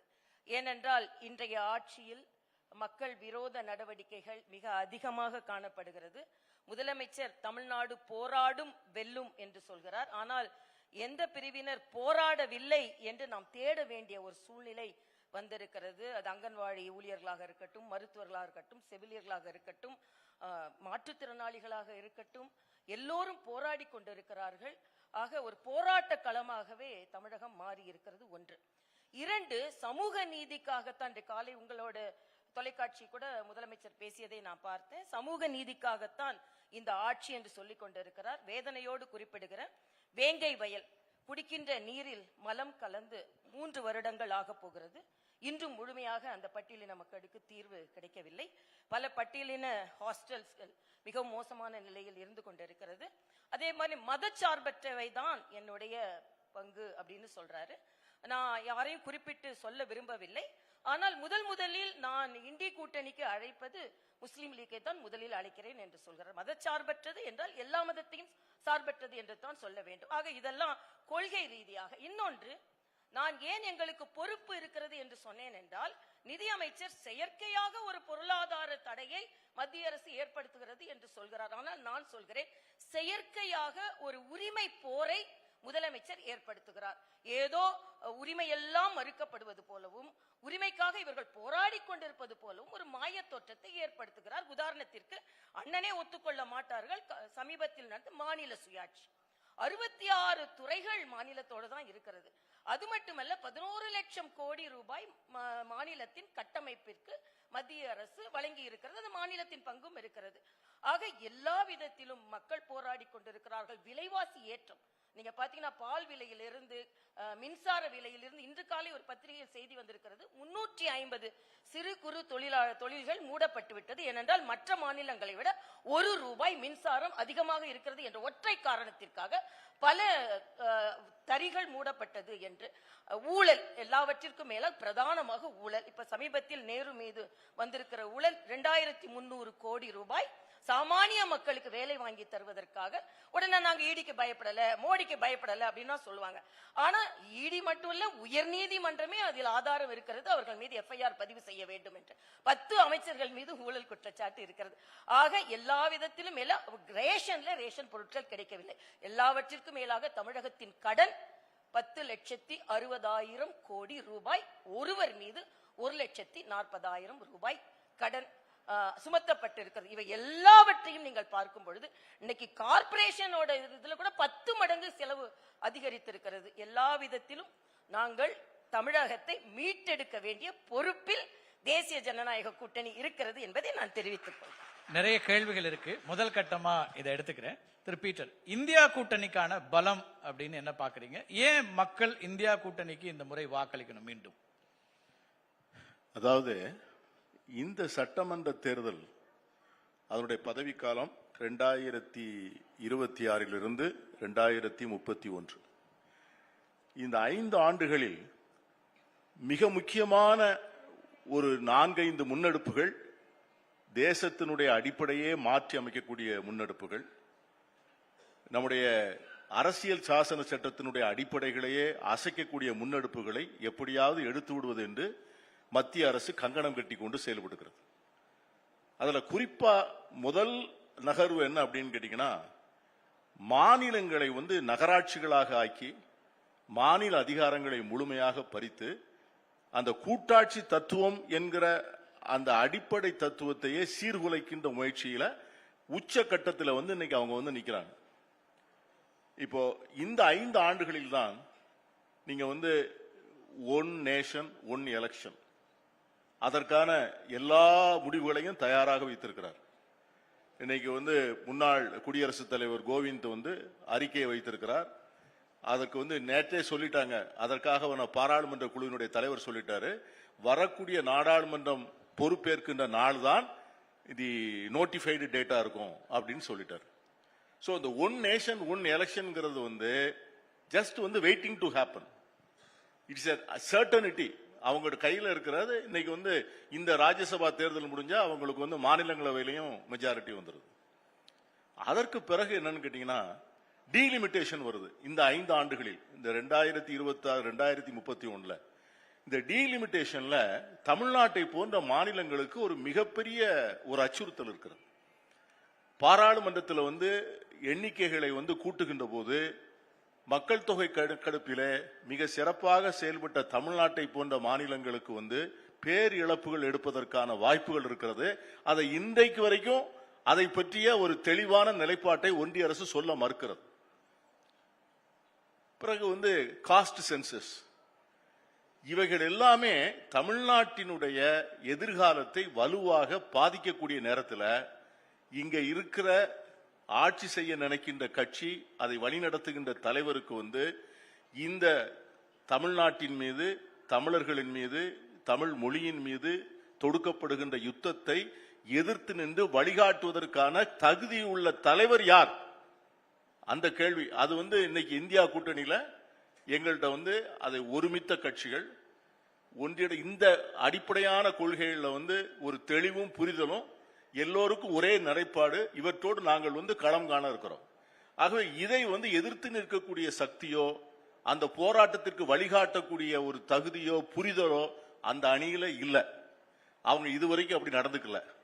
ஆகவே மக்கள் வந்து இந்த முறை வந்து ரொம்ப தெளிவாக இருக்காங்க. இந்த 5 ஆண்டுகளில் வந்து இதை விட்டுட்டோன்னு வச்சுக்கோங்க, தமிழ்நாட்டை வந்து ஒரு நாளும் மீட்டெடுக்க முடியாது. அப்போ நிச்சயமாக அதுதான் முதலமைச்சர் வந்து ரொம்ப தெளிவாக சொல்லுகிறார். இது வந்து டெல்லிக்கும் தமிழ்நாட்டுக்கும் நடக்கின்ற போர்னு சொல்றார். அந்த போரினுடைய அர்த்தம் அதுதான். ஏன்னா இந்த தேர்தலில் தான் பாஜகவுக்கு எதிரான கொள்கை சித்தாந்தமுடைய 3 மாநிலங்கள் இந்த தேர்தலில் வந்து களத்தில் வரும். இதுதான் லாஸ்ட் 3 ஸ்டேட்ஸ். இந்த 3 ஸ்டேட்ல தான் இன்னும் வந்து இவர்களுடைய வகுப்புவாத அரசியல், மதவாத அரசியல்லாம் உள்ள வரல. இப்போ தங்கை வந்து தமிழிசை வந்து சொன்னாங்க, இந்த மாதிரி முஸ்லீம் லீக்கை கூப்பிடுறாங்களேன்னு சொல்லி. ஒரு வீட்டில் வந்து யாரு மெலிந்தவங்க இருக்காங்களோ நலிந்தவங்க இருக்காங்களோ அவங்கள தான் முதல்ல கூப்பிட்டு சாப்பாடு கொடுக்குறோம். நான் கேட்கிறேன், நீங்க சொன்னீங்களே உங்க அண்ணாமலை மைக்கேல்பட்டியில வந்து மதமாற்றம் நடந்தது, ஒரு கன்னியாஸ்திரியை நீங்க என்ன பண்ணீங்க? நீங்க எல்லாரும் போய் அங்க நின்று மதமாற்றம் அந்த பள்ளிக்கூடத்தில் நடக்கிறதுன்னு சொல்லி அந்த பள்ளிக்கூடத்தை மூட சொல்லி அந்த கன்னியாஸ்திரியை ஜெயிலில் அடைச்சு உங்களுடைய பாஜகவினுடைய அதிகாரப்பூர்வ தகவலே மதமாற்ற சிபிஐ சொல்லிடுச்சு. உங்க அண்ணாமலை மன்னிப்பு கேட்க சொல்லுங்க. எதற்காக நீங்க வந்து பதட்டத்தில் வச்சிருக்கீங்க ஒரு 20 விழுக்காட்டு மக்களை? தமிழ்நாட்டில் இருக்கிற சிறுபான்மை மக்களையும் பட்டியலின மக்களையும் எப்பொழுதும் பதட்டத்திலே வைத்திருக்கக்கூடிய உங்களை நம்பி எப்படி வாக்களிப்பார்கள் அவர்கள்? இதுல முதல்ல நான் மெலிந்தவர்களை கூப்பிட வேணாம்னு சொல்லல, மதச்சார்பற்றனா என்ன அர்த்தம்னு நான் கேட்டேன். முஸ்லீம் லீக்னு ஒரு பெயரை வைத்துக் கொண்டிருக்கின்ற ஒரு கட்சியை கூப்பிட்டு விட்டு நாங்கள் மதச்சார்பற்ற கூட்டணின்னு பெயர் வைக்க நீங்க முடியாது என்பதை நான் தெளிவாக சொல்கிறேன். ஒன்று. இன்னொன்று, ஒரு குற்றச்சாட்டு செலுத்தலாம், அதுக்கப்புறம் தீர்ப்பு வரலாம், அதை நான் ஒத்துக்கொள்கிறேன், அதுல நான் உள்ள போகல. ஆனா அண்ணன் 4 பிரச்சனைகளை சொன்னார்கள். நான் என்ன சொல்றேன், அடுத்த தெருவில் அடுத்த வீட்டில் இருக்கிறவன் உழன்று கொண்டு இருக்கிறான் அப்படின்னு நான் சொல்றேன். அவனை நான் அடுத்த தேர்தலுக்குள்ள மீட்டெடுக்கணும்னு சொல்றேன்.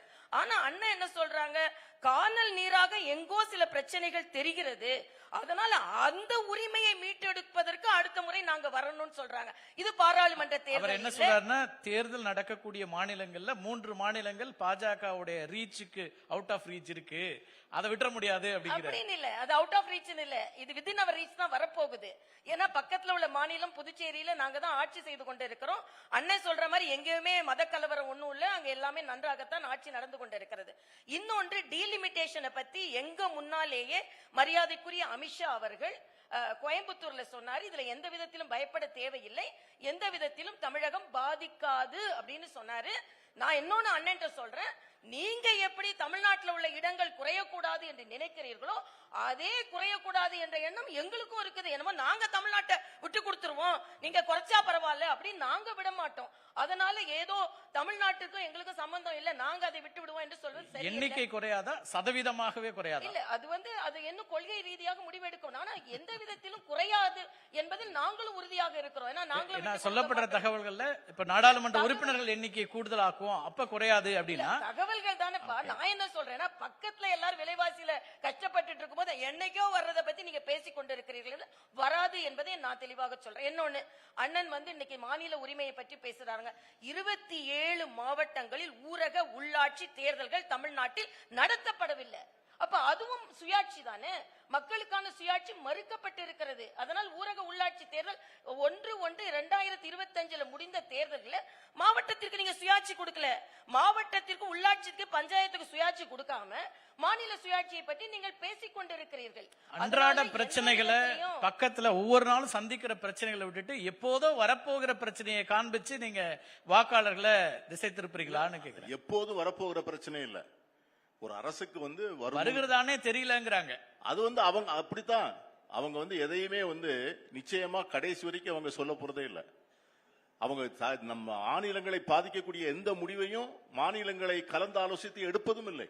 இப்ப நீங்க டிமானிட்டைசேஷன் எடுத்தாரு, யாரை கன்சல்ட் பண்ணி எடுத்தாரு? இன்னைக்கு டிமானிட்டைசேஷன்ல இன்னைக்கு கரன்சினுடைய சர்க்குலேஷன் இன்னைக்கு டிமானிட்டைசேஷனுக்கு முன்னால் இருந்ததோட 5 மடங்கு அதிகமா இருக்கு.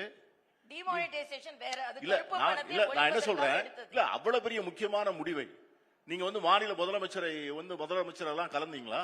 அவ்வளவுதான், எல்லாம் பதுக்கிடுவாங்களே. என்ன பதுக்கிடுவாங்க? முதலமைச்சர்கள் இருக்கும்போது இந்த நாட்டில சொன்னீங்கன்னா எல்லாத்தையும் மாத்திடுவீங்களே. இந்த நாட்டில் மாத்தினீங்க, அதுக்கப்புறம் என்ன? இந்த நாட்டில் ஆர்கனைஸ்டு லூட், லீகலைஸ்டு பிளண்டர்னு சொன்ன ஒரே இது டிமானிட்டைசேஷன் தான். இன்னும் உள்ள வந்த பணத்துக்கு கணக்கு கொடுக்காத நீங்க இதுவரைக்கும் கணக்கு கொடுக்கல. நான் மறுபடியும் சொல்கிறேன், இன்னைக்கு ஊழல் குற்றச்சாட்டுல இவ்வளவு பேர் ஊழல் குற்றச்சாட்டு இன்னைக்கு இல்ல, நான் என்ன சொல்றேன், ஒரு திவாலாகி போன அனில் அம்பானிய கூட கூட்டிட்டு போய் அந்த உலக நாடுகளே சிரிக்கக்கூடிய எப்ஸ்டைன் கூட பேரம் பேசி அதன் மூலமாக ரஃபேல் ஒப்பந்தத்தை பெற்றுக் கொடுத்த நீங்கள் ஊழலை பற்றி பேசுனீங்கன்னா கைகூட்டி சிரிக்க மாட்டாங்க. அனில் அம்பானி எல்லாம் யார் கூட போனார்கள்? பிரைம் மினிஸ்டர் கூட கூட்டு போனாரா இல்லையா? பிரைம் மினிஸ்டர் கூட கூட்டு போனாரா இல்லையா? சொல்றேன் தம்பி, இது 2026 தேர்தல், சட்டமன்றத்திற்கு அம்பானி அதானிய பத்தி பேசிக்கிட்டு சாமானியனை விட்டுறாதுன்றது எனது கருத்து. பக்கத்துல உள்ள சாமானியனை விட்டுட்டு எங்கோ உள்ளதை பேசி பேசி முதலமைச்சர் சொல்றது மாதிரி ஒரு செயற்கை உரிமை போரை நீங்கள் கொண்டு வருகிறீர்கள். சாமானிய மக்களின் உரிமையை நாங்கள் பாதுகாக்கிறோம். அதை கடந்து 2 கூட்டணிகள் மட்டுமே இன்னைக்கு களத்துல இல்ல, நீங்க பலமுனை போட்டியா இருக்குது. அப்ப அந்த போட்டியில நீங்க மற்றவர்களை இதுல கணக்கிலே எடுக்கலையா? ஏதோ 2 கூட்டணிக்குள்ளதான் தேர்தல்ங்கிற மாதிரி இருக்கு. அந்த தேர்தல் வெற்றி தோல்விகள்ல பாதிப்பை எவ்வளவு தூரம் உருவாக்கணும்னு நினைக்கிறீங்க? நான் இதை 2 முனை போட்டியா தான் நான் பாக்குறேன். இதை மூன்றாவது மற்றவங்களை அப்படி குறைச்சு மதிப்பிடுறீங்களா? அப்போ குறைச்சு மதிப்பிடல, அவர்களுடைய உண்மையான அவங்களுக்கு இருக்கிற மதிப்பீடு, வாக்காளர் மத்தியில் இருக்கிற செல்வாக்கு இன்னும் நிரூபிக்கப்படல. அவங்களுக்கு பல விஷயங்களை பற்றி அவங்களுக்கு ஒரு தெளிவான நிலைப்பாடும் இல்லை. இப்ப என்னை பொறுத்த வரைக்கும் நாங்க என்ன சொல்றோம் அப்படின்னு கேட்டீங்கன்னா, தேர்தல் களத்திற்கு போகின்ற போது நாங்கள் முன்வைக்கிற பிரச்சனைகளுக்கு பதில் சொல்லி அதை எதிர்கொள்வதற்கான களம் எங்கே இருக்கிறதுன்னு, அதுக்கு பதில் சொல்ல வேண்டிய எங்கே இருக்காங்கன்னா இன்னைக்கு என்டிஏ அணி தான் இருக்கு. ஏன்னா இது இன்னைக்கு அண்ணா திராவிட முன்னேற்ற கழகம் கூட்டணிக்கு தலைமை என்று சொன்னாலும் கூட இன்னைக்கு பேட்டண்டா அவர் ஏற்கனவே ஒரு சூழ்நிலையின் கைதியா போயிட்டார். எடப்பாடியார் நீங்க தேர்தல் பரப்புரைக்காக அதை என்டிஏ கூட்டணி அப்படின்னு அதை டிஃபைன் பண்றீங்களா? அதிமுக தானே தலைமை இங்க. இன்னைக்கு தினகரனே என்டிஏ கூட்டணி தானே சொல்றாரு அவரு. அதாவது கூட்டணி சரி, நாங்களாம் என்டிஏ கூட்டணி இப்ப சொல்றோம். அண்ணனோட கட்சி காத்துல இருக்கு. நவம்பர்ல குழு அமைச்சு 5 மாசமா கூப்பிடலையே எத்தனை வாட்டி டெல்லியில போய் மீட்டிங் போட்டாச்சு. ஆனால் நாங்களாவது இருக்கிறவங்களை வச்சாவது ஒரு ஃபார்மிடபிள் அலையன்ஸ் ஃபார்ம் பண்ணிட்டோம். இப்ப நீங்க இருக்கிறதுல பிரதான கட்சி நீங்க இன்னும் இன்னைக்கு வேணுகோபால் சொல்றாரு வராரு, வெயிட் அண்ட் சி. எவ்வளவு நாள் வெயிட் அண்ட் சி. ஆக 5 மாசமா வெயிட் பண்ணிட்டு இருக்கீங்க. அதனால நாங்க பலமா தான் இருக்கிறோம். நிச்சயமா உங்க பார்வை என்ன? இப்ப 3வதா தாவேகா இருக்குது. ஏற்கனவே நாம் தமிழர் ஒரு 8% வாக்கு வங்கியை வச்சிருக்காங்க. அப்ப அந்த 2 பேரையும் களத்துல நீங்க வந்து கன்சிடர் பண்ணாம போக முடியுமா? யாருடைய வெற்றி தோல்வியை இந்த 2 பேருடைய வாக்குகள்? இல்ல, நாங்க குறைத்து மதிப்பிடல. எப்படியும் சீமான் வந்து ஒரு 8% வாக்குகளை வைத்திருக்கிறார். தம்பி விஜய் வந்து நான் 30% 35% கிளைம் பண்ணிக்கிறார். அவரோட பாப்புலாரிட்டியும் குறைச்சி மதிப்பிட முடியாது. அதனால நேரடியா சொல்ல வேண்டும் என்றால் 4 முனை போட்டி, நிச்சயமா 4 முனை போட்டி. அந்த 4 முனை போட்டியில புதிதாக வருகின்ற 2 பேருமே திமுகவை தான்.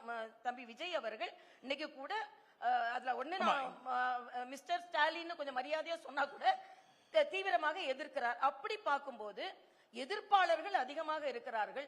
இவர்களுக்கு நிச்சயமாக இவர்கள் தான் அதில் பாதிக்கப்படுவார்கள் என்பது எனக்கு அப்படின்னா எதிர்ப்பு வாக்குகள் பிரிஞ்சிராதா? இல்ல, எதிர்ப்பு வாக்குகள் இல்ல, அத ஆதரவிக்கிற வாக்குகள் பிரியும் இல்லையா? இவங்க இவ்வளவு மோசமானவர்களா அப்படின்னு சொல்லும்போது ஒட்டுமொத்தமா திமுக ஆட்சிக்கு எதிரான ஒரு மனநிலை இருக்கு அப்படின்னு நீங்க சொன்னீங்கன்னா அந்த வாக்குகள் உங்களுக்கு மட்டும் வராம அது 3ஆ பிரியுது அப்படிங்கிறது. ஆனா மக்கள், தமிழக மக்கள் வெற்றி பெறுகிறது யார்? 4 முனை போட்டியா இருந்தா கூட தீவிர போட்டினா விஜய் சொல்றாரு டிவி கேக்கு அத 3 முனை போட்டியா மாத்தணும்னு முயற்சித்தீங்க. கடைசி வரைக்கும் அவர் வரலையா?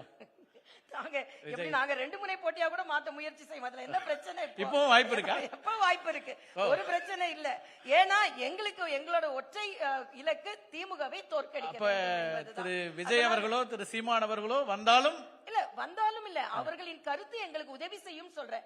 யாரெல்லாம் திமுக பரப்புரை களத்துல அவங்க முன்வைக்கிற கருத்துக்கள் உங்களுக்கு உதவி பண்றீங்க. உதவி பண்ண. ஏன்னா அவங்க திமுகவுக்கு 45% ஓட்டு போட்டவங்க ஒரு 25% பிஜேபி அதிமுக எதிர்க்குது, சீமான் எதிர்க்கிறாரு, விஜய் எதிர்க்கிறாரு. அப்ப நம்ம தப்பு பண்ணிட்டோம் போல இருக்கு அப்படின்னு சொல்லிட்டு ஆதரவான வாக்குகள் எதிர்வாக்குகளாக மாறுவதற்கு அவர்களின் பிரச்சாரமும் எனக்கு எதிர்ப்பு குரல் அதிகமா இருக்கும் போது மக்கள்கிட்ட அந்த ஒரு அப்ப எதிர்ப்பு அதிகமா இருக்குமேன்ற கருத்து தானே போகும். அது எங்களுக்கு பயன்படும் அப்படிங்கிறாங்க. மக்கள் வந்து மிக தெளிவா இருக்காங்க.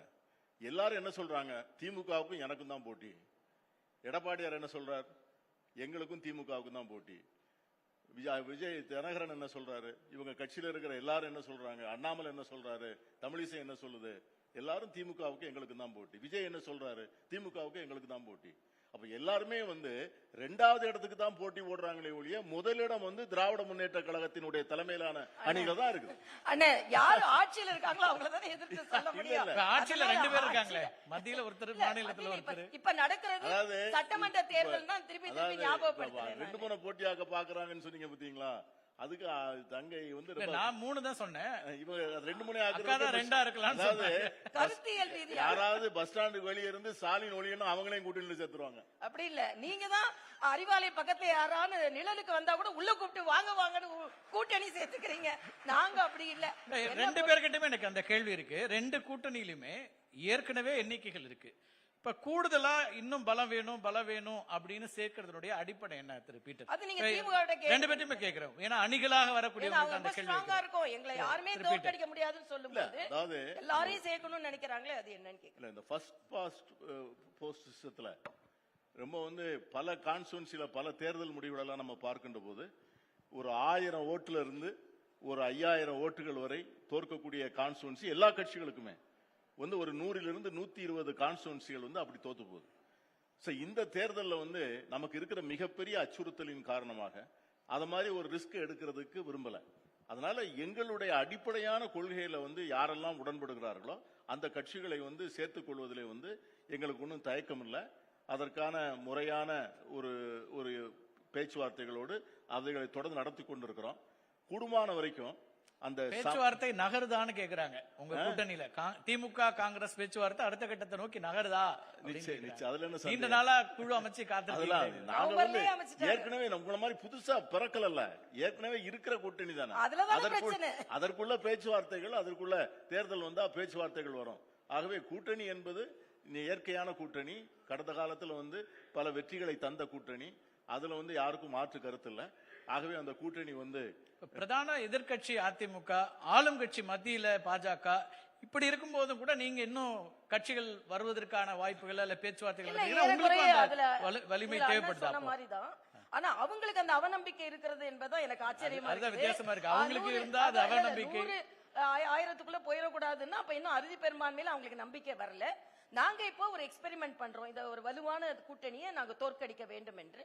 அண்ணன் சொல்றது ஏன்னா 2 மாசம் முன்ன வரைக்கும் எதிர்த்து பேசிக் கொண்டிருந்த தேமுதிக உள்ள பிடிச்சி இழுத்து போடும்போது எங்க கூட நாங்க லாங் ஸ்டாண்டிங்கா தானே இருக்கோம்னு சொல்ற காங்கிரஸோட இன்னும் முடிவாக இல்லையா, அதைத்தானே நாங்க கேட்டுக்கொண்டிருக்கிறோம். அவங்க சேர்க்கறதுக்கும் நாங்க சேர்க்கறதுக்கும் ஒரு வித்தியாசம்.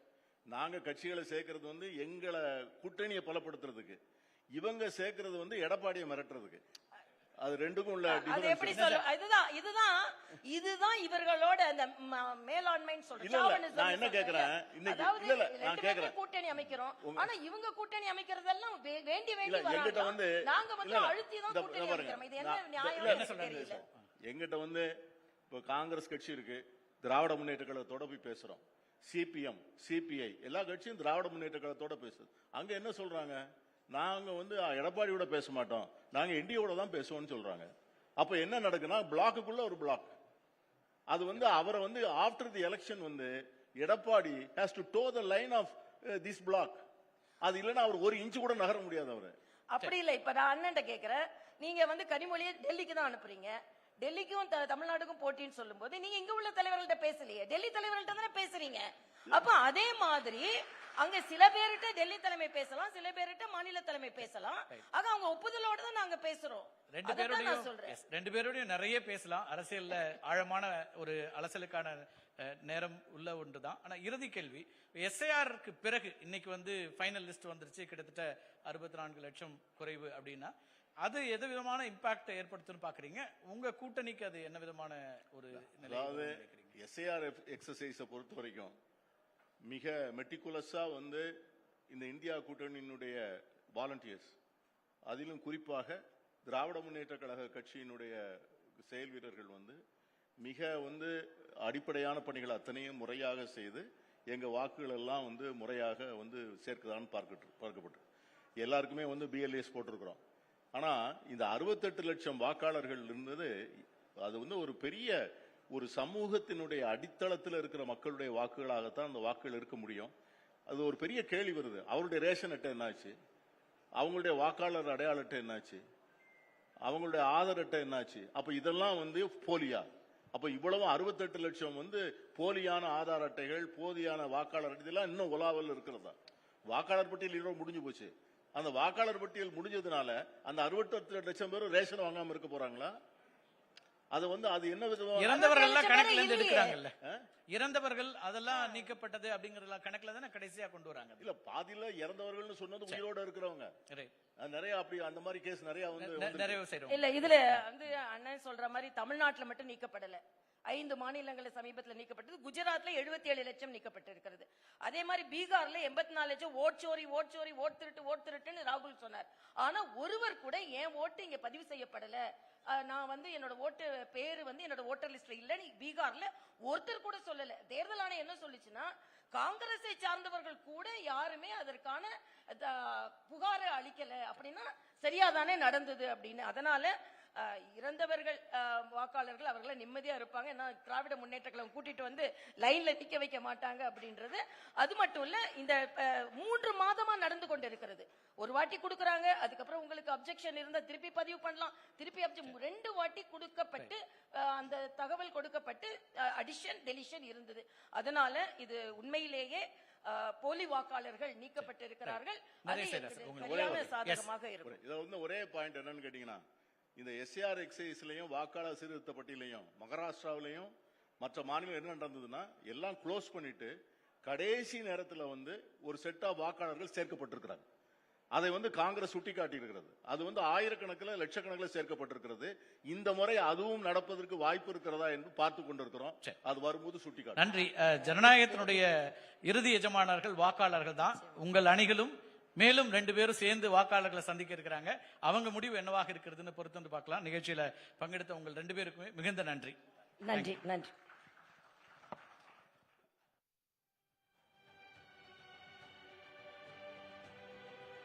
Thank you for that dynamic discussion, Ms. Soundarajan and Mr. Alphonse and Thiru Kartigai Chelvan. Ladies and gentlemen, let's have a huge round of applause for these esteemed panelists, please. All right, let's keep the energy going. Ladies and gentlemen, what an extraordinary day of dialogue, debate, and diverse perspectives. Hope we were able to capture the pulse of Tamil Nadu at a pivotal moment as the state heads into a power-packed election. Remember, this was the last discussion of the day. Tamil Nadu மிக முக்கியமான தேர்தல் தருணத்தை நோக்கி நகர்ந்து கொண்டிருக்கிறது. இந்நேரத்தில் தலைமை மாற்றங்களும் அரசியல் திருப்பங்களும் நிகழவிருக்கின்றன. அது பற்றிய முழுமையான விவாதத்தை இன்று நாள் முழுவதும் டவுன் ஹால் சென்னை மூலம் நடத்தி இருக்கிறது CNN News 18 News 18 தமிழ்நாடு. இதனை நினைத்து பெருமை கொள்கிறோம். On behalf of CNN News 18 and News 18 Tamil Nadu, we extend our heartfelt gratitude to all our distinguished guests, speakers and partners. Kingmakers IAS Academy in association with Tata Motors Commercial Vehicles, Reliance Industries Limited, Best Money Gold, Bandhan Mutual Fund and AirAsia. Thank you for being part of this defining town hall. Have a wonderful evening ahead. Ladies and gentlemen, may we all request you now to please rise for the national anthem. Please.